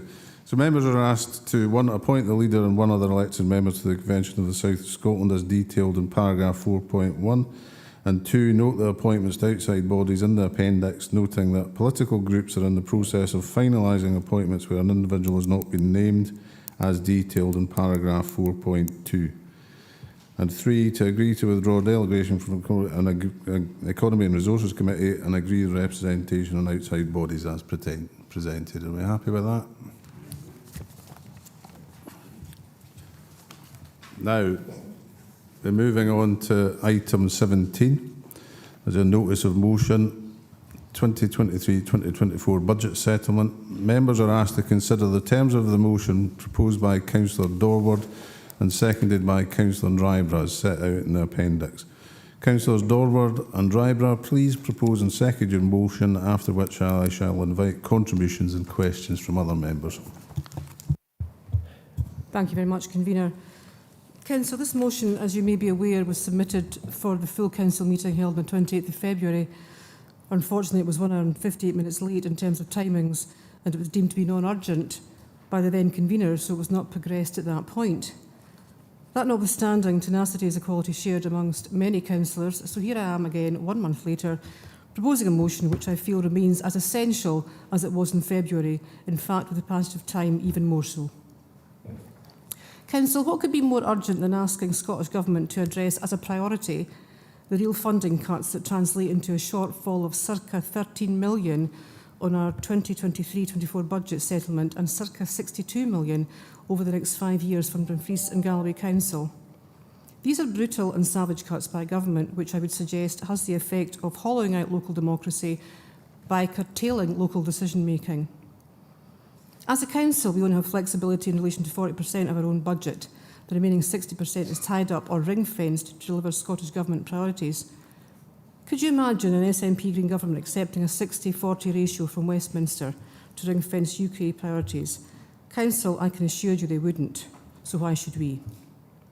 As a council, we are now facing significant risks in terms of our capacity to design and deliver public services accountable to people who live here and pay taxes here because of the severe budget cuts we are dealing with and the ring-fence priorities of Scottish Government. In real terms, this is from the Institute for Fiscal Studies in February 2023, they've stated that Scottish Government funding to local authorities is 2% lower than it was in 2009-2010, and it's equivalent to a 5% decrease per person. This is untenable in a local authority area where fuel poverty is high and almost 50% of houses are off-grid, and where the average weekly income is 553 per week, and actually it's gone down because in the Children's Services report it's gone down to 549.80 per week, and it's deemed to be the lowest in Scotland according to the Children's Services report. This was not deemed an urgent motion in February, and I would posit this is at odds with the national, i.e. COSLA, and local government perspective. In late 2022, COSLA, as part of their Budget SOS campaign, asked Scottish Government for a £1 billion funding settlement for councils just to stand still economically. This was rejected. Now, you don't send out an SOS unless you are in dire straits and need help urgently. This was followed on the 1st of December 2022 by a letter from finance directors from all 32 councils in Scotland, writing to the DFM outlining the detriments to councils due to cuts made as a result of the funding settlement. And it was followed again on the 13th of January 2023 by a letter signed by leaders from all 32 Scottish councils via COSLA to the First Minister, evidencing the deep collective concern on the impacts of the Scottish Government proposed funding settlement. Now, if that doesn't denote a sense of urgency, what does? These actions are unprecedented, and this degree of collective concern has never been seen before, but to no avail. No discernible additional funding has been made available to any council. So given this information, we in the Labour Group believe it is undeniably urgent for this administration to call on Scottish Government to provide the required financial support to close the budget gaps to ensure local jobs, services and support for the most vulnerable in Dumfries and Galloway remains deliverable and maintains local autonomy regarding funding. To do this, we believe the council leaders should write to Scottish Government at the earliest possible opportunity, calling for a fair funding settlement for this financial year, and also for a meeting between themselves and the leadership group in the council as soon as is practicable. Maintaining a focus on the current and future funding settlements is essential. We appreciate that both the First Minister and Finance Ministers are new in role, and we hope this allows for a rethink regarding local authority funding. We also have a new Minister for Local Government Empowerment and Planning. This is an ambitious but as yet untried role as one of 18 junior ministers in the new Scottish Government Cabinet. So perhaps Joe Fitzpatrick should also be included in this proposed communication. I would strongly suggest that to continue to hold Scottish Government's feet to the fire, representation from this Council and the urgency of this motion is therefore as vital as it was in February. I propose this motion to Council and urge you all support it. Thank you, Convener. Thank you. Councillor Drybrough. Yeah, thanks very much, Chair. I'm happy to second the motion from Councillor Dorwood. She's given an exact example of why we as a local authority should be writing to any government trying to get more funding. It would be remiss of me, Chair, not to mention APSI, and I'm sure Councillor Thompson will be happy that I've mentioned APSI. APSI did a 2030 commission, and I'm sure you're all aware of it. And they worked alongside COSLA to make sure that we get the appropriate funding for local authorities. And I would love to see in the future a minimum level of funding that governments could not go below to actually fund local authorities across the UK. Whether that be part of GDP or whether it's done in a different way than what it's done at the moment, I think if we have a level that we can work 10, 15 years down the line, we know it's not going to go below that, we can put our actions plans in place to ensure we represent our constituents the best we can. So in saying that, Chair, I'm happy to second the motion from Councillor Dorwood. Thank you. Thank you, Councillor Drybrough. Is there anybody else who wants to come in on this? Councillor Thompson. Thanks, Convener. Yeah, so I think obviously this wasn't in on time at the time, but still remains relevant and important. And I think I'm quite happy to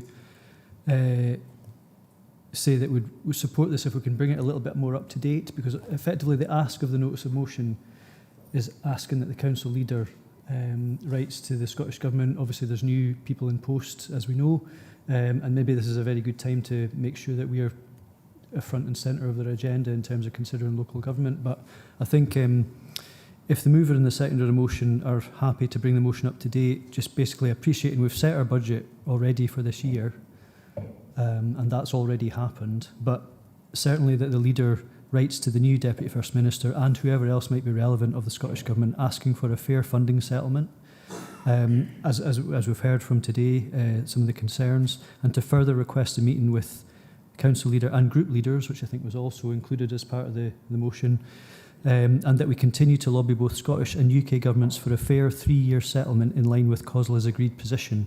I think we have to maximise the use of COSLA as our representative body when we're liaising with these things, and so that we use every opportunity to do so. But I think if the mover and seconder are minded to still take this very important action, but maybe bring it up with those details included, I'm sure we'd be happy to support that. Councillor Dorwards and Driver, are you happy with that? Yep. Okay. Councillor Scobie. Yeah, Chair, it was on the same subject, really, to what Stephen said at the end there, and I heard Linda talk about COSLA in her speech, and indeed it's in the motion. And I think to strengthen the motion, I think we need to get the 32 authorities, similar to what they had done in the past with 32 writing to the Scottish Government. But I think we should be asking, to work together with the 32 authorities in solidarity to demand, if you like, the deficit from the request that was made in the £1 billion settlement. Somebody's pointing to speak in the mic here. So it's just an amendment to the actual motion that reads, this council agrees the council leader should raise the issue with COSLA to get the 32 local authorities to work together in solidarity to demand from the Scottish Government the deficit of the £1 billion as requested by COSLA in 2022 through the settlement, and that this be met with immediate effect. Because whether we've set the budget, if there was more money coming, I'm sure we wouldn't say no to it. So it's to work in solidarity with other 31 authorities to make that demand. Councillor McGregor.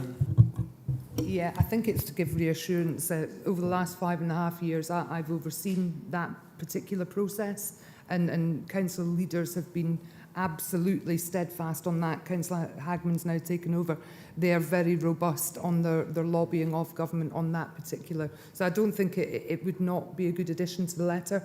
I just think it's explicit that, believe me, they fight every last pound out of Scottish Government on behalf of us all. Sorry, 5 years, not 5.5. That's why I think it's better in my amendment, it come from the 32 authorities rather than one authority. Yeah, and it adds that strength. Thank you. So, Vlad, do you have a note on the wording? Do we need to reissue the motion? I think I might have to go back to the recording, if I'm honest, convener. But I have noted a few parts, I think, from Councillor Thompson in particular, to acknowledge that a budget has been set. Also to amend the part where it states that it should include the leader and group leaders as well within that. Is that correct?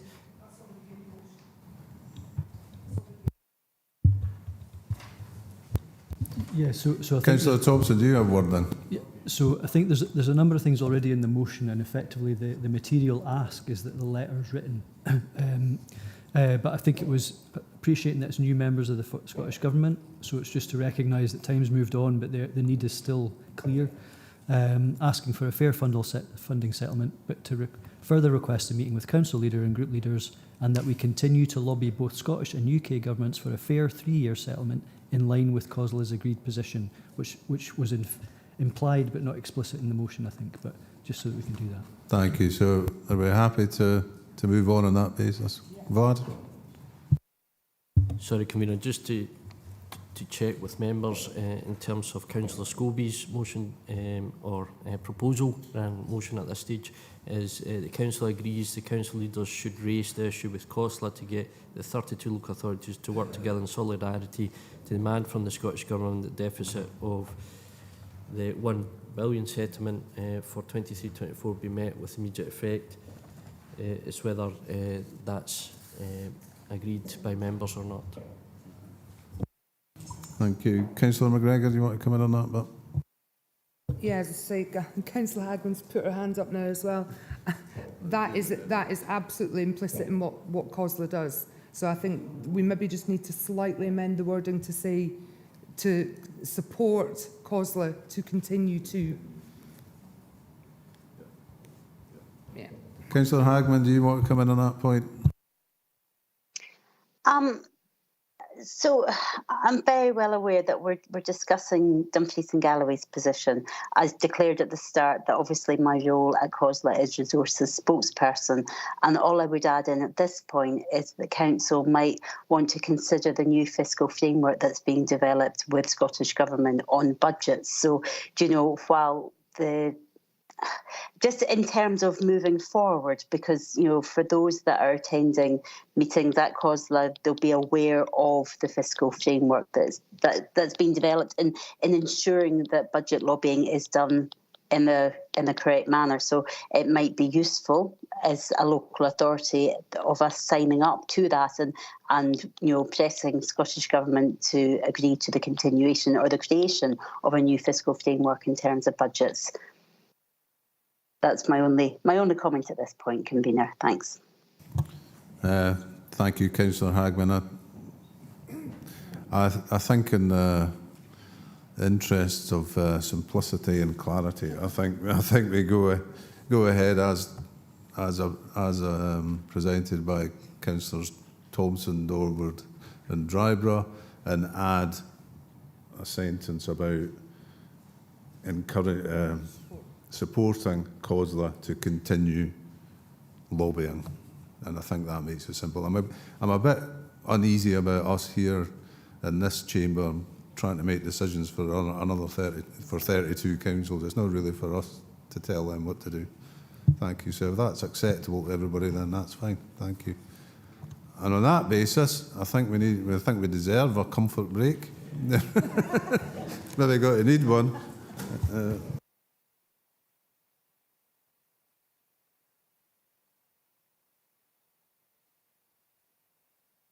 If we could meet back at 3:20. Thank you.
Thank you, members. Welcome back. Hope you all enjoyed your tree bake. So, moving on to item 18. Notice of motion, attachment of banners and motifs to street lighting columns. First of all, can I ask that we agree to withdraw delegation to consider this matter? So, could we, at 2.1, agree to withdraw delegation from the Communities Committee? Is that agreed? And 2, dependent upon that, which we've just taken, consider the terms of the motion proposed by Councillor Dempster and seconded by Councillor Wood as set out in the appendix. Councillors Dempster and Wood, please propose and second your motion, after which I shall invite contributions and questions from other members. Thanks very much, convener. If I'd known there were tray bakes there, I might have come and joined you. This motion, Chairman, came to Andrew Wood's attention, my attention, via the Kirkconnell and Killahome Children's Gala Committee. An enthusiastic, young, hard-working and dedicated committee, and I'm sure we could describe many groups across Dumfries and Galloway in that way, but they are indeed. They're dedicated to the well-being and welfare of all the children in Kirkconnell and Killahome, and that's extremely commendable. And they're looking for permission to attach banners along the lamp standards in the village. And it's simply as a means of promoting and enhancing the economic opportunities in the village, to celebrate all that's good about Kirkconnell and Killahome. And importantly, as far as we're concerned, it's community empowerment. It's giving Kirkconnell and Killahome Children's Gala Committee the support that they need to deliver what they feel is best for their community. As a throwaway line, it would be a brilliant opportunity for our ward managers to engage with groups like Kirkconnell and Killahome. And I know that Fiona does. She's a fantastic officer that has worked tirelessly for other communities made up until the time that she has been in post. But to cut to the chase, Chairman, I know we've had a busy day. I am content with the recommendation set out in page 430, 3.4. If we receive a positive message from elected members that there's an opportunity indeed to deliver this scheme in partnership with the community groups, or the community group and any other group that wants to follow their lead. I'm happy that it goes back to community services or communities committee, should I say. The mantra there is to work and support local communities to achieve. That's exactly right. And I commend the proposal to you, Chairman, and I just hope that if we agree, it's not an opportunity to delay the process, but to take forward a scheme that will work with the community in Killahome, Kirkconnell and elsewhere to allow them to promote their village and their events in a way that they see fit. Thank you very much, convener, and thanks, members, for your time. And I'm happy to come back with any questions members might have. Thank you. Councillor Wood, do you want to come in to second it? Thank you, Chair. Yes, I would like to second it, and as Councillor Dempster so eloquently put forward, it is very much about empowering the communities, supporting local organisations, strengthening the local economy, and there's no additional cost to the council while recognising health and safety as set out in the paper. So I would very much second this motion put forward. Thank you, Councillor Wood. Councillor Driver. Yeah, thanks very much, Chair. And I'm happy to support. I'm just concerned that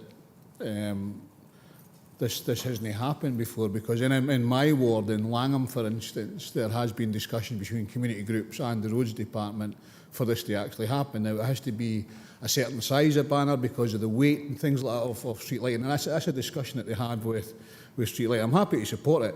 However, there is one thing I would suggest to add to it, and that would be no political banners.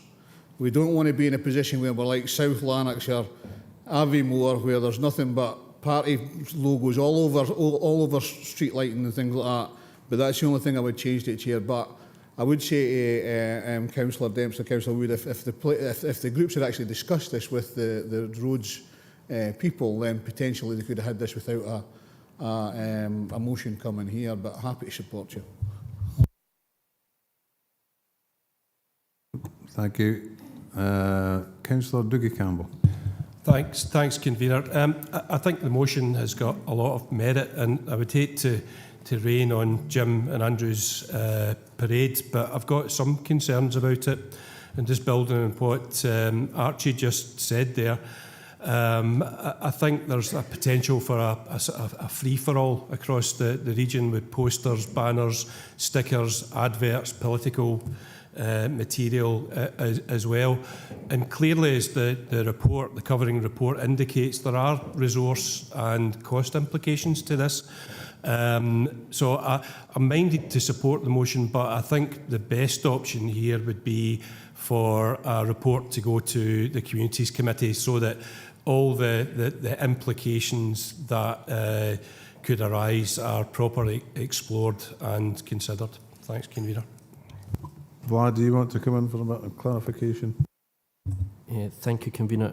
I think Councillor Dempster and Councillor Dempster can maybe correct me if I'm wrong. I think what he's putting forward is in line with exactly that, as per 3.4 of Officer's Report, which says to task the service with the research, consultation and development of a policy and procedures. And I think Councillor Dempster went on to say that that should then go to Communities Committee for final decision on that. Yeah, thanks for that clarification, Vlad. Maybe we could ask Jim or Andrew just to confirm, because I think Jim indicated that plans could go ahead in Kellerholm in advance of a report going to committee, but maybe I've picked that incorrectly. Jim, do you want to come in, Councillor Dempster? Thanks, convener. I absolutely, in fact, the very opposite's the case. I met with the Kirkconnell and Kellerholm Gala Committee members, and they were very, very clear. They would not dream of doing anything without the express support and permission of Dumfries and Galloway Council. They said they would be happy to meet the cost of either paying the council to install such banners as we see fit, or undertaking to engage professionally qualified people to install these banners. They have also undertaken to secure the necessary insurance cover for public liability, and all that's contained in the original motion. What I did add was, or what I should have added, and I didn't want to take up too much members' time, but I did. The Kirkconnell Kellerholm Gala Committee have bought banners that are professionally constructed by a company in England specifically for attachment to lamp posts. They're weighted, they are a purpose-built, and I've already taken one to Wayside and left it with our lighting expert, Callum Edgar, and also our health and safety man, Tony Topping, that they can see firsthand what might be installed on our lamp posts. And I would expect that would form part of the report that would come from communities. And the last thing I'll say, and I don't need to say it because the Kirkconnell and Kellerholm Gala Committee are very, very responsible individuals. They will not do anything without the complete agreement and support of Dumfries and Galloway Council. And I'm happy to come back and convene if you do anything else. Thank you. Councillor Campbell. Yeah, thanks, convener. Thanks for letting me back in. And to Jim, my apologies. I misheard what you had to say. But what I would like to stress is that the report that comes back really needs to have a very careful consideration of the wider implications that Councillor Dryborough also alluded to. Thank you. I believe Stephen Herriot's on the call and can come in on this. Thank you, convener. Yes. No, I think as we've set out in the report, happy for the preparation of a policy and procedures that would look at the issues around this. And I think in the report we've kind of listed a lot of the issues that would need to be considered by Communities Committee. Thank you, Stephen. Councillor Bell. Thanks, Chair. I have no issues with the motion. It's fairly standard, but Councillor Dryborough maybe mentioned the political stickers now. I think we maybe should be looking for proposing a 2.3 recommendation, is to remove the very few thin yes stickers on council property, council owned columns. I know they're getting thin in the ground, but I think we need to be looking into this. We are in the Union's place of Scotland, so I think we maybe should be looking at 2.3 to remove these stickers. Thank you. Councillor Drysdale, you want to come in as well? I do, Convener, thank you. It was just to support this motion, but I would really like to remind my fellow councillors and the committee that the Kirkcudbright, Arran and Stranraer community would be extremely grateful if we were able, when it comes to communities, to incorporate info banners re not feeding the gulls, anti-littering and no dogfiling, which I am always sending to the Communities Committee. From examples I know I harp on from Ayrshire and Arran Council, it does work well there, so hopefully it's an opportunity not just to advertise outdoor community group activities, but also to look at other methods of advertising using these this facet. So thanks, Chair. Councillor Thompson. Thanks, Convener. Yeah, so I would thoroughly echo what's been said about political material. That doesn't really have a place in this. Also, presumably the assumption is that all these things are temporary rather than permanent fixtures. And the other thing is that I'm conscious that the likes of Lochmaben, for example, there's maybe been local arrangements with the roads officers where they consulted with groups, and similarly potentially Langham as well, and other places where bunting and such things have been able to get put up, for example. And maybe there is a wee issue here, but this maybe helps formalise, maybe standardise that so it's clear for everybody. Conscious as well, though, that the A76, which goes through Mid and Upper Nithsdale, isn't one of our assets, and it might be that there's a consideration for Transport Scotland or non-council bodies to be involved in part of the conversation, because we might be fine with it being a lamppost, but if it goes across a trunk road, maybe there's another issue there. I'm sure that conversation would happen naturally anyway with our roads officers. So there's maybe just the road safety thing to emphasise that, the temporary nature of the banners, and also to avoid any political backfire in terms of political material. Thank you. Councillor Ian Crothers. I'll just be very, excuse me, very brief, Convener.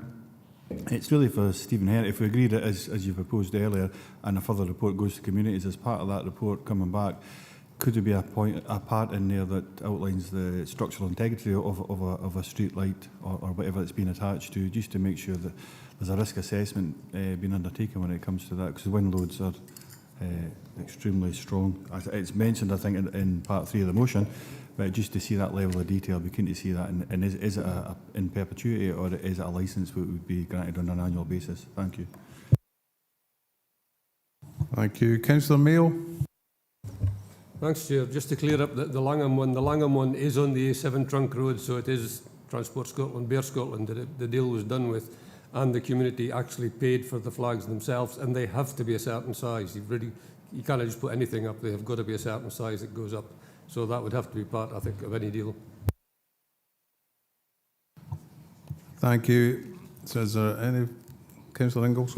Yeah, Chair, I'm sure it will be picked up in policy development, but I would imagine there have to be timescales attached to this, like when they can be put up prior to an event and when they have to be taken down again after an event, so that they're not up for long periods of time.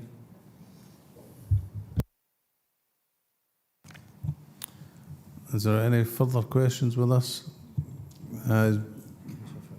Councillor Ferguson. Thanks, Convener.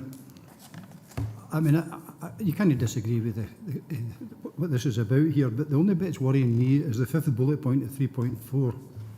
Insurance requirements and the practicality of transferring cost risks, but not the regulatory compliance risk to a third party. So can we get a kind of legal definition of what that actually means? To me, that means that we might let them do it, but the risk is still ours. Is that a fair, I'm looking at Vlad here as the lawyer, is that a fair summation of what that bullet point means? Yeah, through you, Convener.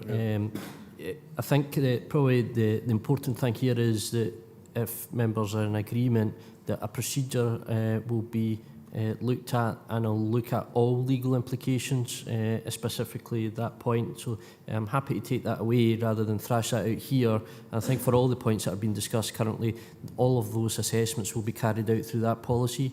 design rather than at full council, if that's okay with members. Councillor Dempster, did you want to come back in? Just to touch on a couple of points that have I'm away with the wrong device. I just on a couple of points, Leader. Kirkconnell's terrace row, single story, so the opportunity to put flags and bunting across the road is not an option. Happens in Sanker with permission from private property owners, but that's not an option in Kirkconnell. And they've already tried to engage, and are in the process of engaging with Amy, because that's the organisation that operate the trunk road D76 on behalf of Transport Scotland. This is simply about council assets, not just general assets.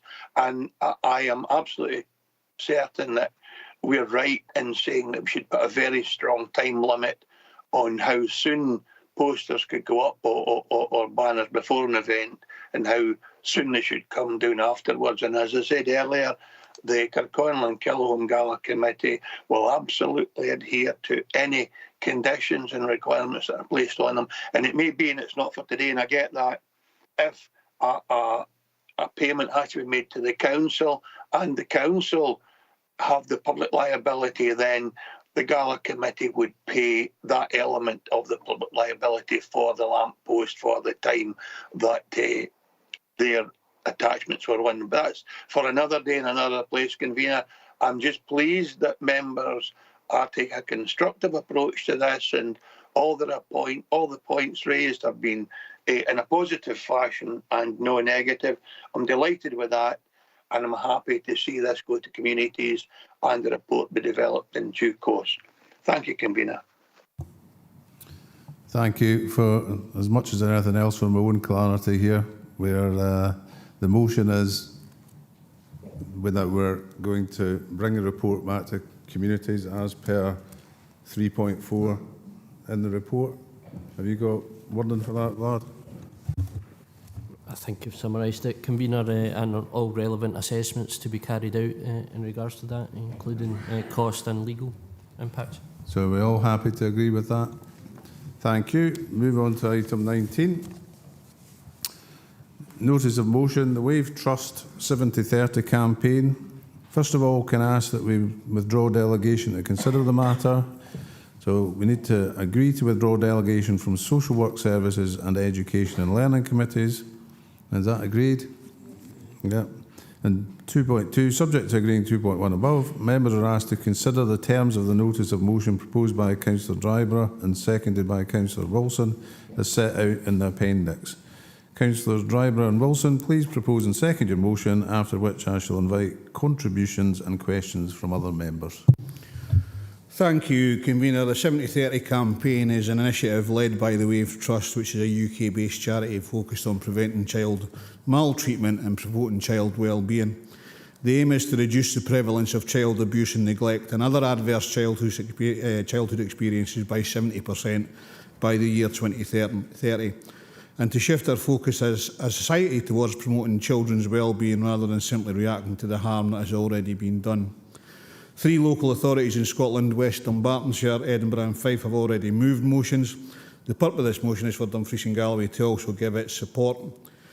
In 2011, we had the Christie Commission, which stated that 40% of public spending in Scotland was only necessary because of a failure of focus on preventive approaches.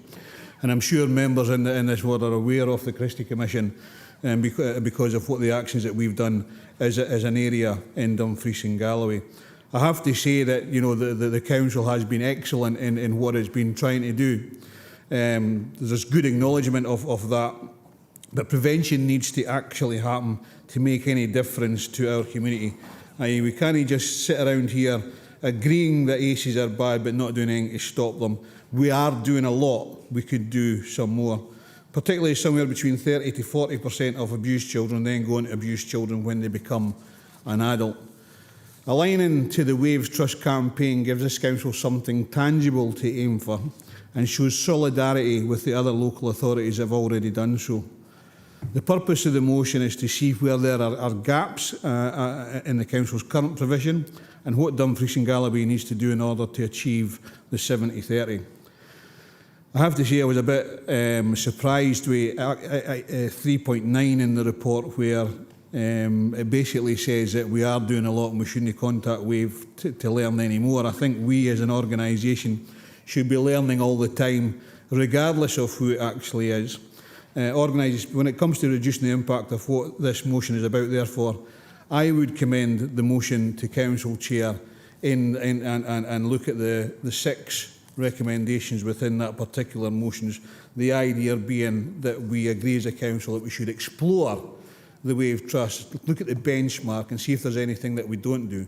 I'm not suggesting any more than that, Chair, but I know our social work team and education team work really, really hard on this, and that's the aims of the motion, Chair. Thank you, Councillor Driver. Councillor Wilson. I think Councillor Driver has covered everything, so I'll happy to second this motion. Thank you. Thank you. Councillor Drysdale. I'd just like to introduce a few points to members. The Wave Trust initially did much of its work in England and Wales, and they themselves acknowledged that the policy landscape in Scotland is very different. D&G Social Work Department is well placed nationally and locally with the following initiatives: GERFEC, The Promise, the Scottish Child Interview Model, and the Family Support Service. Therefore, adding to this to the education's early years strategy is inappropriate at this time, as it cuts through so many agendas. Please note, I fully support the 70-30 campaign, but I'd like members to consider that we do not explore further implementation of the Wave Trust campaign with D&G Council at this present time, and particularly just querying number 6 on the motion. Thank you, Chair. Thank you, Councillor McGregor. Thank you, Convener, and thank you, Councillor Drysdale and Drysdale. That's quite complicated. I have an absolute sympathy with this, and I think politicians from across the UK have got behind the campaign. I certainly know that all of our MSPs in Holyrood have, and I think the majority in Westminster have as well. But I think what we've got here is a conflation between a campaign which I think the Council absolutely could support en masse, and every individual elected member could become an ambassador or support or put your name to it as well. But the conflation for me is between the merits of the campaign and us getting behind that, and I think we should as a council, and what we're already providing as a council. And I am slightly concerned when I look at 5 and 6 that we're agreeing that the council should further develop the comprehensive early years strategy to prevent harm, blah, blah, blah, before it happens. If we're not doing that anyway, you know, I would have deep concerns that we should be addressing that through education and social work anyway.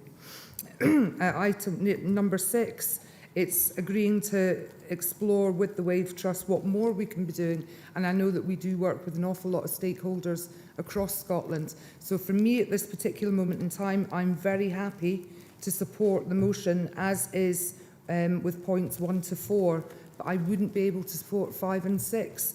I think that we have to have a bit of faith in what our council is doing at the moment.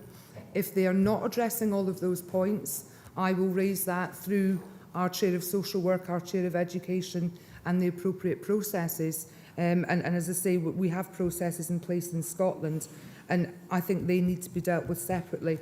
But I'm very happy to say that I do think the council should endorse the Wave Trust 2030.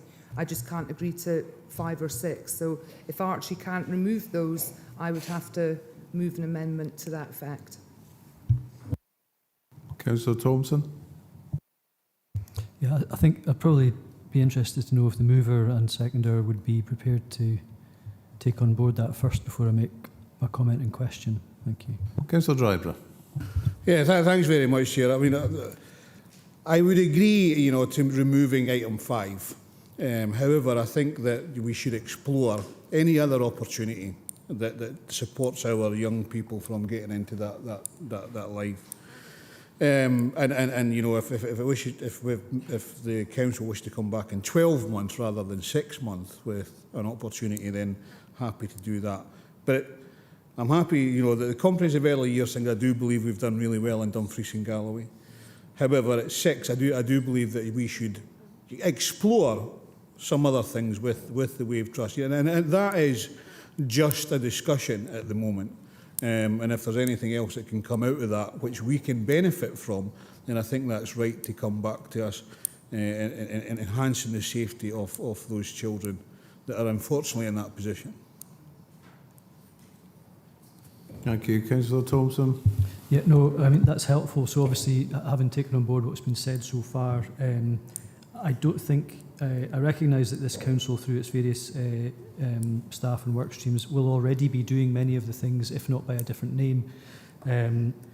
So I fully support the fact that we should explore, and we might uncover some things that, oh, it turns out we're actually doing these things that do work well, and other things where we might find that actually we could do things better. So no harm in exploring. So happy that item 6 is there. If the moving sector don't feel item 5 needs to be there, then I'll, you know, it's their motion at the end of the day. So happy if that's not there and that's in line with what you've just said, Leader. But I would be happy to keep item 6 in, because I don't think there's any harm in exploring what we can do better. Thank you.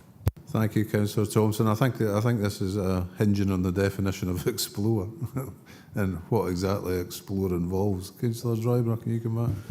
I think the definition of explore is that discussion with the Wave Trust to find out what we're actually doing. And you know, like I said, we've all said that we're doing quite a lot in Dumfries and Galloway and with that side of things. But that discussion between our Education Social Work Department and the Wave Trust is a way forward, and see if there's any opportunities that may enhance what we're already doing at the moment. Now, there is no council in this land that is perfect.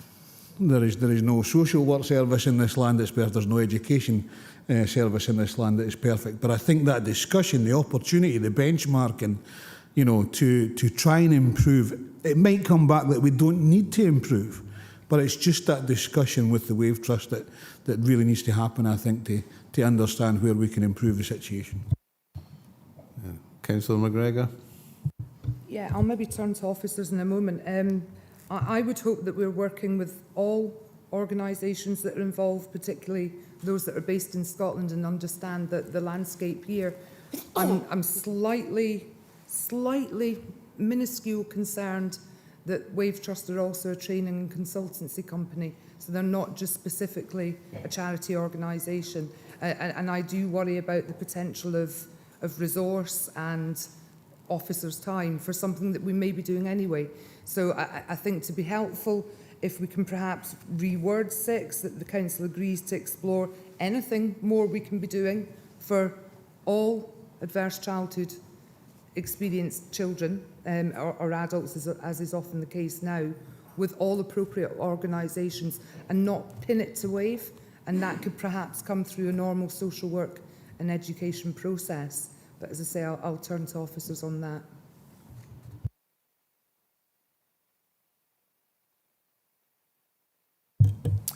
Thank you. I'll respond to that. When Jim and I considered the motion, we were, as you are, fully supportive of that. And the only hesitation we had around engaging with the Wave Trust was engaging exclusively with the Wave Trust, because there are so many different initiatives out there. So, for example, we put ourselves forward to be a pilot for lots of different things nationally, and we have, that's education and social work, not just our separate services.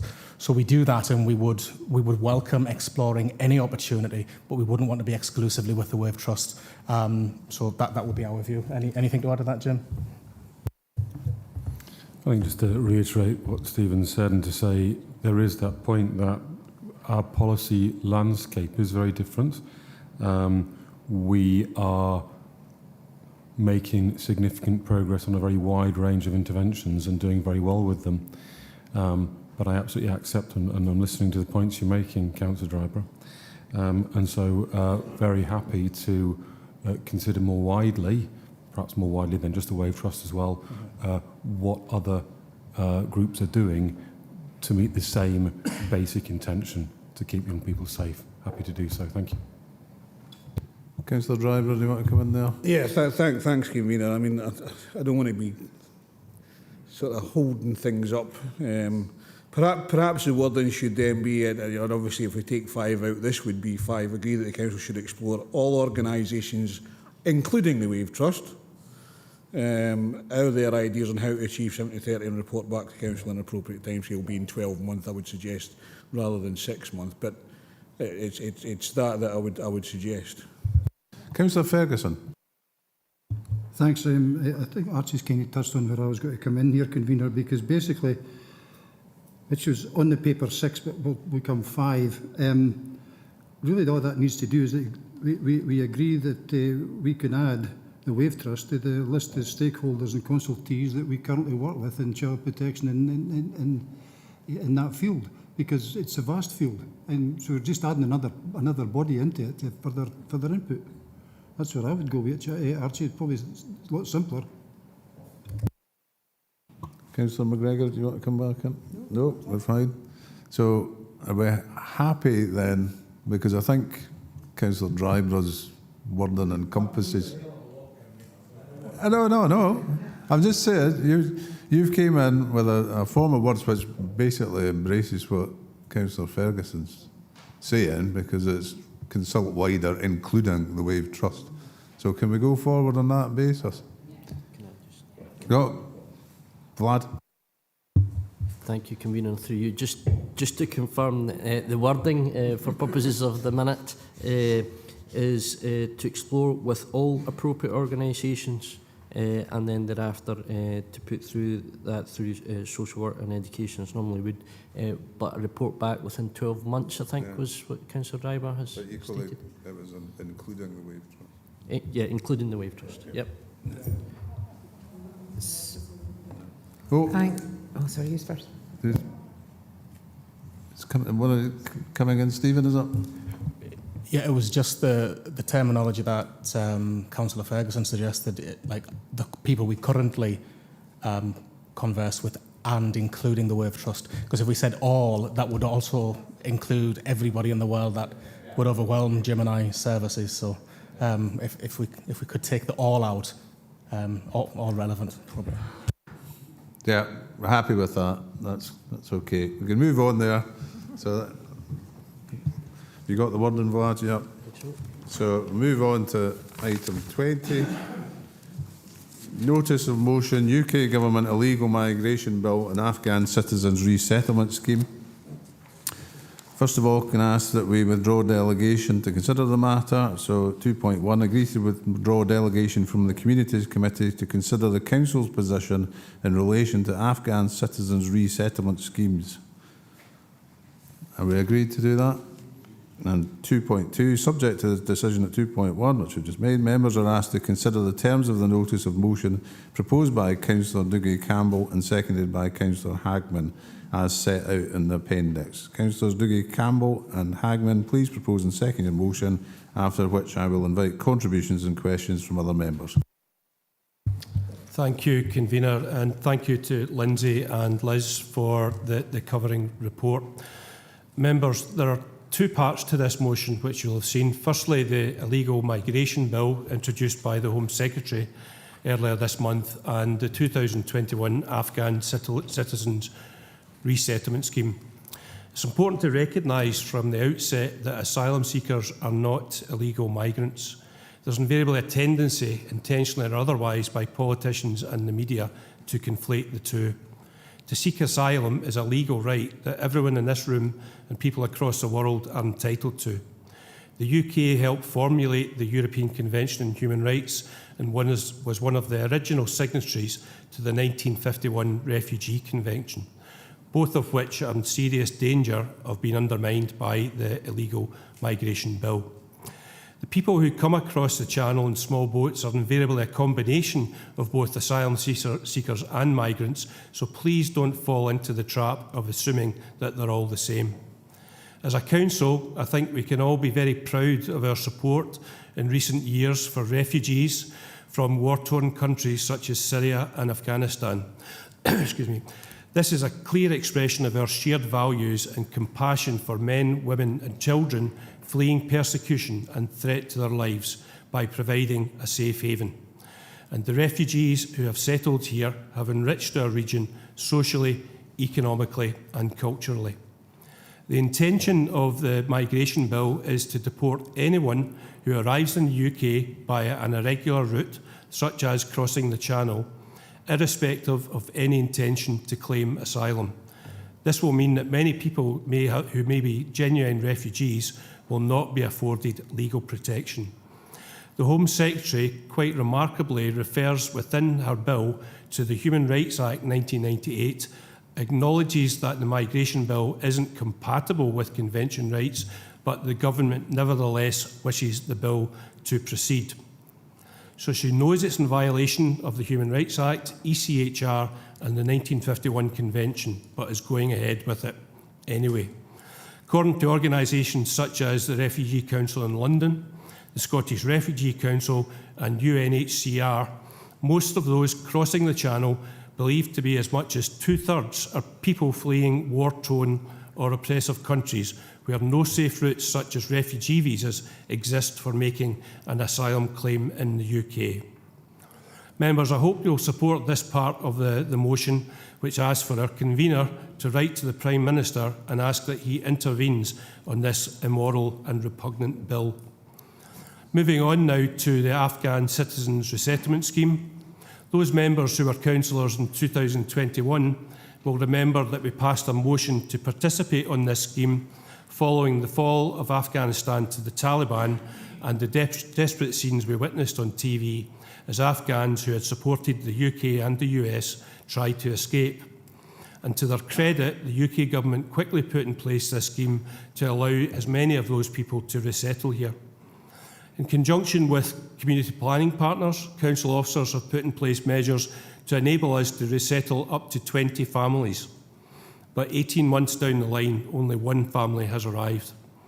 As recently as Tuesday this week, BBC News revealed that it's believed that up to 8,000 Afghans who arrived in the UK after the Taliban took over their country are currently accommodated in hotels across the UK awaiting resettlement under the resettlement scheme. Meanwhile, we are ready to resettle another 19 families who, rather than languishing in hotels, are likely to experience physical and mental welfare damage that this is causing. But we can offer them wraparound support and integration into our communities. This is why the second part of my motion is to seek your support for our convener to write to the Home Secretary to establish the reason for the delay in the resettlement of Afghans to our region and to restate our commitment to participate in the scheme. Members, I hope that you'll agree as elected members in Dumfries and Galloway that we have a compelling moral duty to challenge both the aptly named illegal migration bill and also reiterate our offer to resettle Afghan refugees who supported the UK.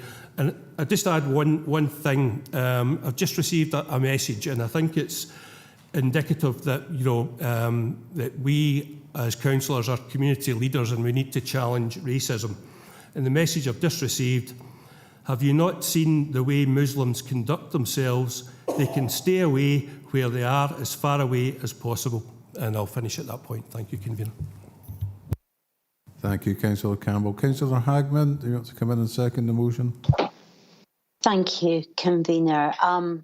First of all, I'm so deeply saddened and actually quite horrified by that message that Councillor Campbell has received, to receive such a racist message when we as a region and as a council have aspired to be opening our borders and opening our homes. I was going to make reference to our local refugee charity, MOOL. MOOL, for those of you who maybe aren't aware, stands for Massive Outpouring of Love. And this was set up in the wake of the Syrian crisis. And, you know, I was up and down the region with my van filled with donations because the communities were so desperate that they wanted to help people fleeing persecution. And I think that it shows the level of compassion that we have here in Dumfries and Galloway. And so therefore, I wouldn't use the word delighted to be supporting this motion, because I don't think we should even be in the position that we should have to bring forward a motion here. And, you know, I really appreciate the knowledge and the background that Councillor Campbell has laid out in terms of what is the outcry from organisations across the UK over this illegal immigration bill. And certainly he's made reference to the UNHCR, which formed in 1951. 149 states signed up to that along with the protocols. And this bill is inconsistent with our obligations under the Refugee Convention. So it's baffling as to why that this migration or this illegal migration bill is continuing to progress through the Westminster Parliament. What I would also say is, you know, the motion is written with concern. Again, and I will directly quote from the UNHCR, they actually refer to profound concerns of this. So actually it's elevating it that bit more. I'm very aware that we see images from across the world, and I spoke in terms of the support for our Afghan resettlement scheme in Dumfries and Galloway. I believe it was in the November, winter was just starting. The images that were screened of families, of mothers who were handing their children to strangers onto planes to get them to a safe route. It's inconceivable, the horror that people have to face across the world. And the fact that this bill, and I will quote here, extinguishing the right to seek refugee protection in the UK for those who arrive irregularly and with no way of, no matter how compelling their claim to asylum may be. I very much am happy to support this motion, and I hope that everyone across the chamber can support it too. Thank you. Thank you. Councillor Thompson. Yeah, thank you. And very happy, I think, to support this. My only question would be just a matter of clarity, which is effectively the recommendation is 3.10, effectively asking the convener. I'm wondering, should it really be the leader that writes, given the nature of this? And if we could maybe, if the mover and seconder are happy to do that, then obviously if that's the best way to achieve an outcome, then maybe we should do that through yourself. Thank you. Yeah, thank you. I did see that myself. Is there anyone else? Councillor McGregor, do you want to come in on this? Yeah, I empathise with everything that Dougie and Katie have said, and I don't think that any of us condone racism in this chamber. I certainly hope not. And we are signed up to taking as many Afghan resettlements into the region as are given to us. I suppose the slight concerns that I have is the influence that the leader of the Dumfries and Galloway Council will have over the Prime Minister. I'd like to think that I have great influence over the Prime Minister, but I doubt that I do. And I'm very aware that this is currently going through committee stages. I think last week there was 175 amendments to the bill at state, during the committee phase. I think there was 25 new clauses. I don't know what that's done to the bill since last week, because it's not going to report until April. So would I be sending a letter that could have been superseded by events from last week? I simply don't know. Dougie might know. And as I say, it's not due to report until mid to the end of April, I think. And then we'll go through stage 3 and then obviously the Lords after that. In respect of the Afghan Citizens Resettlement Scheme, again, the influence of me going to the Home Secretary, it's a gesture. I understand the need for the gesture. Have we contacted the migration team at COSLA? Because they may well have the information that we need to understand why people are not being sent to our region, or indeed other regions across Scotland. And it may well be that the location isn't suitable for a number of reasons. I don't know. But my first port of call would have been a preference to contact the very migration team that are dealing with this on behalf of 32 local authorities.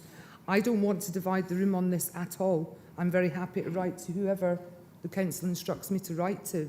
But I think we have to be a bit more pragmatic about where we go in the first instance, particularly for the second part of the motion. Thank you. any of the officers on the call have anything to add to that? Yes, I'm happy to come in and that we work extremely closely with the COSLA migration team.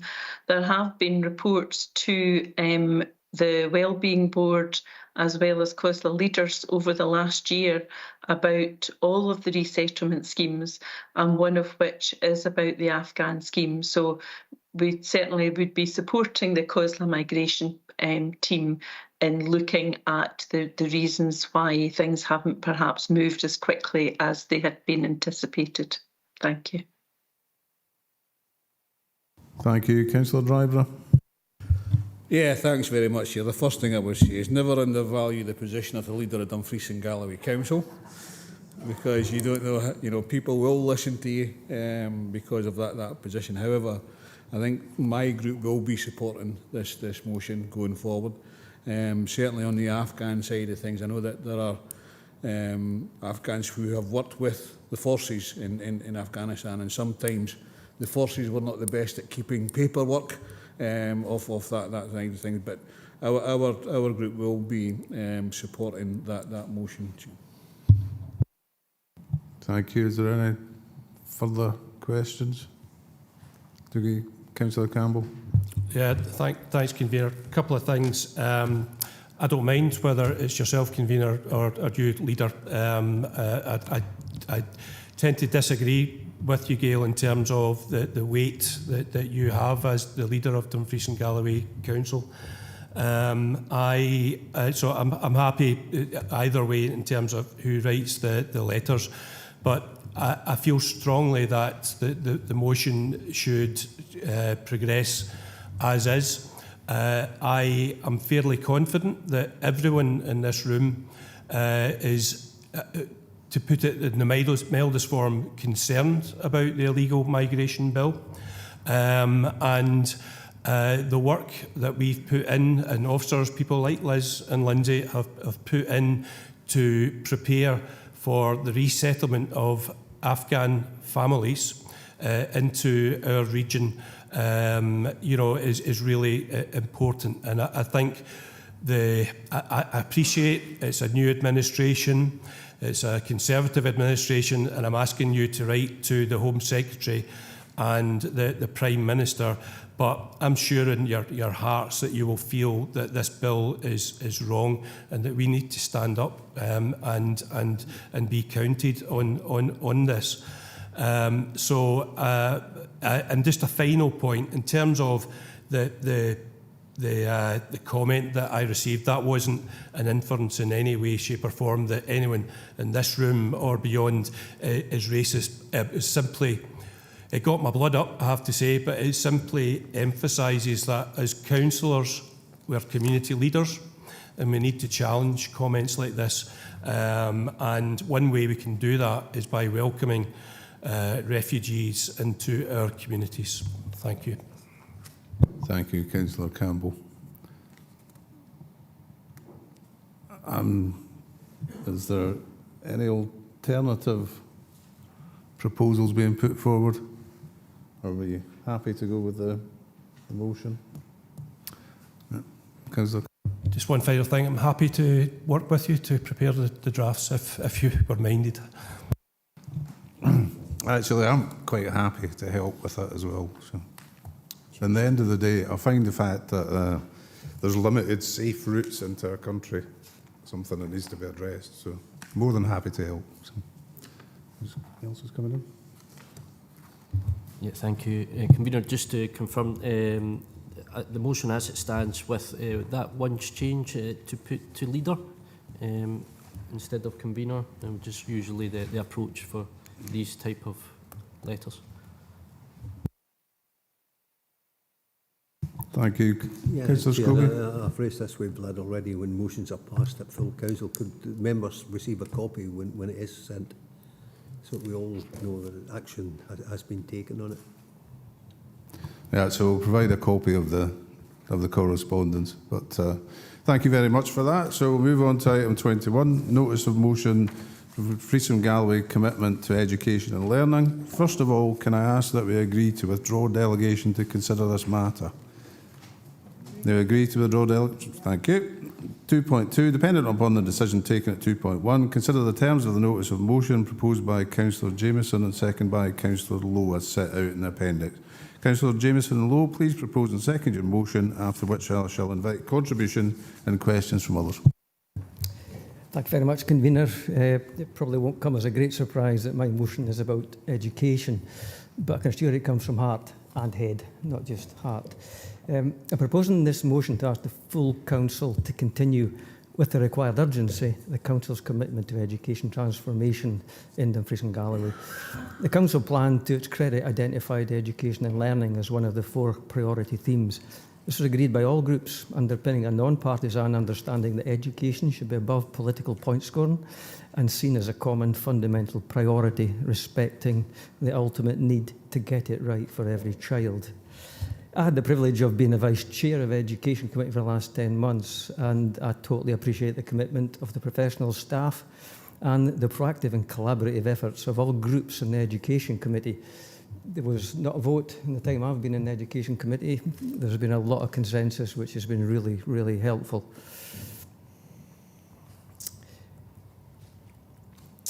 We are making progress. The Learning Estate Strategy, the Staff Utilisation Review and the Supported Learning Policy have all progressed in the last year, thanks to the backing of the committee and the efforts of the professional staff. So that's all good. The UNCRC identifies the right of every child to an education. It's a moral imperative as far as I'm concerned, but it's also an economic and social imperative as we have fewer children. Just over 14% of under 15 will be less than, for under 15s, there's going to be a 14% reduction in numbers by 2028. That's just one scary stat that the officials have brought forward. And there'll be more pensioners. There's plenty of us in here, and there'll be more coming forward in the next decade. So our young people need the knowledge, the social and technical skills, the self-confidence to live a productive, healthy life. We can't afford any child to fall through the gaps.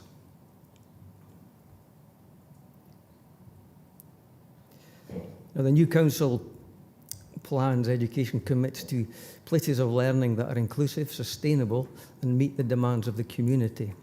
It asks that we get it right for every child, that young people and adults succeed in what they want to achieve, and local people can build their skills and confidence. All very, very, very apt, and thankfully that was passed by the Council, by all groups. Education professionals brought to the committee's understanding the identified risks, and I'll just list a few of them. The increased experiences of pupils' distressed behaviour, inability of schools to meet the demands and better understand autism and other neurodiverse conditions, increased number of learners on reduced timetables and non-attendance due to ASL-related issues, and specialist and resource provision at full capacity. That's the reality, and it's no disrespect to the professionals that are working within Dumfries and Galloway. It's a common theme across the whole country. You just need to read Angela Morgan's report to understand that this is the case. And speaking of Angela Morgan, a quote from one of the main quotes from her document is support for learning needs to be adequately funded to ensure everyone gets the support they need when they need it. Now that's a challenge, and I believe we need to make greater efforts to meet it. This motion does not infer any lack of commitment or ability in our Education and Learning Committee and Directorate, nor the staff in our schools, who have without fear or favour identified the risks and accepted the challenge. Rather, this motion seeks the crucial ongoing political support and commitment to deliver with urgency on the actions needed. In conclusion, the motion is non-partisan and seeks political will to support the essential ongoing work on the modernisation of our schools estate, commit adequate resources for support for learning, specialist staff, progressive, motivated teachers, and enhanced collaboration with health, social service and schools, and urgently, this is important, utilise the very significant funding that the Strategic Equity and Ossitum funds are available to us. There's a lot of money there, and I know, speaking to Jim and Stephen, that they're making progress, but we really need to make maximum use of that funding as soon as possible. I see Jim and Stephen are already collaborating, which is a good start. So I commend this motion to the Council. Thank you, Councillor Jameson. Councillor Lowe, do you want to second? Fellow elected members, a couple of questions. What is education and why do we have schools? Well, we'll be here probably for the next month answering that. So in reality, we need to ask what education is not. Education is not getting excellent reports on a school inspection, or a high percentage of top grades, or all pupils going to university or a local college or getting secure employment. But to me, the point of education is to prepare our young people to be able to cope with, function in, and be productive in an increasingly complex 21st century society. And while the presumption is for mainstream education for the majority of our 18,000 plus young people in Dumfries and Galloway through normal whole class teaching, for some children there is need for learning support. Whether it be to support a gifted young person in their endeavours, to provide one-to-one or small group support for pupils with specific learning needs, including those resulting from neurodivergence, or enable pupils who struggle with academic methods to learn through more vocational and practical means. In short, we have to get it right for every child. Everything we do as part of education and learning must support GERFIC. We urgently need to reassess the school estate and make financial provision to support the changes needed. We must also make additional funds available to provide a large enough team of skilled learning assistants and to make a positive impact on young people through early intervention of their identified needs, which can then be supported by other specialists outside education. I'm therefore seconding the motion made by Councillor George Jameson to allocate strategic equity funds and autism funds partly for the purpose of enabling children and young people with specific needs to function at the highest possible level within our education system and society. Thank you. Thank you. We'll open up to questions. Councillor Brodie. Thank you, Convener. I'd just like to support the motion here. I'm quite happy that we develop the school estate plan and provide an school estate appropriate for the future. Also happy to support additional support for learning assistants, etc. for the children, and also encourage collaboration between education and social work to make sure that there's early intervention to ensure that pupils are getting the right level of support. So listen to everybody in the Education Committee on Tuesday and listen to what we've heard today. I think there is a passion amongst all councillors, all the 43 councillors, listening to the new leader on representing border and our commitment to learning support. I think we're all passionate about that, and as Education Chair, when it comes to budget time, I'll be looking for that support to make sure that all the resources that we can put into this are delivered next year and this year within the existing budget. Thank you, Councillor Brodie. Councillor Dryborough. Yeah, thanks very much. I don't have any problem with the motion. I just want some clarity, if I can, on you know, there is some work going on, and I'm not on Education Committee, Chair, so on the estate, the learning estate strategy. We have, however, had commitment to spend on DLT2, specifically Dumfries Academy and Lordburn Primary School moving into Minerva, and I just want to make sure that's going to continue during this. And I'm looking at the Education Authority for that confidence that that's going to happen. Thank you, Councillor Dryborough. Councillor Scobie. Yeah, Chair, I'm coming in support of the motion. I maybe would have gone a bit further, but I'm quite happy to support it. I'm one that has continually raised additional support for learners back to the time when indeed it was decided that the Education Committee that we would take nearly £750,000 away for additional support for learners. I say then it was wrong, and I've continually said it was wrong. We've started to replace that 700k, but that's only on catch-up. We are now finding from COVID and other aspects of autism and so forth that we're seeing an increase in the number of kids who need that additional support. And my fear in additional support for learners is that we put the cart before the horse. We send out a budget, and then for the head teachers of each school, each respective school, then to try and work with that budget as best he or she can. And I only attended one school this week where it was just physically impossible. So it was. So in that respect, I don't think, we really should be looking at just how much resources we provide. I know in this one it talks about the equity fund and autism fund and everything else. I think that we've got to be properly funding additional support for learners, and to make sure that we are getting it right for every child and giving them the best start in life that they possibly can. So I'm supporting it, but I think for an authority, a council, we've got to be doing a lot more. And only last week I got sight of a press release from the Education Institute of Scotland where they are saying that their members are under severe pressure because of behaviour in schools, and behaviour is part of additional support. So in that respect, I totally get where the EIS are coming from, and it comes back to us as members to determine how we are addressing the issue. This is a start, but we need to be looking at it much, much deeply or deeper to make sure that we are providing the needs of all the schools, and in particular the children. Councillor McGregor. Thank you, Convener. I probably don't need to tell this chamber just how passionate I am about education. George knows this from his previous life as a parent council member on Education Committee, and various others do as well. I was made leader 3 weeks ago.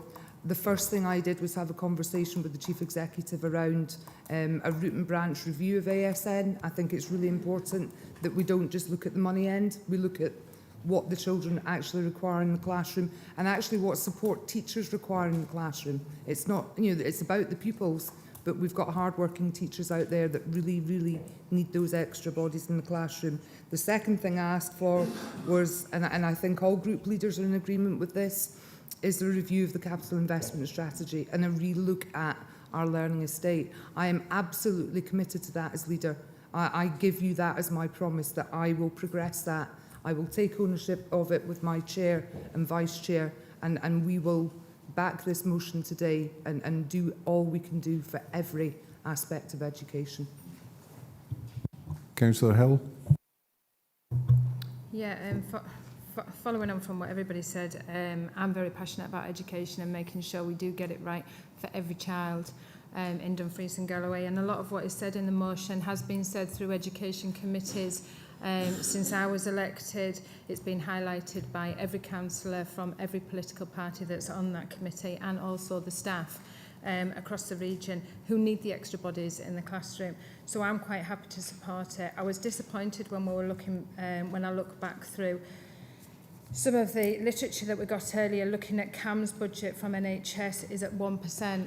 And when we look at, the support that we need for some of these children through the CAM service, we need to work collaboratively, not only together for education without political points, but we need to work collectively with other groups that support education. Looking at support for learners, we're at 11% there of a budget. That does need to be increased. So yeah, I support the budget, and I know going forward that Gail certainly will. So thank you. Thank you. Is there any further questions? Councillor Jameson. I'd just like quickly to respond to Archie. Yeah, there is a lot going on. In the last 10 months, we've made a lot of progress, and the Directorate have really pushed on. We are doing, as we speak, John, things go around the region with a consultation on the estate plan. What really this is asking for support for is that once this consultation progress is finished, we actually act on it. And you mentioned DLT2, there's DLT3, there's a DLTL4 coming up. We must, this is where I'll get a little bit passionate, we must look ahead. Times are changing, and we've got less kids coming through, so we need to make, if I'm This sounds a bit abrupt. We need to be best use of these kids for the economy, and for a moral perspective, we need to give them the support that they need to become, you know, happy adults, sort of thing. So we can't just look at DLT in isolation. We need to look. I would argue we need to look further forward, and we have to invest for the future. There's a natural inclination to pull back on investment at a time like this. My plea is that we look at investment rather than costs. It's what we get out of the investment. So whatever the directive comes through and the consultation through the council on the learning estate, we actually look at it for the positive perspective, albeit with common sense and good financial judgment. But going forward, we need a learning estate, staff, technology, all these things to help our kids and our parents and our employers progress in the future. So I'll get off my soapbox there, but I hope that answers Archie's question. Councillor Drybrough. Yeah, obviously DLT2, specifically with Dumfries Academy and Lordburn Primary School is the issue that there's already been decisions made on this, and there is a move on foot. So perhaps if I get for John, if that's still ongoing, I'm happy with that side of things. I don't want to, you know, I'm not going to put any amendments in or anything here. I want to make sure that Dumfries Academy and Lordburn, because that's been raised with members of my group. Thank you, Councillor Driver. Councillor Lowe. Apologies for those who heard this on Education Committee on Tuesday, but I'm a great believer that we shouldn't just do what the minimum requirement is. So we're talking about 12,000 hours and 6,000 children. However, why can't we be better, and why can't we aim to be better so people want to come and work and live in Dumfries and Galloway, because we've got a really good education system. Thank you. If there's no further comments, I think... Oh, John, do you want to come in? Thank you, Convener, and thanks for the question, Councillor Drybrough.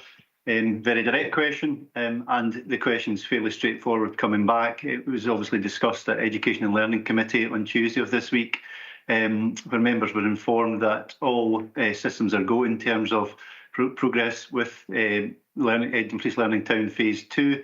We're obviously looking with the high school, Dumfries Academy and Lordburn.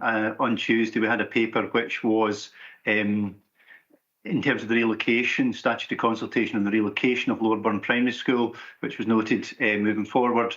The challenge currently is that we're still awaiting the Learning Estate Investment Programme funding. We await that. It was due prior to the Christmas holidays. And we're still awaiting the confirmation of that funding. And as soon as that's confirmed, we'll obviously consider what that looks like for Dumfries and Galloway and continue to progress matters from there. Thank you. Thank you for that, John. And I think, given there's no further contributions, the motion's carried. So we move on to item 22. Notice of motion, single access point. There's a couple of procedure matters to deal with. First of all, to agree whether there has been a material change in circumstances and that the motion should be considered as per Standing Order 15.4. We're happy to agree that. And two, depending on that decision, agree to withdraw delegation from Social Work Services Committee, and if agreed, consider the terms of the notice of motion proposed by Councillor Ferguson and seconded by Councillor Howie, as set out in the appendix. Councillors Ferguson and Howie, please propose and second your motion, after which I shall invite contributions and questions from other members. Thanks very much, Convener. Firstly, obviously, I'm pleased to see that unanimously the Chamber agreed there has been a change in circumstances, so that's kind of upset my speech a wee bit, so I'm going to have to move on.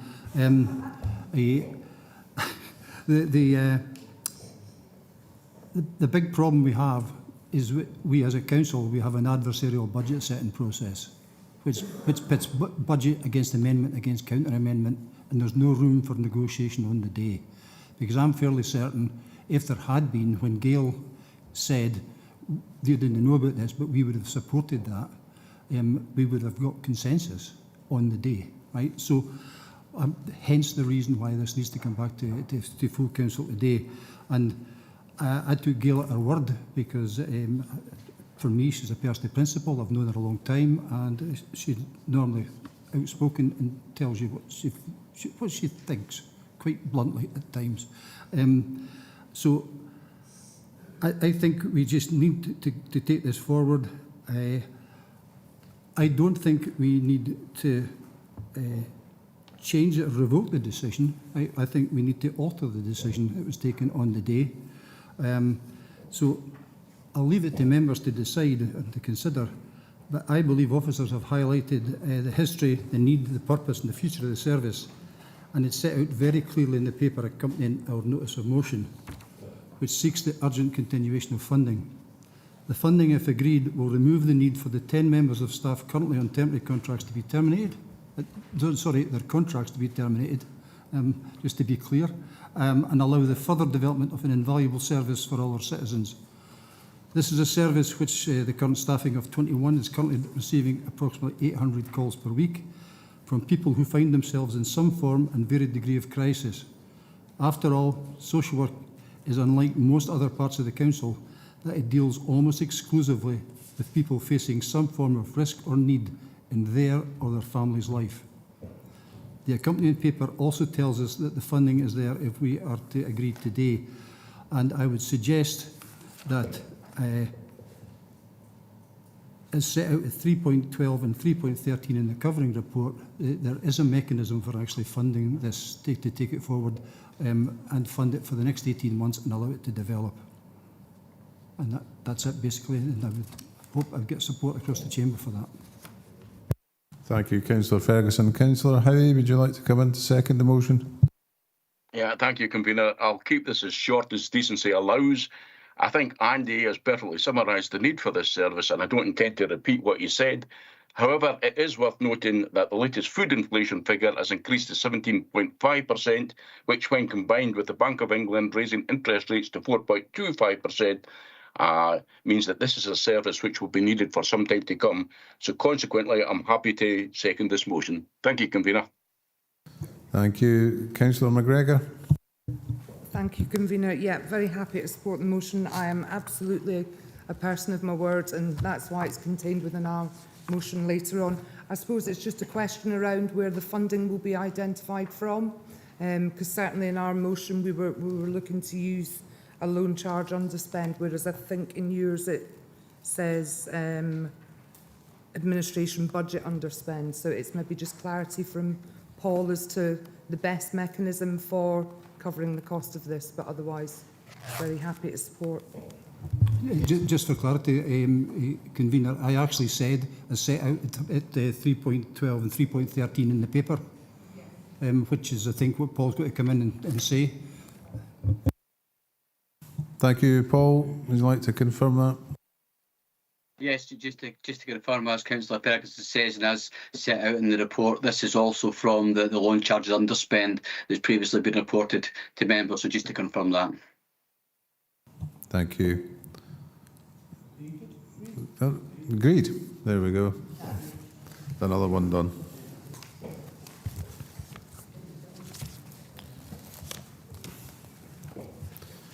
Item 23, notice of motion, Dumfries and Galloway commitment to the creation of a regional food plan. Members should have a supplement detailing that. I hope we've all got it. First of all, can I ask that we agree to withdraw delegation to consider this matter? So we agree to withdraw delegation from Economy and Resources Committee. Is that agreed? Yeah. Subject to the decision, consider the terms of the motion proposed by Councillor Hagman and seconded by Councillor Thompson as set out in the appendix. Councillors Hagman and Thompson, please propose and second your motion, after which I shall invite questions. Thank you, Convener, and thank you, members, for allowing me to speak and bring this motion to full council. As I said at the start, under interests, when I was the chair of Economy and Resources, I was contacted by the Dumfries and Galloway Sustainable Food Partnership in a way to try and bring forward this piece of work. Now, there's been a change of circumstances, but my commitment to that group remains, hence the reason I wanted to bring forward a motion today.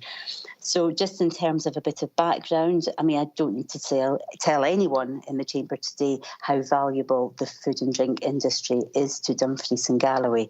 And certainly if we look back at some of the council initiatives that we've done, back in 2018, we did have a food and drink strategy which focused a lot in terms of the economy and how the food and drink industry is of great value to our local economy. I think there was a target of £2.5 billion of the value worth by 2030, and it made note that 25% of all private sector activity was within the food and drink sector. However, this motion is actually alluding to the fact that since then, we now have the Good Food Nation Bill, which was brought forward by Scottish Government, and I was delighted to see that that bill was passed in June 2022. So moving forward, the Dumfries and Galloway Sustainable Food Partnership has been working in collaboration with partners with key themes and key principles. And it's these principles and themes that I wanted to draw attention to. I think I did attach them as part of my motion, but they've also been captured in the report by officers. So just to draw attention to these, we have got the fact that everyone should be able to access affordable, good, healthy food, that our food should be produced in a way that is good for the environment and biodiversity, that we should have a vibrant and resilient local food economy, and that people working in the food system should be respected and be paid a fair wage. And I don't think anybody in the Chamber is going to argue against any of these key principles. There's also, and I won't read them out, there is the 6 points there as well that have been mentioned in the covering report. So I'm conscious of the time. I think if any members have got any questions on this, I would welcome to respond to that. And I think we've probably got officers here as well to speak to that. But just I would urge you all to support this. And I think it's really important that it's not just Dumfries and Galloway Council leading in this, and that actually we work with our partners. So in terms of the motion as set out, I've put in there that we should be working with all the stakeholders and following the example by the Sustainable Food Partnership, which includes the Dumfries and Galloway Health and Social Care Partnership, our public health teams, and as well as the National Farming Unions, and organisations such as the UNESCO Biosphere and Scottish Land Estates. This is about coming together with a strategy for the region where everybody can join up and actually make sure that we actually produce something that's going to be really beneficial to everybody. Thank you. Thank you, Councillor Hadman. Councillor Thompson, do you want to second the motion? Yeah, thanks, Convener. Not much to add. I think Councillor Hagman articulates and covers the points well. I think the only thing I would say is just about the food growing strategy, which I think we have to be much more mindful now in terms of also allowing us to develop our allotments policy, if you like, which is part of that piece of work. And as we look forward to the regional land use partnership and the framework, I think we have to be more and more conscious about how to best use our land to deliver what we need for the region and beyond. So I think just to add to that, but otherwise very happy to second and commend the motion. Thank you. Thank you. Councillor McCammon. Yeah, thanks, Convener. I've got no issue with the motion. It was just, I wonder if officers could help clarify something. I've been reading lately about the Good Food Nation Act, which I am under the impression that this will legislate that all local authorities need to create a good food plan. Is that correct? Which follows the National Good Food Plan, which is currently being drawn up. Is this something that's this can tie into? Is it going to be the same thing, or is that something completely different? I was reading about it the other day, so I just wondered if an officer can advise. Thank you, Councillor McCammon. Can anyone confirm that, please?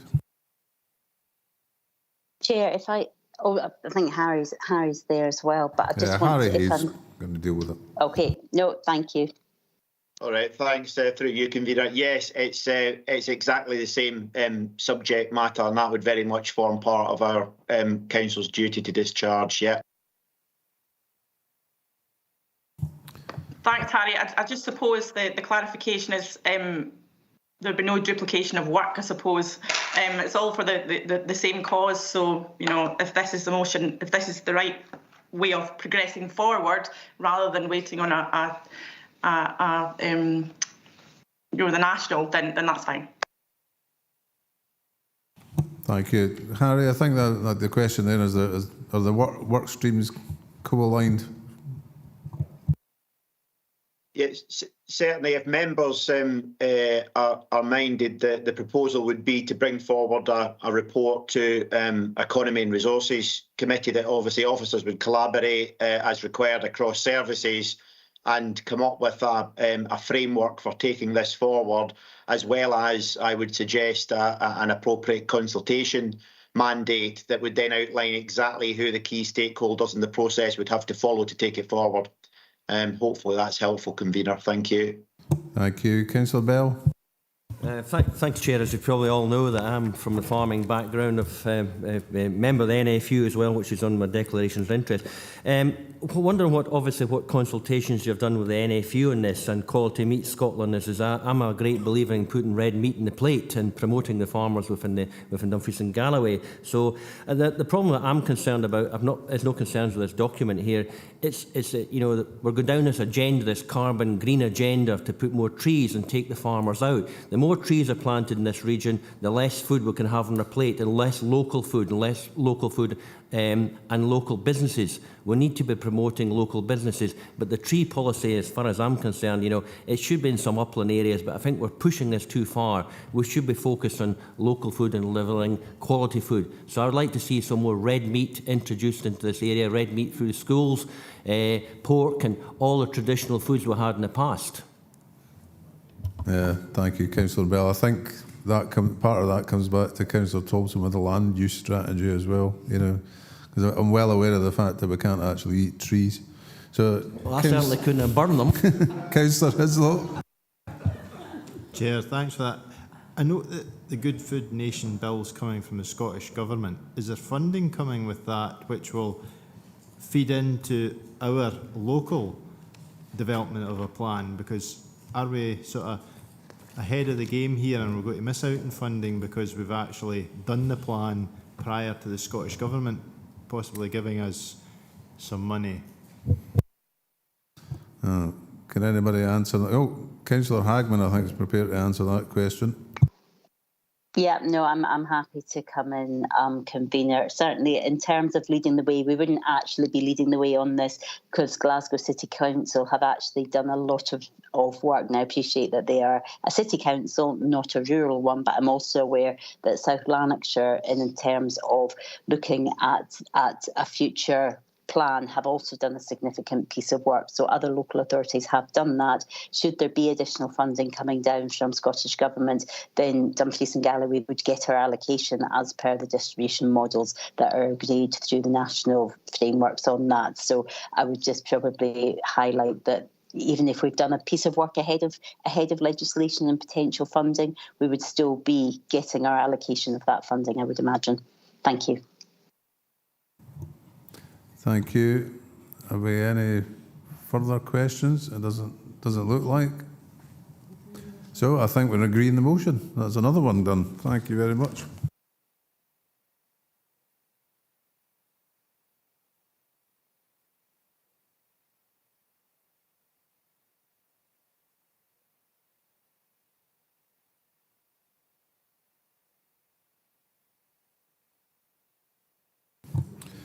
Now move on to item 24, notice of motion, cost of living crisis. Again, we have to agree if there has been a material change in circumstances and that the motion should be considered as per Standing Order 15.4. Are we agreeing that? No. No. Councillor McGregor. Thank you, convener. I don't believe there's been a material change since the budget was set only a few weeks ago in respect of this motion. We have had a spring budget from the Chancellor, but it's actually, I suppose, put a lot of households on a slightly, low-income households on a slightly firmer footing than was the case a month ago. So I would suggest that we don't consider the motion because there's not been a material change under 15.4. Thank you. Councillor Dryburgh. We've already agreed there's been a change in material change in circumstances in the previous note of motion for the single access point, which was actually done on the same budget. So therefore, we can't not say there's been a material change to papers after this, when we've already agreed there's been a material change in the single access point, which was also due about the budget. Thank you. Councillor McGregor. I'm very happy to come back in. The material changes in Councillor Ferguson's motion and the one that comes next are in relation to commitments which I made on budget day, that had I been aware of these, I would have amended our budget on the day to contain them. And I'm true to that. I don't believe, in respect of this motion, that that's the case, because we did not agree with that on the budget day and the budget carried as was. Thank you, Councillor McGregor. Vlad, do you want to come in? Councillor Ian Cruthers. Second the Leader's proposal. Thank you. Thank you, Councillor Cruthers. Vlad. Oh, Councillor Thompson. Yeah, I mean, I think technically it seems like we've effectively unpicked a budget decision a few items ago, and irrespective of what we might feel about this issue, I don't think we can suddenly say there's not been a material change if we've just agreed that there has been one relating to the budget. So I think we've established the circumstances have changed. Whether it's about one thing or another, it was all part of the same composite budget. So I would kind of be inclined to agree that there has been a material change, and we've already established that. Thank you. Vlad, can we get advice on that, please?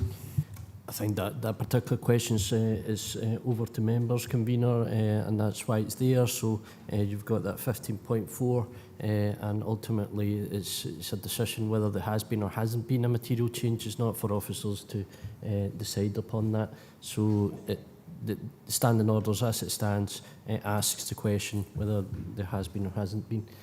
So members will need to decide upon this particular motion, recognising that other motions have been decided on their own merits. Councillor Cruthers.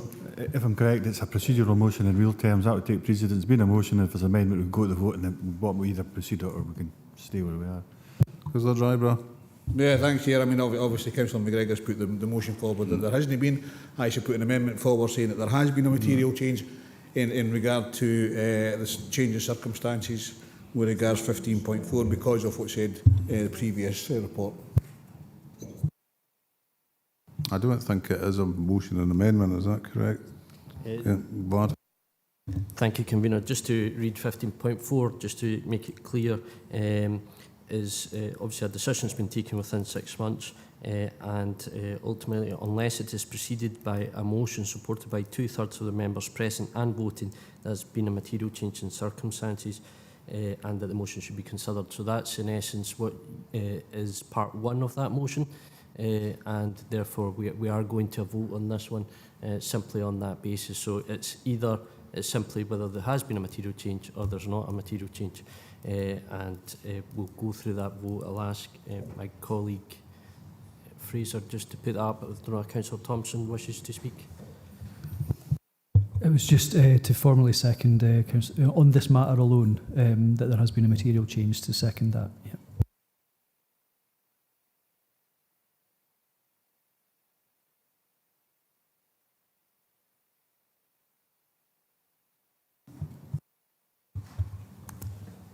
As members will see, we've got, in essence, looking at the motion, whether there's been a material change or no material change. I'll just go through the usual roll call. Is everyone happy and content that I proceed? Okay. Convener? No change. Deputy Convener? No change. Councillor Bell? No change. Councillor Beretti? Excuse me, change. Councillor Blake? No change. Councillor Brodie? No change. Councillor Doogie Campbell? Change. Councillor John Campbell. Change. Councillor Ian Carruthers. No change. Councillor Karen Carruthers. No change. Councillor Dashford. Change. Councillor Davis. Councillor Dempster. Change. Councillor Dorward. Change. Councillor Dryburgh. Change. Councillor Drysdale. No change. Councillor Ferguson. Change. Councillor Giusti. No change. Councillor Hagman. Change, please. Councillor Howe. No change. Councillor Howie. Change. Councillor Hislop. No change. Councillor Ingalls. No change. Councillor Jameson. Change. Councillor Johnson. No change. Councillor Jordan. Change. Councillor Little. Change. Councillor Lowe. Change. Councillor McCammon. No change. Councillor McFarlane. Change. Councillor Mayo. No change. Councillor Marsh. No change. Councillor Marshall.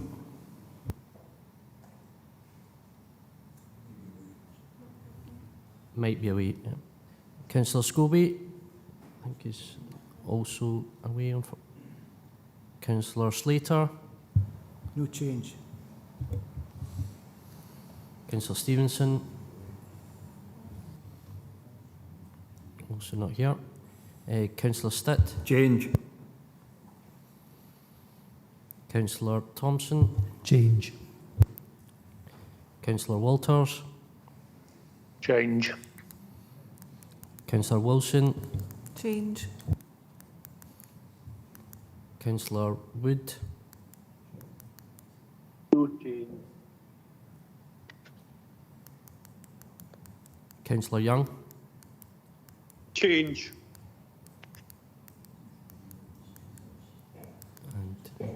And in terms of the vote, as members will see, is 20 votes for the change, 19 for no change, so it's more than 2/3. What's the, sorry, have you got it there? Sorry, I can't see it. So two-thirds of those voting will require is 26, as you'll see, and if you just scroll back up, yeah, we've got 20, so that 2/3 hasn't been passed. So council can't consider it at this point. Thank you for that. Item 25. Notice of motion, budget 2023-24. Again, we're going back to the same question and procedural matter. Agree whether there has been a material change in circumstances and that the motion should be considered as per Standing Order 15.4. Is there anyone minded to go against that? So are we agreeing there's been a material change this time? Thank you. So dependent upon the decision taken at 2.1, agree to withdraw delegation from Social Work Services, Economy and Resources and Communities Committees, and if agreed, consider the terms of the notice of motion proposed by Councillor McGregor and seconded by Councillor Malcolm Johnston as set out in the appendix. I will propose then to ask the Deputy Convener to propose our motion, after which I shall second it. It's been a long day, so it's very self-explanatory. Single access point has been dealt with earlier on, so it was to deal with the other two elements of the budget that we weren't able to amend on the day. And I just so move.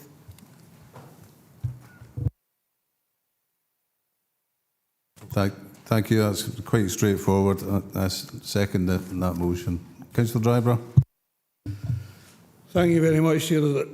Maybe one ask in an addition, or at least a couple of additions. First of all, as you'll be aware, during the budget setting process, we had a policy looking at two particular play parks in Eastriggs and Dalbeattie. I'm not going to put any money on this particular one, but I would ask for, there is a report going to Communities Committee, I believe, next week on play parks, and I would ask that you may put some priority on Eastriggs and Dalbeattie as the next two parks for the all access type things. But there is one thing that I am going to say. Obviously, the flood protection scheme, the £200,000, which is in the White Sands, was not agreed during budget. And if you've agreed that there is already a material change to take this forward, then I'm asking for that £200,000 to come from the loan undercharges to go into this budget. Thank you. Councillor Ian Crothers. Convener, thank you. It just, obviously what Councillor Dryburgh has just outlined wasn't on the agenda. I would have brought it up under declaration of interest. So I set up a trust, 7 years ago, called the Melbourne Park Plainfield Trust. 3 local members are on that, being Councillor Brodie Marshall, myself. I'm chair of that trust, and that looks after, I think, the particular project that Councillor Dryburgh is alluding to. So if there's any mention of funds, so on and so forth, I will remove myself from the meeting, convener. So just, if Archie's looking to get into the detail, I'll declare interest and move out. If I can just clarify that point here, I didn't say any funds at all. I just said priority at the Communities Committee. But the flood protection scheme for the White Sands, we'd like the £200,000 for. Thank you. Is there any further comments? Councillor Wilson. I'll second Councillor Dryburgh. I've just got a wee question on the Annan community-led regeneration one. I saw this template during the budget setting process, and I've got a note here saying it was to be confirmed whether they were a fully constituted body capable of being a grant recipient and an employer of a development worker. I was just wondering if that had been clarified. Thank you. Thank you. Councillor McGregor, do you know if that's been clarified? No, Councillor Hislop. Chair, with regard to the flood scheme, my understanding that's a capital programme. The capital investment strategy isn't contained within this. That should go through that programme. This is revenue spend, and it was a different part of the meeting that we discussed the capital programme. So I don't think it would be proper to bring it into a revenue budget.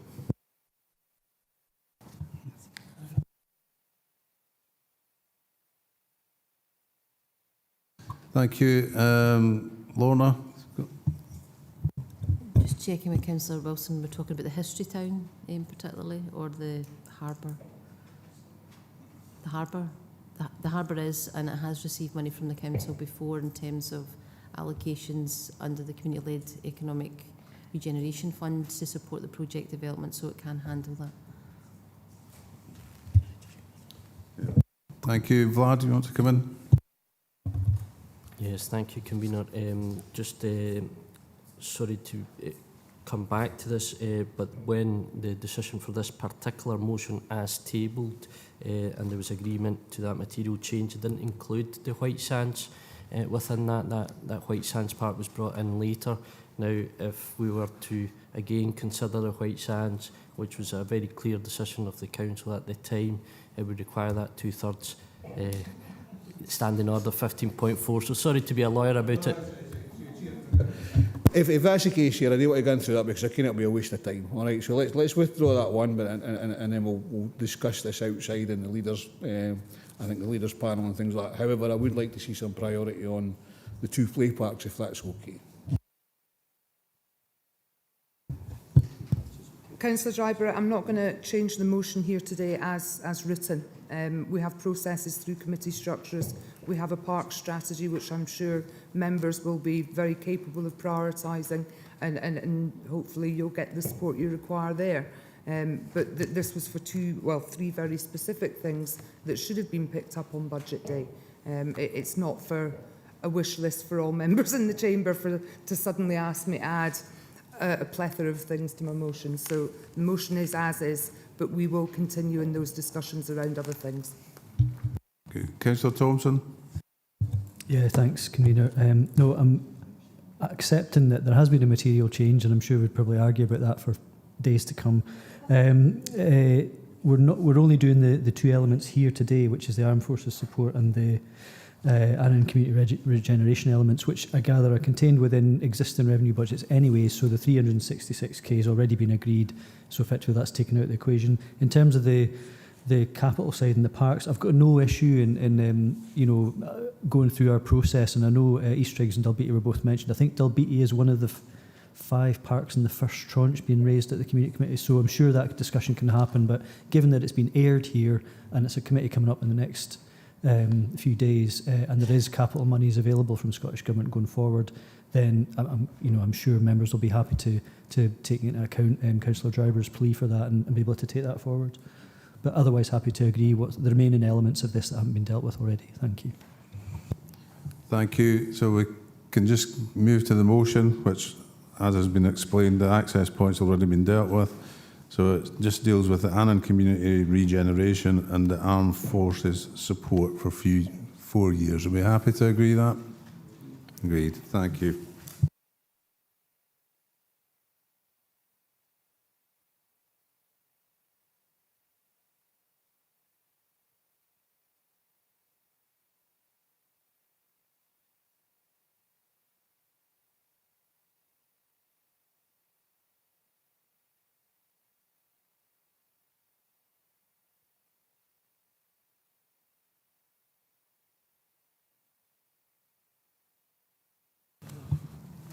Now we get to the fun bit. Item 26, minutes for approval. Have you all been provided with a copy of proposers and seconders? So first one, Annan Common Goods Subcommittee, 22nd of February 2023. Do you have a mover and a seconder? Movers legged it. Sorry, the seconder's myself. So who's that, sorry? Councillor Jameson. Jameson. To move on now. Do we have a second? Do we have a seconder?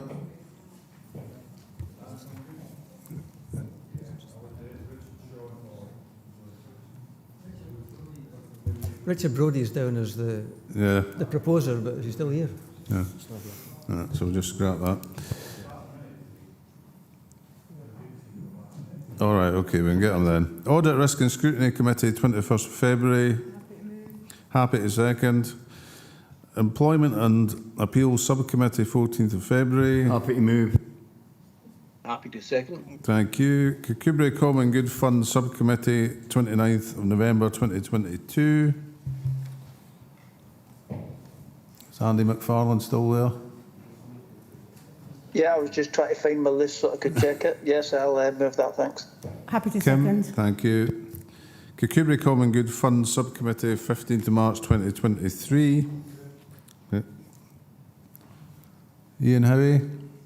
Happy to second. Thank you. Local Review Body, 8th September 2022. Happy to move. Councillor Ian Crothers, are you happy to second? Lockerbie and Lochmaven Common Good Subcommittee, 6th of December 2022. Happy to move. Happy to second if Gail. Nithsdale Area Committee, 8th of March 2023. Happy to move.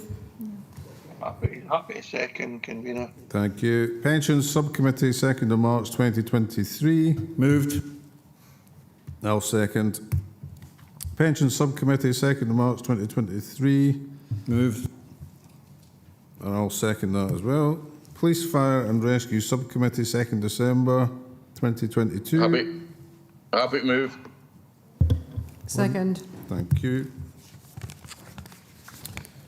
Review of Standing Orders Subcommittee, 24th November 2022. Happy to move. Happy to second. Sanker Common Good Fund Subcommittee, 1st of March 2023. Happy to move, convener. Happy to second. Thank you. Social Work Services, 9th February 2023. Happy to move. Happy to second. Wigton Area Committee, 1st of March 2023.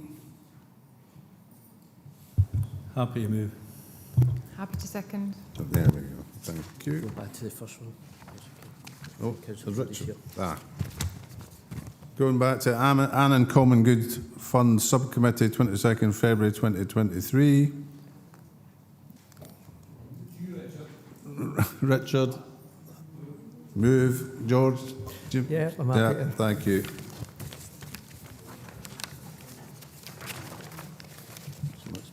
just minutes from the team.